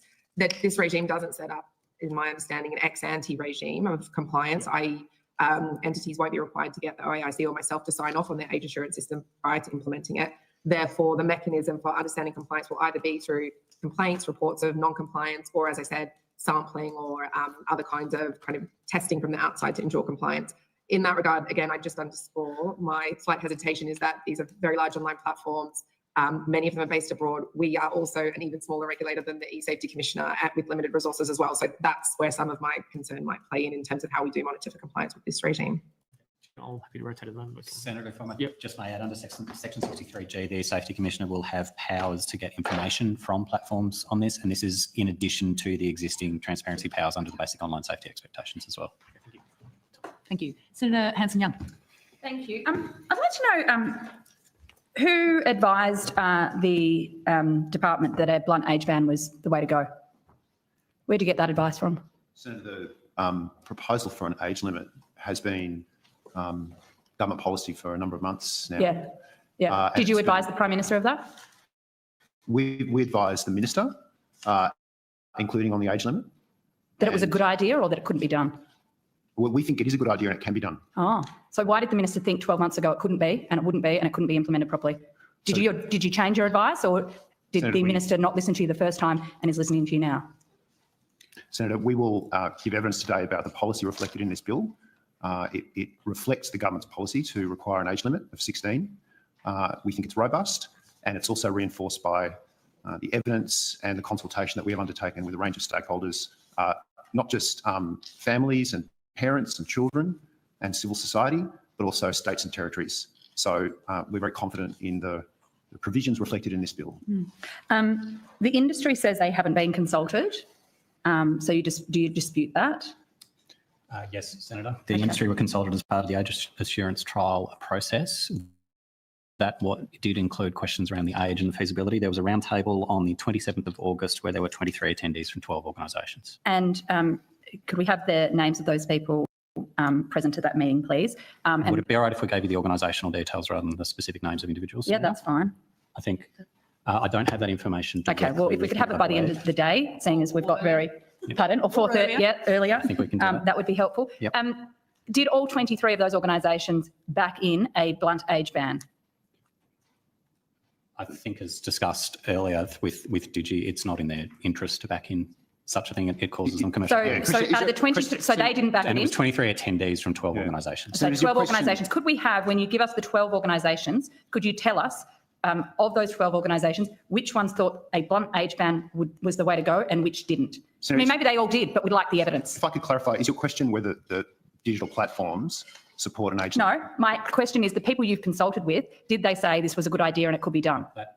That's not the extent of our consultation. Oh, so what did you consult on then? So in terms of people... So I just outlined, Senator, that we consulted with a whole range of organisations and individuals, not just digital platforms. So Mr Irwin can step you through the very extensive consultation that we've undertaken. There were 9 roundtables with over 120 attendees. Right, okay. So the roundtable on the 12th of August was was a digital industries roundtable, was it? On the 27th of August, it was with digital platforms, okay. yes. And did any of those platforms, or did all of those platforms, all of those groups represented, did they all say they could do this and it could be done in the timeframe that you've asked for? I'm trying to search my memory, Senator. Have, detailed notes. We would have to check back to see what we documented. Well, the reason I'm pushing on this is the Senate has given us 3 hours to get evidence to work out whether this bill can work, is able to work, is robust,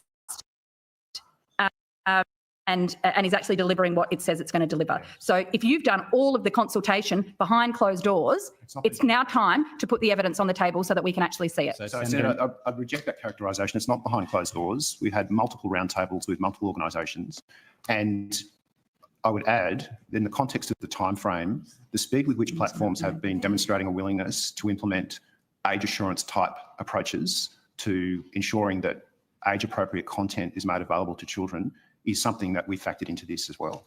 Yeah. Did In any relation of to the those capacity, did any of the individuals or representatives or organisations that you've done roundtables with, did any of them have to sign NDAs as you've done in other parts of consultation within the department?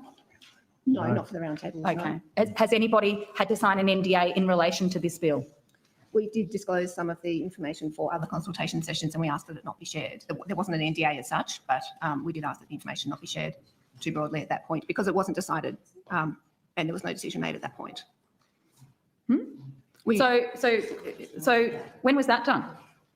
So, Senator, I think the point that No. Answer the question first, and then you can follow up. So in early November, we consulted with mental health organisations and with some experts and with the platforms, and we provided some information about the sort of principles that might be covered in the legislation. It wasn't what would or wouldn't, it was the things that we wanted to talk to them about, whether they were a good idea, whether they were feasible.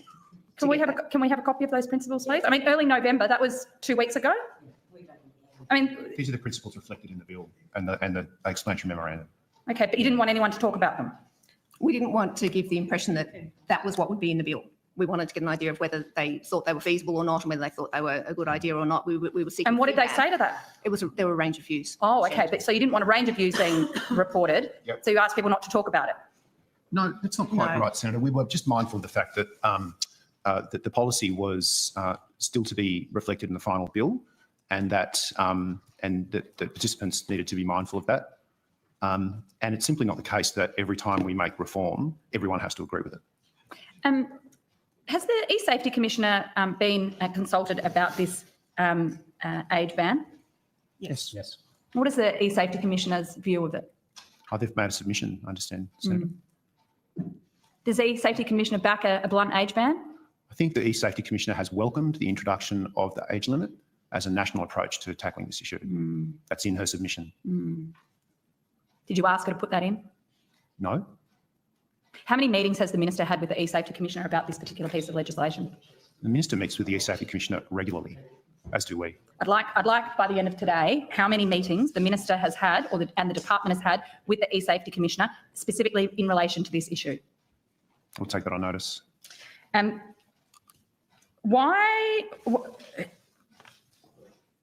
Who advised that the age ban should be introduced before the age verification trial was complete? Senator, the government's policy is to introduce the age ban, the age limit, and the legislation has been introduced as a matter of government policy, and it will develop in such a way that full implementation will take into account the outcomes of that age assurance trial. Why hasn't the review of the Online Safety Act been released? It's about the timing of the release is a matter for government. When was the review handed to the Minister? 31st of October. The Minister referred to this in her speech 2 weeks ago to the Sydney Institute, including reference to the duty of care that the government would introduce. So it was the review was handed to the Minister on the 31st of October. And you don't know, you're not going to tell us when that review is going to be released? Senator, it's not, we're stretching a bit beyond the... No, this bill is before directly you. related. But it is very much the case that when reviews are handed to government, the timing of release is a matter for government. It's not something that we, as officials, How determine. many pages is the review? I'll take that on notice, Senator. Do you have a copy of the review? Not in front of me, no. How many recommendations are in the review? I'll take that on notice too, Senator, but there are many recommendations. Yeah. But You know, Senator, I can't go into detail of that until the government releases the I know, report. but this is why this is such a joke. A piece of legislation is being rammed through that relates directly to the issues that were raised in this review. There's a whole lot of recommendations. You just said a whole lot of recommendations. It's being kept secret from the public, Senator secret from the Hanson-Young, Senate, and you're asking us to ram through a piece of legislation without any evidence. Senator Hanson-Young, it is down to the Minister to release it. She received it less than a month ago, and it is not appropriate to harangue the witnesses on this particular issue because you know well that they cannot tell you. Well, let's see if we can get the Minister in here in the next half an hour and ask the questions directly to her. Why don't we see that? Could you put a call into the Minister and see if she's prepared to come in here and answer some questions? If she's got all the answers and you can't give them to us, let's get them from her. Senator, We're still going to take the call at this point in time. if it assists, I can comfortably say that there's nothing in this proposal that is inconsistent with the report. Thank you, Mr. Chisholm. We'll go to Senator Darwin. Thanks. My questions are for the OIAC.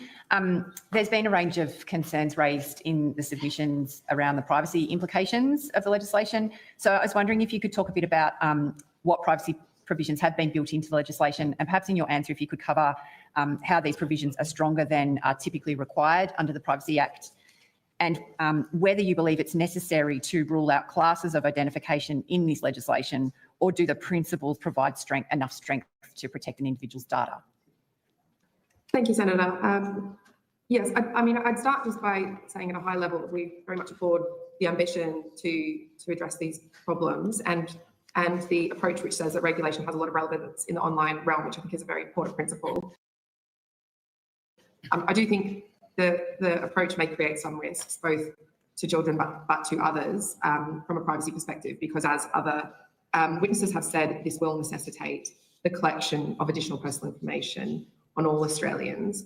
I understand, and my office has been able to contribute to the development of the privacy protections contained in the bill, and we're relatively happy with where they have gotten to.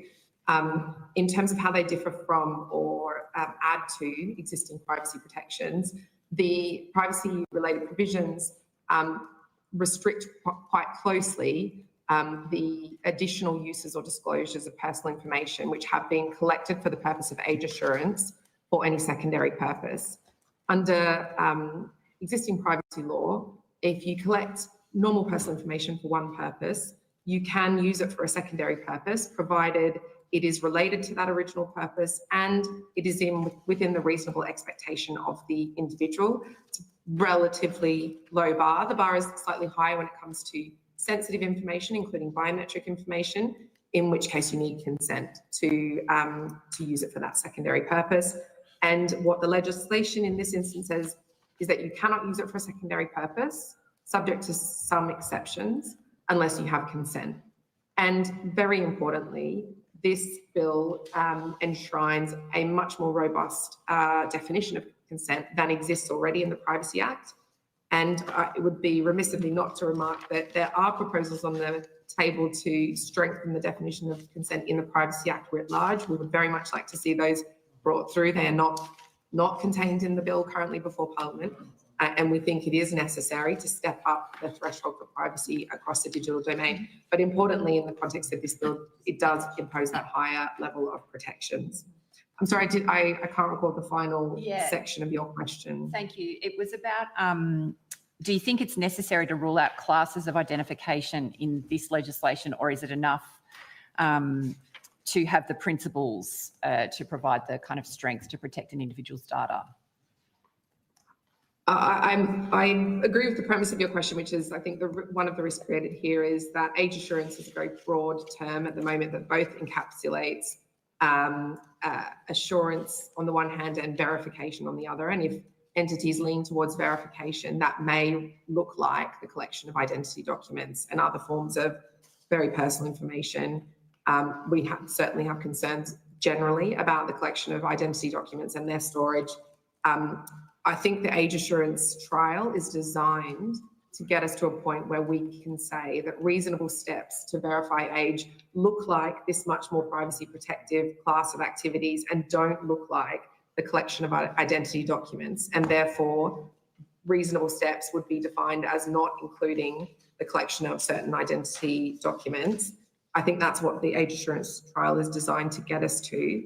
And that, that will have to play out in time. So the long-winded answer to your question, Senator, is I think it would be probably prejudging the outcome of that trial to say now that certain classes of identity documents couldn't be used. Otherwise, it may frustrate the entire bill if we find, for example, that other assurance techniques aren't sufficient to get entities to the robust level of reassurance they'll need to block children from the platforms. Okay, thank you. So you talked a little bit earlier about your role in monitoring the privacy implications along with the e-safety commissioner. So I just wonder if you could talk a little bit more about that, particularly in terms of how long perhaps yourself as a regulator would need typically to build new systems, processes and recruitment to support the new regulatory function that's proposed? I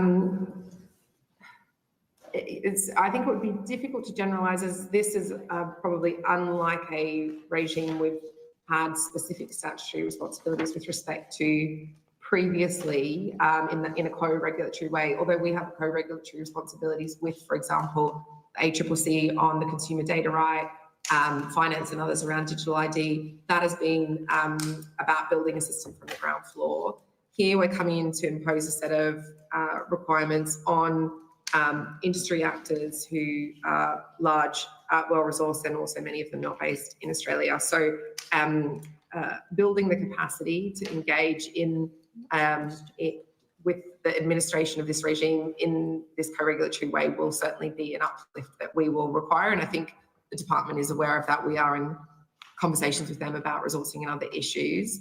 I think that the e-safety commissioner is very well placed to be the lead on this. I think they do have that experience through co-development and otherwise, and we would be, I think, learning from that experience. We haven't, whereas we have always had the role and responsibility to regulate in the online platform sector, we haven't had a lot of enforcement actions in that space historically due to some of the challenges with enforcing and some of the limitations of the Privacy Act. So again, it will be a slightly new space for us to be moving into.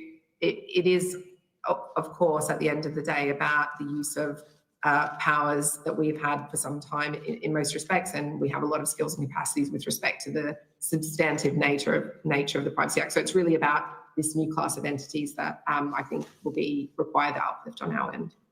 Thank you. Senator Lambie. Just wanted to know, the legislation requires the minister to draft rules that goes towards the definition of aged restricted social media platforms and other matters. Is that correct? It gives the minister the power to make legislative rules to either rule in or rule out. Yes. Okay, so can the department provide a copy of the draft rules they intend to include as part of the framework? Do you have draft rules already done? No, we wouldn't do draft rules until the law had come into effect. Really? We're supposed to vote on this and we've got no idea and you've done no draft rules? Wow. Senator, the minister in the second reading speech raised the categories of platforms that she had flagged would be out, those being in relation to messaging, online gaming, health and education. Senator, we wouldn't do something we don't have the power to do. The minister, until the legislation comes into effect, we don't have the power to make new rules. We'd have to wait until that enabling power comes into effect. Well, you haven't discussed any of this. You don't. We have discussed it, yeah. And as Mr. Irwin said, the minister outlined some broad categories that would be relevant to that. But we haven't done the drafting of the instruments because of the reasons I outlined. Wow. Okay. How does the bill ensure that the collection and verification of user identification by social media companies respect the privacy? That goes to some of what the Commissioner was discussing earlier in Section 63F, which clarifies that uses or disclosures of the information otherwise than for the purpose of age assurance, for certain other exceptions which broadly relate to compliance with other laws, and for very specific, as the Commissioner said, it's a heightened standard of consent. If they are used for anything other than that, it constitutes an interference with privacy, and then flicks over to the Privacy Act for the penalties available there. And there's similar requirements in relation to the destruction of the information once it's been used for age assurance. So will the data be stored onshore or offshore? Well, it's required to be destroyed after it's been used, Senator. So I'm asking you, will it be done onshore or offshore? Because you can't control anything offshore. It has to be destroyed. But you still can't control anything offshore, can you? Really? The Online Safety Act What are you actually going to establishes say? Here's your fine over here. You do it offshore and they're going to pay that fine. I mean, seriously, how do you expect to see this work? The Online Safety If we're Act not in control of establishes- that data, explain to me how that works. The Online Safety Act establishes a nexus of harm in relation to persons ordinarily resident in Australia. That data would be in relation to persons ordinarily resident in Australia. So if it's offshore data collection and they break that law, how positive are you that you're going to be able to uphold those big fines that you're putting into them? And what do you think? Do you think that's actually going to put any fear into them? If they cannot or refuse to demonstrate that they've taken reasonable steps, they will be subject to up to a maximum $49.5 million fine. There's a deterrent. Right. And so besides that, what other measures are in place to safeguard user information against the breaches or misuse? And do you agree that having a centralised database could be a honeypot for hackers? There won't be a centralised database. As Mr Irwin said, the data will be destroyed after it's used. In terms of what will be collected, that will be determined by the types of technologies used. Okay, so how do you know whether that's being destroyed? Why don't you tell me how you know that's being destroyed? I think it goes back to Mr Irwin's evidence about the penalties for not complying. I'm not with the asking about requirements. how do you know if they're complying? That's The Safety Commissioner under Section 63G would have the power to obtain information about compliance, and there's penalties for failure to provide that information as well. And that's as good as it gets. There's no investigative team. There's nothing like that. She There is. gets reports. There is. Yeah, Always explain that to me. We're very confident in the E-Safety Commissioner's enforcement capabilities. Okay. So how do you enforce, I just want to know, I'm just trying to get to this, but how do you enforce a purely foreign entity from breach of Australian law? Why don't you explain that to me? If they carry on, if they operate in Australia, they have to comply with Australian law. So what are you going to do? Just shut them down? Well, we subject them to penalties, not we, but the Commissioner. And the penalties, that's it. That's as tough as it gets, Senator, is it? it's no different to these platforms needing to comply with a full range of Australian laws. They have to comply with consumer laws. They have to comply with domestic laws on a range of fronts. Just because they're not Australian-owned companies doesn't mean they avoid complying with Australian law. It's one of the reasons why they have a strong interest in this legislation, because they will have to comply with it. Are the instruments disallowable instruments? Yeah, we have disallowable instruments, that's right. Yeah. Okay, so which ones are disallowable? Can you provide, no, that's okay, step but you can through you that. provide a Thank you, copy to the committee on which ones are disallowable? We can probably step you through that now, I think, Senator. No, that's okay. If you can just provide that, that'd be good. Sure. Can you? Yeah, what evidence are you going to ask the social media companies to provide to assure that they are not holding onto our kids' data? What do they need to provide to show you that before you go chasing them? What do they need to provide? That'll be a question for the Safety Commissioner as the regulator to determine what information she requires. Okay. Which ones are not disallowable instruments? Can you point us to those ones then? Do we have Which ones are disallowable? Which ones are not? Which are not? disallowable. The notifiable instruments setting out when the obligation will come into effect. The Act specifies that it will be at least 12 months, although the Minister has the power to extend that. The other ones in relation to additional conditions, in relation to services in scope or services out of scope, they are all disallowable. Okay, I just want to quickly ask this question, this is the last one, but you keep stating that you can't use the data information for any other purpose without consent. How is the consent obtained? That's the first thing. Is that consent part of the standard licence user agreement? What's the go here?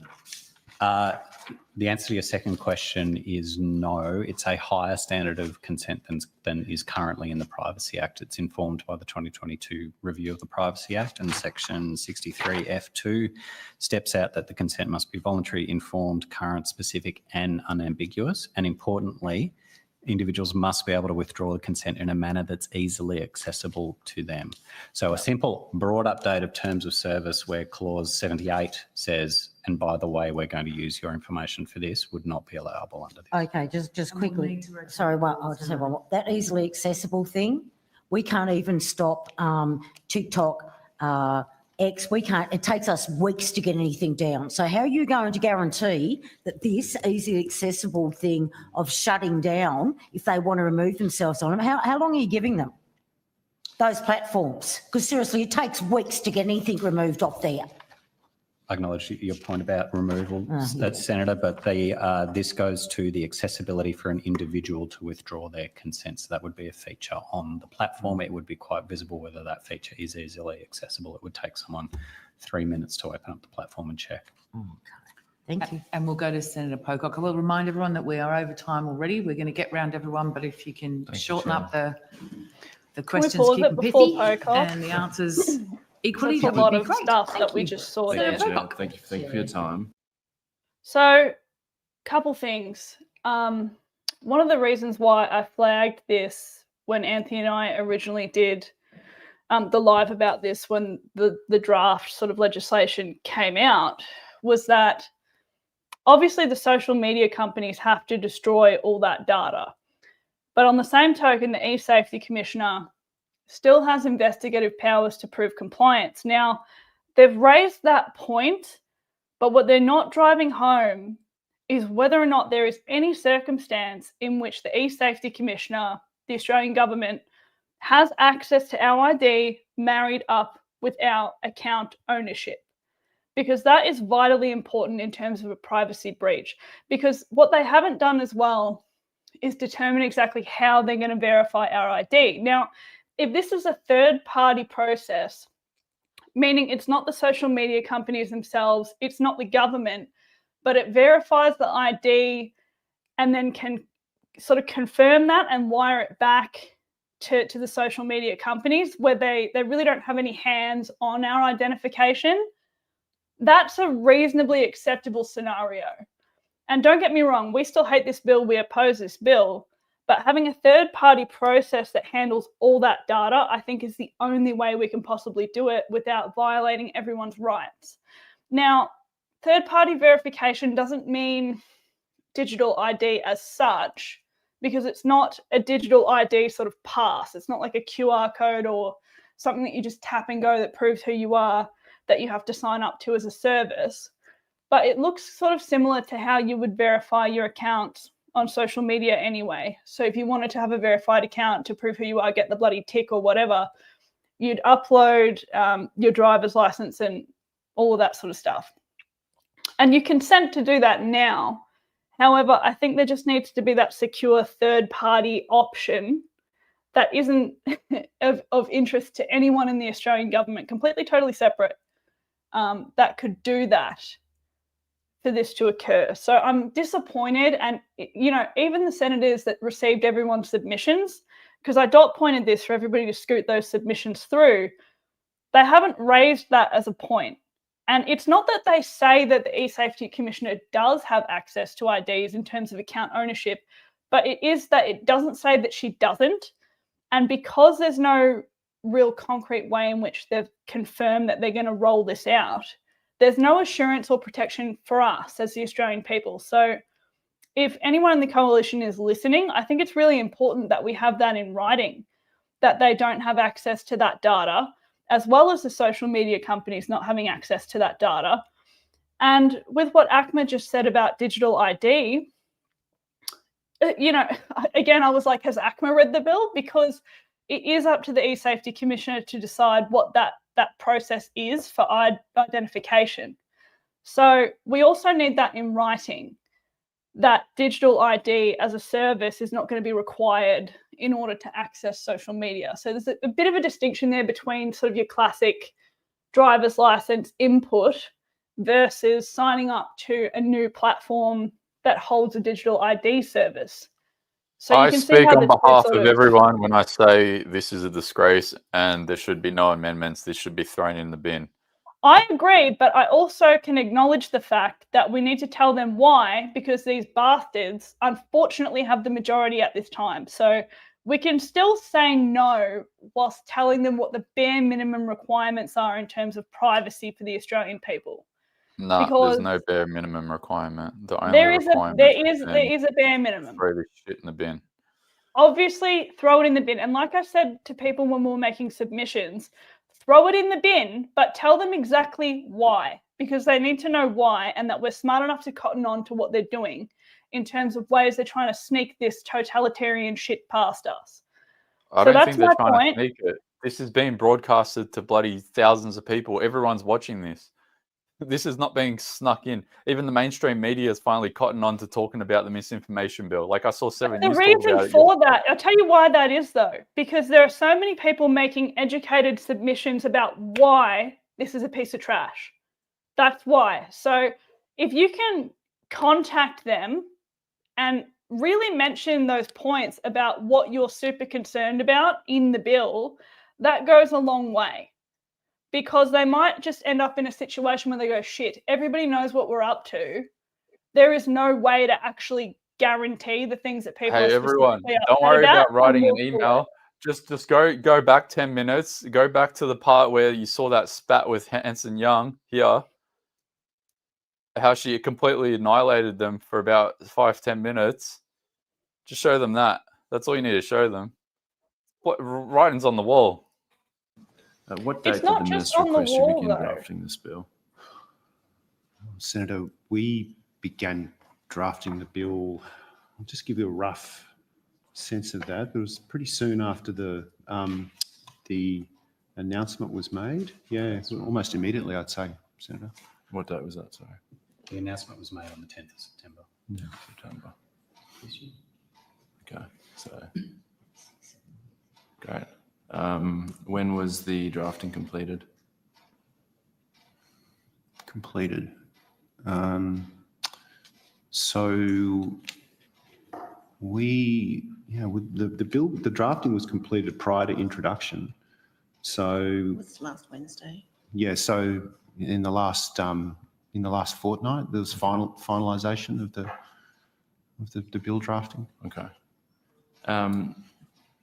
During consultations, I guess the brief consultations I've been able to do, the thing that keeps coming up is the need for the government to invest in community spaces, after-school activities, community sport, all these sorts of things alongside something like this to get young people off social media. Did that come up in your consultations at all, or were you just sort of putting this in front of people and getting their thoughts? I think noting that that's not within our portfolio, of course, as Senator, but that did come up in our consultations, and I'll also point out that it was something that Premier Minns discussed at the Adelaide leg of the Social Media Summit on the 11th of October. Yeah. And are there plans to deliver on that based on consultation? There's a whole suite of programs and initiatives that I guess both our broader departments' portfolios in relation to things like regional development and infrastructure provide for, infrastructure and amenity, and also another portfolio. So we'd probably have to pull something together that was a bit more comprehensive than what we do in communications and media. But I would say, Senator, one of the things that did come up a lot was the importance of a comprehensive approach to tackling the harms, which is why the age limit legislation should be seen alongside the new commitment to a duty of care on digital platforms, such that the platforms are safer places for when people do reach the age of 16, along with the programs like the Alana Madeline Grant Foundation, digital literacy, and online safety work that the Commissioner does. So, but overwhelmingly, the sense was that the harm experienced by particularly children between the ages of 11 and 15 was pretty strong, and hence there was strong support in the consultations that we had around an age limit as a sort of line in the sand on this with platforms. And I'd also point out some of those concerns go to matters of urban planning, which are a matter of the states and territories, but that goes to the importance of running this through National Cabinet, as was done on, I believe, the 8th of November. Yeah. Thank you. And then just, there's been a few questions about the sort of clause in there that says that any data that they collect for age assurance has to be destroyed unless they get express consent. Yeah. Why is that extra clause there? I'll give Mr. Owen to step through. So there may be reasons that an individual would prefer that data to be used, and it may actually lead to data minimisation. So, for example, if you think of the case of Meta, who have Instagram, Facebook and Threads, an individual may prefer to just age assure once on, say, Facebook, and then allow the company to use it across the other services as well. And if that individual doesn't, I asked Digi and they couldn't answer me. What does it actually look like for the social media company to have destroyed that data? How do you know? You know, these not exactly good faith actors we're dealing with here. How do you know that they've deleted that data? What's the process there? That's, as I said before, that's a matter for the eSafety Commissioner as the regulator to gain assurance that the data has been destroyed. I anticipate the Commissioner will do compliance checks on those things and will also act on any reasonable suspicion that they have not complied with that obligation, either in response to complaints or their own investigations into platform compliance with that obligation. And the bill gives the Commissioner the power to do that. And then just on the example you gave, it seems like a good one and clearly is linked to age assurance. But is there anything stopping these companies getting the tick of approval to then use that data for marketing purposes? That's not part of the... That would only be if they asked and if the user consented that it would be used for marketing purposes. Why are we even contemplating that though? Surely it should just be for age assurance. Yeah, I think again it comes back, Senator, to the evidence earlier about what the consent needs to look like, and it needs to be really clear and unambiguous. But is that like a pop-up that kind of says, can't just read these 5,000 words and then give us your definitely not your tick? Definitely not, and that in fact that's what the provision is designed to prevent.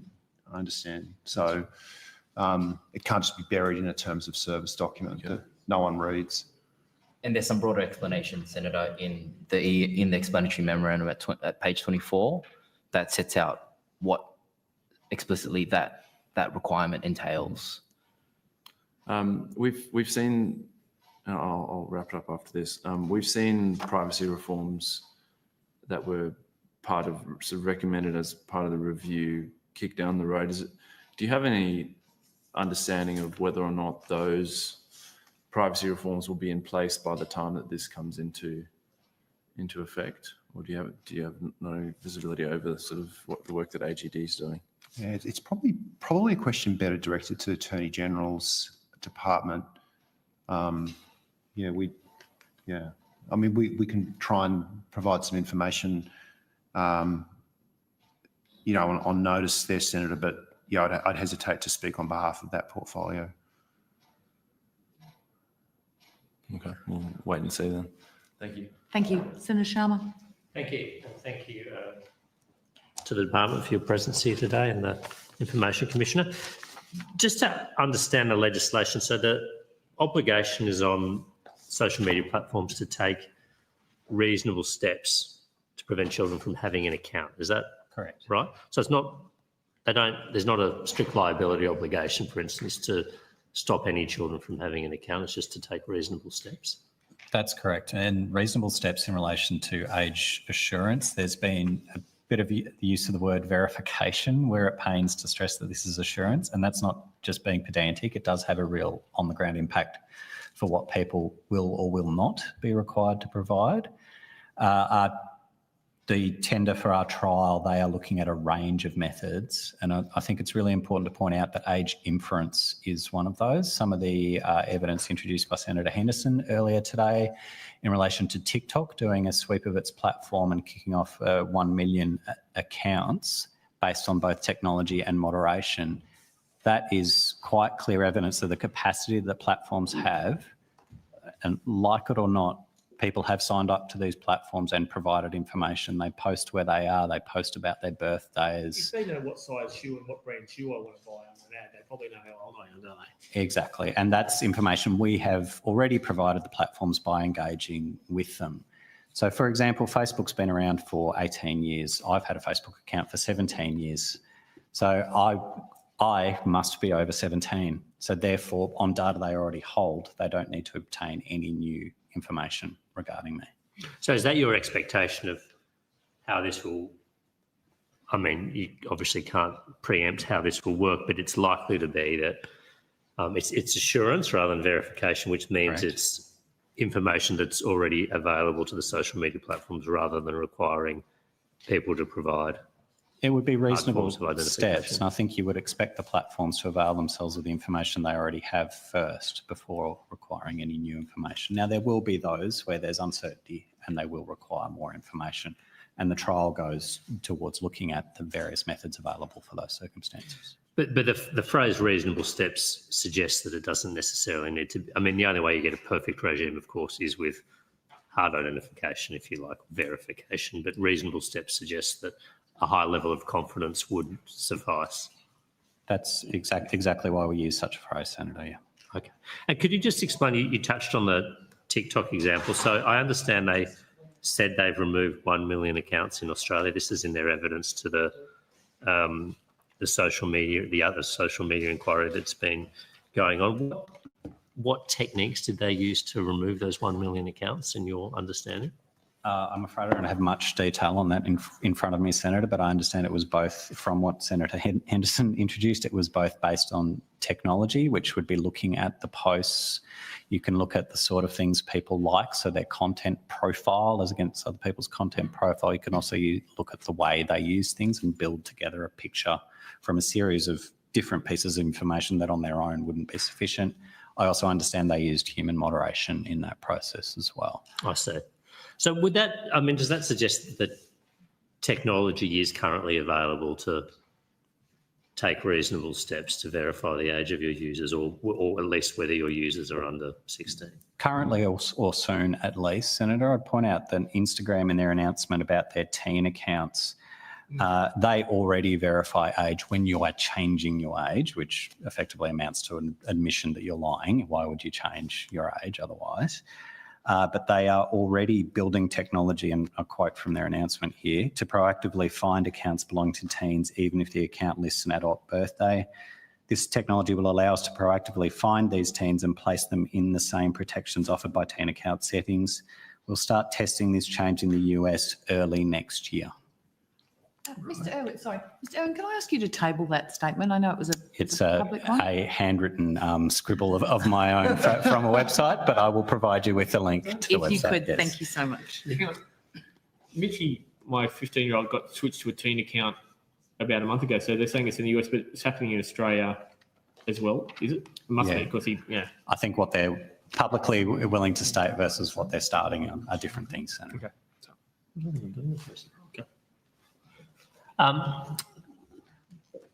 Thank you. And is it true that I found this early, but several US jurisdictions at the state level are already requiring age assurance or parental consent regimes? Yes, that's right, Senator, and several other jurisdictions internationally as well are either in progress or already requiring.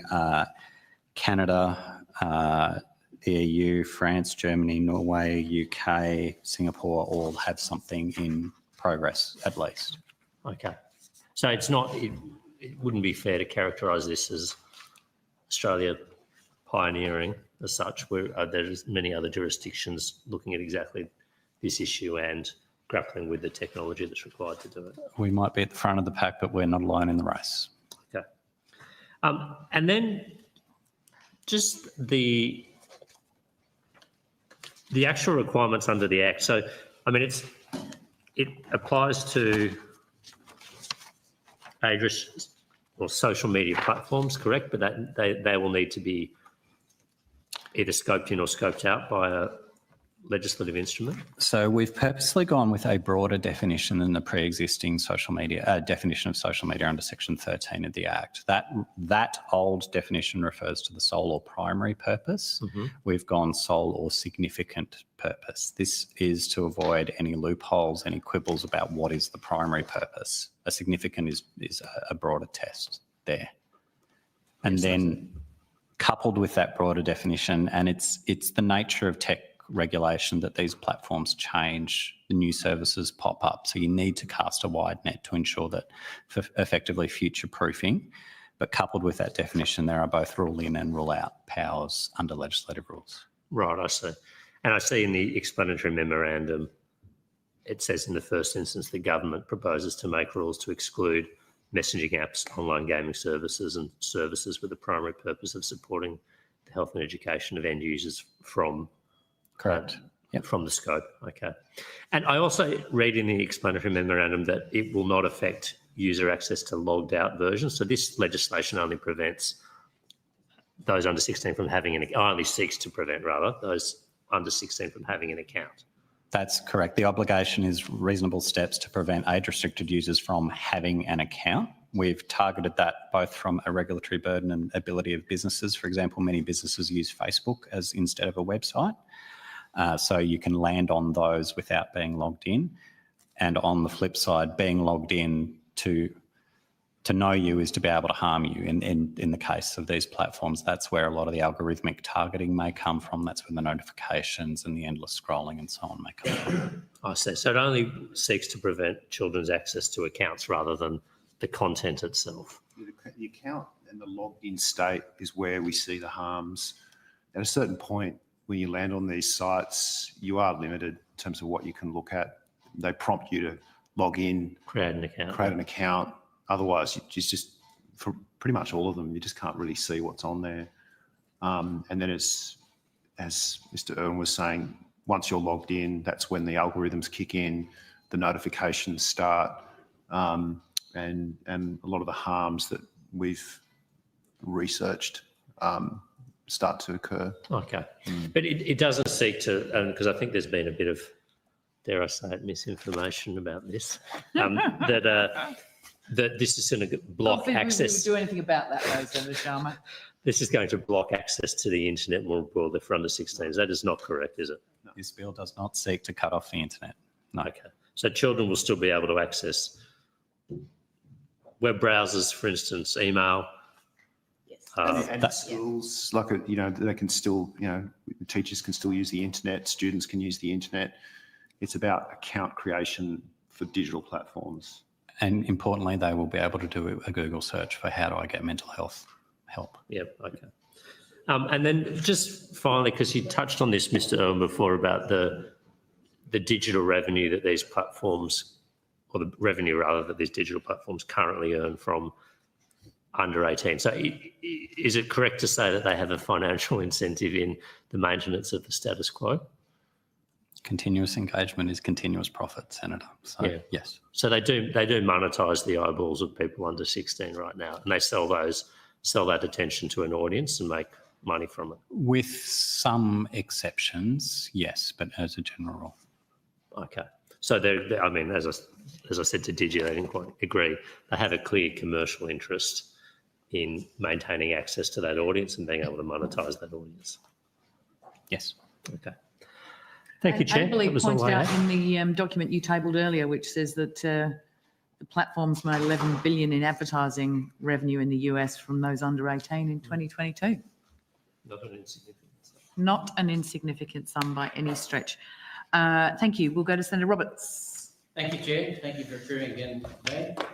Could you please explain the provisions around exemptions for sites that do not require a person to have an account, meaning they can simply arrive and watch? An example would be children watching cartoons on YouTube.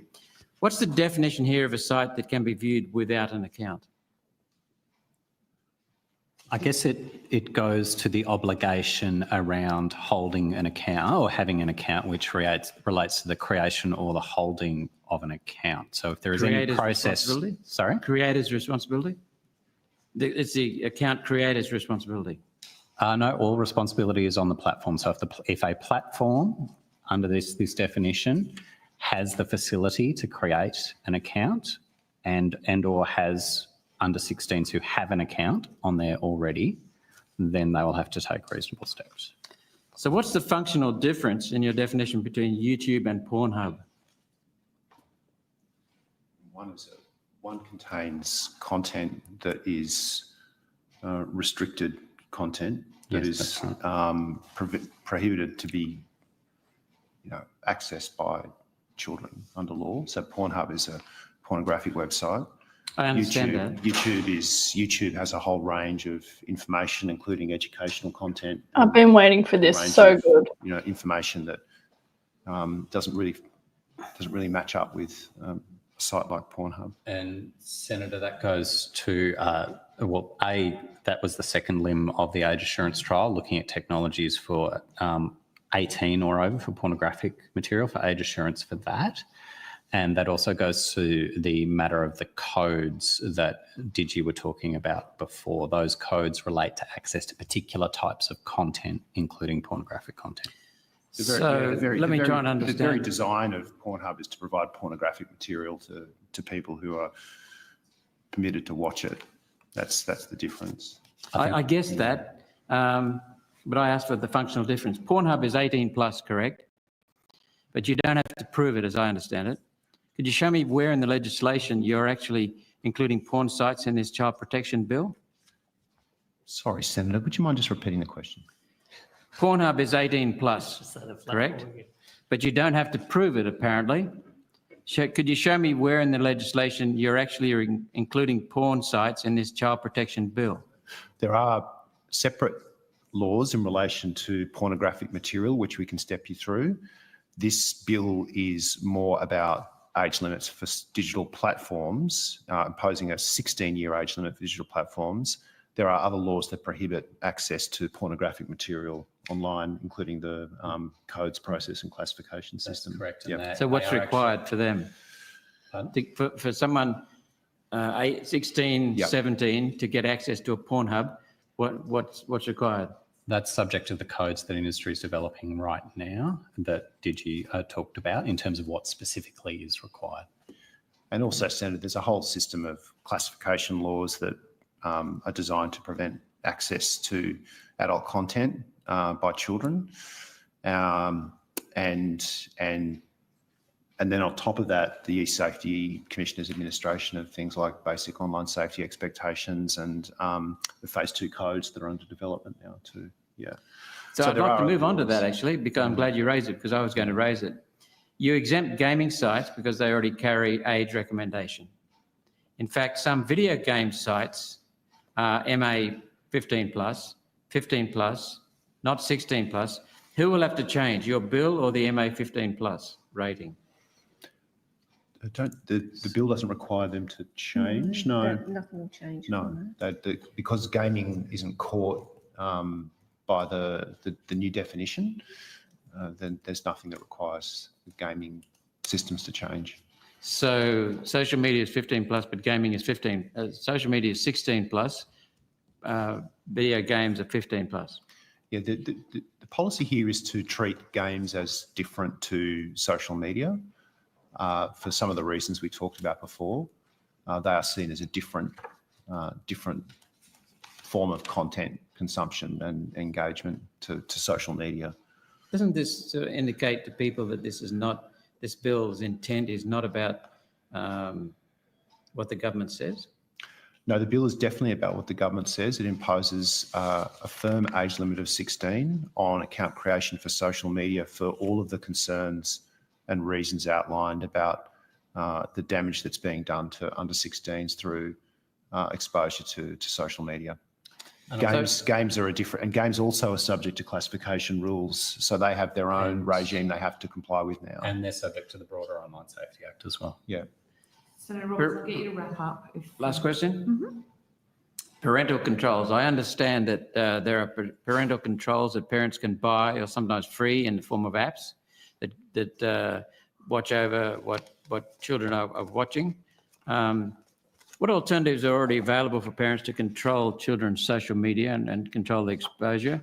And did you evaluate them? And why don't you just hand the authority back to where it belongs, to parents, because they can do a better job of parenting their child than government can? Senator, the very strong feedback from parents that we received in this consultation is they do not want to bear the burden or responsibility of making decisions that should be better reflected in the law. At the moment, parents often refer to the 13-year age limit. That's part of the US terms of service that for privacy reasons that apply in Australia. That's often used to say to their children, you can't have a social media account until you're 13. So it's really important for parents to point to a standard law, an age limit that will apply to everybody.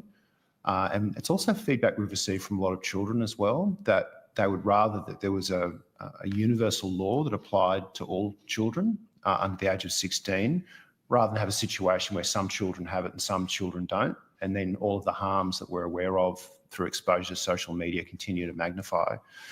We also don't want a situation where there's any question that parents have some legal responsibility in relation to an age limit. The very strong view of the government is that that responsibility should be borne by the platforms, not parents. We also have some platforms are in much better position to control their services than parents. So we want to put parenting in the hands of social media platforms. The parents have said to us that they have a very strong view that they want a 16-year age limit and that the platforms are better placed to enforce that because it's their platforms. How much notice did parents get Senator to Roberts, we are gonna give have their to comments? rotate. Because we got 24 hours notice of submissions, closing of submissions. We've been Senator, consulting with them for I'll some just time. add that we do have evidence that 58% of parents were not aware of social media parental monitoring, and only 36% actually searched for online safety. So wouldn't it be better to information. educate the parents? Pardon? Wouldn't it be better to educate the parents? We are educating parents too, and that's part of the digital literacy and other measures that we're undertaking. So education is important, but it's not enough. I mean, educating parents about the controls already available that will keep the control over their children in their hands, parents' hands, not usurping and putting in government's hands. I think it just comes back again, Senator, to the point that we've made that the very strong view here is that platforms should bear the responsibility for imposing or following an age limit, not parents who don't have as much information about how these platforms operate than the platforms themselves. Thank you. We'll go to Senator Canavan. Thank you, Chair. Thank you, Chair. Can we pause it before we continue? So just on that, because I don't think that point was hammered home hard enough about pornography. Because the truth is, objectively speaking, there is more evidence as to why pornography is harmful for children than there is for social media being harmful for children. And that's due to the fact that it's been a problem for much longer than social media, right? We've got porn-induced erectile dysfunction, unreasonable expectations of what is in a sexual interaction. We've got people, you know, like access to this stuff is giving kids the idea that sex is different to what it actually should be based on all of these different things. And not to mention the fact that, you know, Pornhub is, you know, known for not being too restrictive with the age of their actual content creators. So the fact that the government's not honing in on why, you know, they should ban porn, and they could implement technology like this exclusively to 18 plus content, and I'm not sure people would have as much of a Disclaimer, we're on YouTube. Be careful with what you say. Oh, is that one of the words where you can't say that? I don't even know. No, I just don't want to get kicked off YouTube. I'm trying to preserve this for as long as I can before I get kicked off. I don't want to be self-inflicted. Oh, I didn't even realize it was a flagged word, but you get what I mean, right? There's things that are actually election winners. That's probably one of them, and it's way more supported scientifically. Please continue.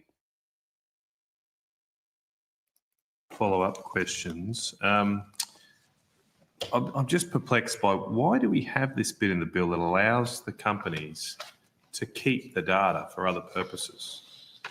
And have we lost the privacy? Is she still there? Okay, yep, I think she is. Why would we allow this? Like, what's the reason for it?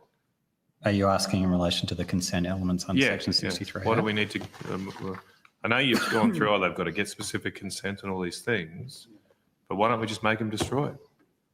They do have to destroy it, but I think it might come back. Not to if some they've of the got reasons. consent to use for other purposes, right? I think for the reason that Mr. Irwin outlined before. Before, in one of my earlier answers, there may be cases where it actually benefits individuals and leads to data minimisation if they're able to consent to a platform using it. A good example would be within the Meta family of platforms. If you have to provide age assurance when you set up a Facebook account, you can then provide consent that that same age assurance, that same data, that one transaction is used across Threads and Insta as well, resulting in an overall minimisation. But that's different. That's different. That's they could disclose that under the other provisions of the Act. They just have to destroy it straight away after. You're saying if you open a Meta account today or a Facebook account today, in 6 months' time you open a Threads account, you want to be able to go back and be able to use the data you provided 6 months ago. They'd obviously need to request consent at the time. The platform would need to get consent. Yeah, but if they got consent at the time and you're opening up 2 or 3 accounts at once, they can already do that under the provisions of the Act, which say they can disclose you can disclose the information for the purposes of age verification. My question is about other purposes. What are these other purposes they need to have access to for non-age assurance methods or reasons? Is there an example of something that's beneficial that they need? I think because of the prohibition on retention is so strong in the bill, we did need, or the government decided to allow for that other purposes for the reason that was mentioned. Otherwise, it could become impracticable and might require you to actually continue to provide that information to platforms. Well, I think it could be much better defined or restricted. Just to privacy, sorry, I've forgotten your official title, Privacy Commissioner. If Miss Kind is still there, is she there? I thought she's not on the screen. All right. She still seems logged on. She hasn't officially gone, has she? Is she coming back? Okay. Apologies. All right. Okay. Just a question there. I thought I heard you earlier say that in some other privacy situations that companies are only able to collect something for that purpose or a purpose related to that purpose. Does that related to that purpose test apply in this law? The privacy provisions in this bill supersede the, I think it's APP 6, relevant 6 provision that would allow for a secondary purpose. So this provision is of a higher threshold and it supersedes the generic Privacy Act provision related to secondary uses. But this provision doesn't have a restriction on secondary uses, as I read it. This law, doesn't have a restriction on secondary uses, does it? I believe the interplay of the privacy safeguard and the destruction requirement means that it does, in effect, rule out any secondary uses because the legislation says that it can only be used for the purpose of age assurance and otherwise has to be deleted. No. Sorry, so just to be clear here, that it allows secondary uses if you've got consent, right? It still That's has to right. be. So there's apologies. Please go, Commissioner. Thank you. So I think there's 3 conditions under which you can use it for a secondary purpose. One is whether or not you have consent. The other, 2 purposes. One is whether you have consent and the other is where the exceptions under, I think it's APP 6 to B, C, D and E apply, which relate to, for example, law enforcement purposes. Okay. Can I quickly, I'll just have to rush through quickly. What's the status of YouTube? Is it covered by the definition on 63C? It is covered by the definition as it stands, Yep. but then there will be the rule that Okay. will carve out platforms that are Right. specifically for health or education purposes. So Right. if it is deemed to be primarily an education platform, then it will be So will it just be scoped out. YouTube or Rumble or Vimeo be carved out as well? we haven't got the exact definition of that rule. That's not drafted, as Mr Chisholm said earlier, but as the Minister has indicated, This seems it like will an be enormous held amount of for power to give the information. Minister who's potentially anti-competitive issues here. So YouTube could get a special treatment, but other similar video sharing platforms like Rumble or Vimeo may not. Is that correct? The Minister will be required to take into account Enormous amount of advice on that. So. Yeah. Are those exclusions disallowable? Yes. Yes. But we can't amend them, of course. If YouTube's categorised or covered by 63C, returning to Senator Roberts' question, what is Pornhub covered by? Why wouldn't it be? It's just explicit material, but it's I don't think it's covered. Yeah. So it is covered. No. The first limit of 63C1A is that the platform's sole or significant purpose is to enable online social interaction. But if YouTube's covered, I mean, it has a video sharing for non-explicit content, video content, why wouldn't Pornhub be covered? Is Pornhub covered? I by think they have 63C? very different purposes. Yeah. Explain that to me. Sorry, I think this is under the definition. We wouldn't see Pornhub as falling within scope. It's not How? seen as social media. Just explain to me in simple terms how it would, if YouTube is covered, how would another video sharing service with explicit material, admittedly, not be covered? So again, Senator, it comes back to the commitment that the government's already made in relation to No, I'm not asking YouTube. for a commitment. I'm asking in the law. We got to pass the law, not government's commitments. So in the law, how are these two services different? I think Treated YouTube differently. and Pornhub are completely different. I agree with that, but how are they differently defined in the law? Well, Pornhub is a site for accessing pornography, which children are not permitted to Okay, access. show me in the law where that is excluded. Well, it comes back to the evidence before about how Pornhub is subject to a suite of other rules and regulations. Again, is that in the law? And it's Can you also point- not in, and I just want to sort of go through this very carefully. There's a question of whether Pornhub is treated as a digital platform as part of this this bill, and the evidence is that we don't see it as having the characteristics Social interaction. of social interaction. It's a site for. I don't speak from any experiences, Well, but based on the evidence, it's a site. I'm It's struggling not a to site. understand here. It's not a very, site this that is falls into very the vague. definition of This is social media. very vague and unclear to, I think, any reasonable person about what's in and out. Apparently, Snapchat's in, Snapchat would be in. but yet in the law, messaging apps are out. So how does Snapchat get in? Because it has a significant purpose of social interaction. How's it different from WhatsApp? It has a particular social feed as well as a map feature in addition So does to the WhatsApp now. messaging. So does WhatsApp now. Why isn't it included? There's different things on WhatsApp. You can choose feeds and stuff as a WhatsApp. signal. I think what Snapchat has the features of social media that trigger the definition, and is very much therefore caught. Why don't kids just move to these other apps? WhatsApp and- anyway, I haven't got enough time to go through that. Will kids just be able to use a VPN? What's stopping someone just using a VPN and logging on as a Canadian and signing up to an account? Well, that comes back to questions of extraterritoriality and ensuring that the Commissioner continues to be supported in any litigation that's undertaken on that front. It comes down to the reasonable steps because there is the technology to know where somebody is physically. So it might be that, Even if you're using a VPN? Correct. If you post a photo saying having a great time on So Bondi after Beach, that, right. the native platform data that we're discussing with Senator Sharma could reveal that you are in fact in Australia. Okay. And I'll ask you to try and wind up now. Just one final thing then on the tender doc. This will be another one for the privacy commissioner. I think in the tender documents for the age verification trial, it mentions that. Let me just get this up. Sorry. It mentions that that there's a testing of using biometric information, including facial age estimation and voice analysis. Take me through more details what that amounts to. Some of the products on the market that purport to do age assurance involve estimation using facial features, voice analysis, and other biometric information. So that means like a 180 degree, like you do for your Face ID. Is that what that means? Not just a selfie.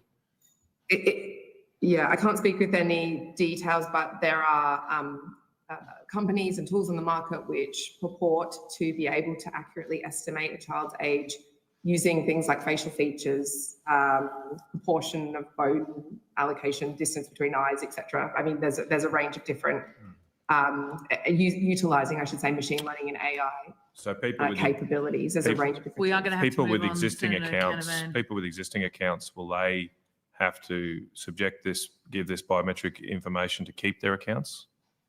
Like a 50-year-old have to do that? Where the platform doesn't already hold the age inference data that provides them, that is constitutes a reasonable step, it is possible they will be required to provide some further assurance. Thank you. Thank you, Thanks, Senator Dunman. Well, I was wondering, it's for the department, you have touched on this already, but just to be clear, what's the purpose of carving out groups or types of services out of the definition? I think you mentioned health and kind of access Health to and information, but can you just expand on that? It's please? to balance the need to minimise harms to young people with the need to maintain a level of connectivity. So like messaging apps and gaming provide that connectivity that young people want and need. Kids talking to families who are overseas, that sort of thing will still be maintained. So it's about the balance. Thank you. And just in terms of age assurance, we've talked a lot about that this morning. Can you outline how the technical trial of age assurance will play a role in informing the implementation of the legislation? And also just in terms of the trial, has it been delayed or, the process in terms of its implementation and the timing, like has it been too slow? Can you just speak to those things, please? Yeah, certainly. So the tender has been awarded. There is a contract in place. It did take a little longer than we had initially expected because we had a lot of responses and they were very high quality responses to the tender request. So the evaluation process took a little longer than what we had anticipated. But we do now have that in place. We have a project plan. The project has started. We expect to get an initial report in the first quarter of next year and then the final report by end of June next year. End of June next year. Is that correct? Yeah, that's correct. And in fact, the tenderer will be holding a stakeholder information event this Thursday as well. Okay, thank you. And in terms of the implementation, June next year. Is that correct? Yeah, that's correct. And in fact, the tenderer will be holding a stakeholder information event this Thursday as well. Okay, thank you. And in terms of the implementation timeframe, the bill includes a 12-month timeframe for implementation. Can you just talk about why this is necessary, what will be covered during that 12 months, and then also, in addition to that, the review timeline in the bill and what that would cover? So the 12 months gives us time to make the rules that will sit under the legislation and to do the consultation required to get those right and to make sure the privacy settings are appropriate so that we know that data is being captured that is appropriate and that it is being destroyed and all the things we've talked about. So, yeah, with the other question. And will that include, consultation with groups around all of those important things and all the things that people have been concerned about this morning? Absolutely, yes. There's a requirement there's an expectation in the Legislation Act that legislative rules involve consultation with experts and those affected. Yeah, including young people. They would be affected. Yep. Importantly, the 12-month period allows the regulators to set up their systems, set out guidance in the case of the e-Safety Commissioner. It allows families, parents and children to have those discussions about what the law will mean for them, and it also allows the likes of mental health organisations, perhaps together with governments, to figure out how a new world will look. Because I think while as we've said, this does not cut off the internet, it is just about how to divert people to the resources that will be available. Yep. And the review timeline in the bill and what that would cover? So that is set for 2 years after commencement. The review will cover a range of things. This could include the scope, looking at how the rules are operating. I think it would obviously include matters of privacy as well and how the privacy protections are operating. It would look at what the platforms are doing, if additional enforcement powers are needed. that sort of thing. And the review is within 2 years, so it could be triggered Within earlier 2 if there were years. concerns or a reason to start that sooner. Could start sooner. Yep. Okay. Thank you. Thanks, Chair. That was quick. Thank you very much. Senator Rennick. Hi guys, how you going? Are you aware that there's a number of apps that can help parents can use to restrict their children from social media or not just restrict but also monitor their children's behaviour on social media? Yes, I use one myself. You do? Yep. So given that we already have, apps out there that can do this, why do we need government intervention in overriding parental? One of the key things we heard from our consultation was a sense of overwhelm and fatigue for parents, and this bears out through the research as well. I may be aware, I'm the Assistant Secretary of the Online Safety Branch. Of course, I would be aware of what protections. You'd get to referral use. bias. Yeah. Yeah. Sure. I would have more information and would actually look at the information in the course of my workday. I don't have to look at it at 11 o'clock at night before bed. Parents are quite overwhelmed by what's in front of them for this. And even those who are aware, these are not typically centralised controls. There are particular apps that have particular strengths, particular weaknesses, work in different ways, and they're unsure of which ones work better as well. Sure. Can't you actually monitor? So I have 3 young children myself. My eldest son has a phone because he's got to catch the bus to and from school and do extracurricular activities. We just take the phone of our son when he gets home. They can have it for a certain time during the weekend, but no phones in bedrooms. I mean, you say parents are overwhelmingly fatigued. I mean, constituents are overwhelmingly fatigued by government telling them what to do, right? So, I'd ask why. I'm just surprised. This is one, Senator, where parents have told us that their fatigue would be reduced by having a very clear law in place that imposes for example, a 16-year age limit, that will be welcome by parents rather than having to fiddle around with apps, see if they work. Some apps might work for some or not others. And then the debate about taking your phone off your children. There are other benefits associated with access to the internet that children have, as well as communication with their friends and family members.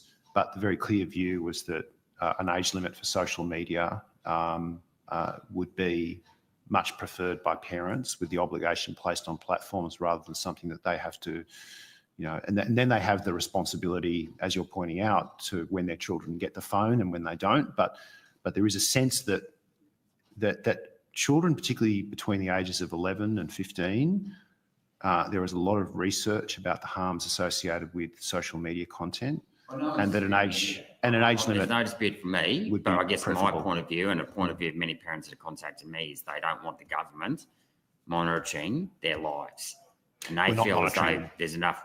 Government needs to get back to. There's no monitoring of anyone's lives by the government in these reforms. It's a simple obligation placed on the platforms that they cannot allow account creation for children under the age of 16. Yeah, I mean, the problem with that is a question of trust, because our social media posts were being monitored by the government throughout COVID when we told that they weren't. So you can say that, and I'm not saying you're lying or anything like that. I'm not saying that. But the problem is a question of trust. We don't trust the government. Many of my constituents don't trust the government because the government is always saying one thing and end up doing another. But anyway, we'll leave that as it is. What about VPNs? I mean, about 1.5 billion people in the world have VPNs. Is this going to be able to cope with VPNs, this particular legislation? We had a discussion about VPNs just before. Did you want to go back to that? Yeah, sure. So that will partly go to the reasonable steps requirement that the platforms are required to take. As we discussed before, like it or not, people put a lot of information on a platform. When you post a photo, typically the photo is geotagged. You may also talk about the location you're in. So the obligation is on the platforms to have systems, to take reasonable steps to check if that age-restricted users, so under 16. So it's a binary, is this person under or over 16? No other information. That's what it's looking at. So in terms of the steps, if someone is using a VPN, but throughout, over the course of a year, their posts are, I went to the Bulldogs Roosters match today. I'm at Bondi Beach today. then the platform will be able to see that and take the reasonable steps to at least require some other form of age assurance from that person, because there is a reasonable assumption that person is in Sydney, for example. Okay, so yeah, and I'd sort of call that a form of surveillance. But We'll get you to wrap up, Senator Rennick. okay, Senator, so I how just much point out that people put that data on platforms But isn't this going to voluntarily. cost the platforms a lot of money? In the end, they're going to start on charging this. So the charging that happens with social media is through advertising. That's how they make their money. The point that Mr. Irwin's making is that the existence of a VPN or the use of VPN does not let platforms off the hook in relation to the age requirement. Right, okay, I just got one more, if you don't mind, Chair. I've got a constituent who's got a very rare disease who has recently found a group of other people with that particular rare disease. Now, he's admittedly over 16, but as he said, having these other people to be able to talk to has made a massive impact in his life. So what about for young children who, say, use social media and even on other things, just like sporting groups? I know that they'll use it just to know where to go at 8 o'clock on a Saturday morning. How are we, isn't this going to limit the ability of sporting clubs and people with, say, for example, with rare diseases to be able to communicate with other people? All that information should be on the internet, so they can still go and Google that disease and But find that's a not the same as website. talking to someone with the But disease. the website can channel people into ways to connect with other people. Such So as there- messaging groups, for example. Yeah, there could be messaging groups set up or a standalone app. Right, okay, yeah. Okay, that's all. Thanks, Chair. I just want to very quickly take you back to, you took a bunch of questions on notice earlier regarding consultations and such like, that you did sort of step through. I wonder if I could just, in terms of wrapping that up, just be really clear that we'd really like an outline of the process that's been underway in terms of drafting the bill, but then the level of consultation, but also particularly where you've engaged with young people and representatives of young people. So just as much as appreciate, we would like it. As soon as possible. We're very happy to step through a lot of that now. Yeah, Senator, like we've got that information. That would be great if we had the time. I can very quickly tell you, Senator, that we had 3 specific youth group meetings, one of which was a targeted First Nations youth group meeting. We also met with representatives of young people, the likes of UNICEF, IJM, and so on. We also benefited from consultation process. The Safety Commission had conducted some research that indicated that 95% of parents surveyed. That's it. I can't believe That's we've gone it. through the pain of watching that. I'm so annoyed. So painful. And like one common theme was that the important questions did not get hit hard enough. If this goes through and Snapchat gets an exemption as a messenger app, I'm going to riot for a few reasons. Biggest distributor of exploitation material. The fact that messages disappear, cannot think of a better breeding ground for predatory behaviour. Filters, modifying beauty standards. Not to mention they buy and sell illicit substances to each other using that platform. And when I was doing security on the front doors of nightclubs, I would pull IDs off kids, knowing that they're underage and cross-checking it. And like there was a whole system in place for Snapchat where kids were able to buy fake IDs identical to their learner's permits. So all these illegal things are going on that platform. I cannot think of a more worthy platform of being brought under a ban, particularly for young people. It's actually an adult app in my mind. And not to mention the fact that they can share their location in that app. Here, let everyone know where your kid is in real time. It's messed up that they would even consider an exemption for Snapchat in my mind. What was this question? Do we have access to these studies or polls? Pretty much nothing, really. They never give us access to anything. So, yeah. You know, the theme is trust me, bro. A couple of things for everyone that might not know. So I'll just bring it up here because I actually know I haven't posted it yet. But what I'll do is I'm going to make a post shortly on Twitter. So everyone go to my page and check it out in about 10 minutes. It's basically Albo going through the second reading for the social media minimum age bill. they're going to redirect they've adjourned the reading to 8 p.m. tonight. So 6 hours from now, they're going to recommence reading on it. And it's just so beautiful that they're going to do this at the start of the day, drag this shit out, and then at 8 o'clock at night, while everyone's having dinner and chilling out and relaxing from a long day of work, hey, we're going to ambush you by passing this through the House of Representatives. And honestly, I'm losing it. I can't wait to see the back of this whole year. But look, if you're still motivated, contact the coalition. They need to hear how much of a piece of trash this is. And whatever it is, I mean, if you've been watching this live stream the whole time, then you are well informed about what's wrong with this bill. You've heard it. Tell them that you watched the committee hearing, okay?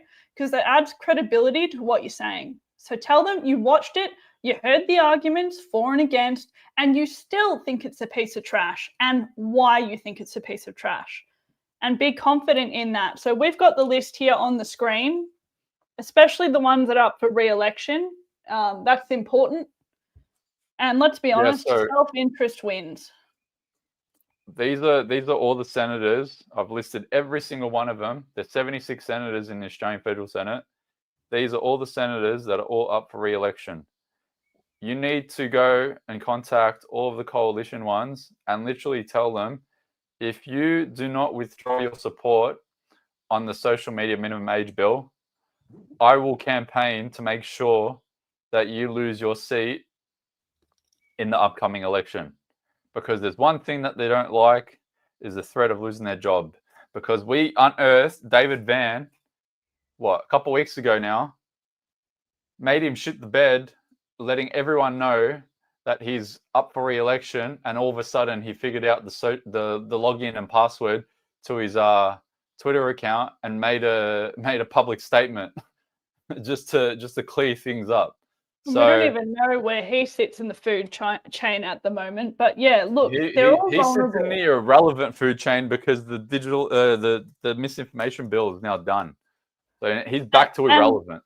Just to clear this up for people, so in the Senate, you can't vote individually based on that, but they have numbers, like who's number 1, number 2, number 3, and the coalition usually alternates, yeah?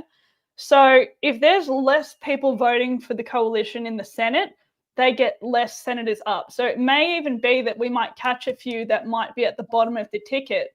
So their seats are actually more vulnerable, so they're more motivated to do the right thing. So it's a bit different to the House of Representatives, but the result is still the same. And yeah, they just need to be told. They need to be told, and they need to be shown en masse. Yell at them about this, because it's only one more week of this, right? That we have to care about. It's not one more week. It's one more day. It's one more day. Well, I mean, look, I don't even know. Sometimes they drag things out, but I'm just saying reliably, Friday is when this ends for the whole year, yeah? So we don't have to care about it beyond that point, hopefully. Thursday, whatever. But point is it's almost over. I too want to quit and go enjoy my life. This has been doing my head in. But we just got to push it that little bit further and just get it done. And then we've done our bit. They all know about it. They know what's wrong with it. They know we're educated, and they know that we absolutely hate them if they do this. And in particular, if they do this without even making an attempt to give us protections as they do it.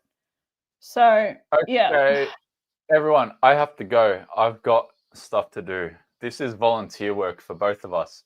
So if you would like to help us do this volunteer work, please click the link in my bio on Twitter and throw us a couple of bucks, because this is volunteer work. Please help us. We need it. I'm not even joking. Please. I'm just happy if people buy t-shirts personally. I don't give a shit. I want people wearing things that piss politicians off. Buy a t-shirt. Chuck us a few bucks. Help us out. This is volunteer work. And the pinned post is where you can find all of the emails to the senators.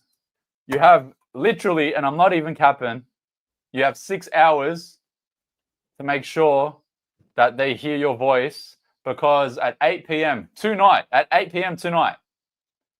They're going to And pass not this o- bill through the House of And Representatives. not only that, if you can ring their phones off the hook, that'll really irritate them. And like I always say, think about how much they're annoying you right now and then pay it forward to their office. Pay it forward. Because why are we sitting here being agitated? Annoy them back. They need to hear about it. If you want to fling things through to the newsroom that you're irritated about this and that they couldn't answer certain questions in the committee and whatever, she made a note that media was in the room, right? So they've got the bulk of that information. The media newsrooms need to hear how much this has irritated you and how much you want to hear about it from them. And they've got all the transcripts because they were there, yeah? So email the newsrooms, whether it's Sky, 7, 9, whatever, take your pick, get onto them about it and be like, hey, were you guys in the room today? Because this, and this, parents need to know about this. So like I said, it's the education factor that makes our voices credible because we're sitting here, we're watching them, we see exactly what they're doing and they can leave us alone, basically, or lose their I don't job. have a T-shirt that says I don't trust the government, but I do have a T-shirt that says this. So if you want one, link in bio.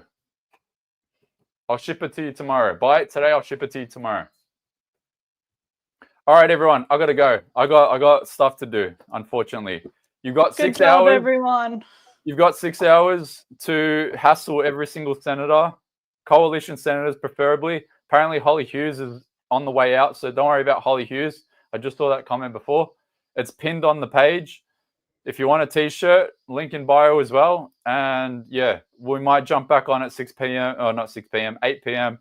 to watch Anthony Albanese and probably Michelle Rowland ran this through the House of Reps. So you got 6 hours to smash them out. But yeah, Go team, guys. And yeah, someone just said there's a template on the website as well, generally, but I recommend you just use the things you've heard that pissed you off. Honestly, that's the best way forward. It's more original. But yeah, 6 more hours, hassle them. Let's go. Ta-ta. Ta-ta, everybody. Pinned post on Twitter. Pinned post. Everyone, pinned post on Twitter. Give it a share. Everyone share it, okay? Please. I'm not even joking. You got 6 hours. I can only do so much. Come on, guys. It's only on 490 retweets. Let's ram this up. We need to pump those numbers up. All right, I'm off. We'll see you in about 6 hours. Bye-bye.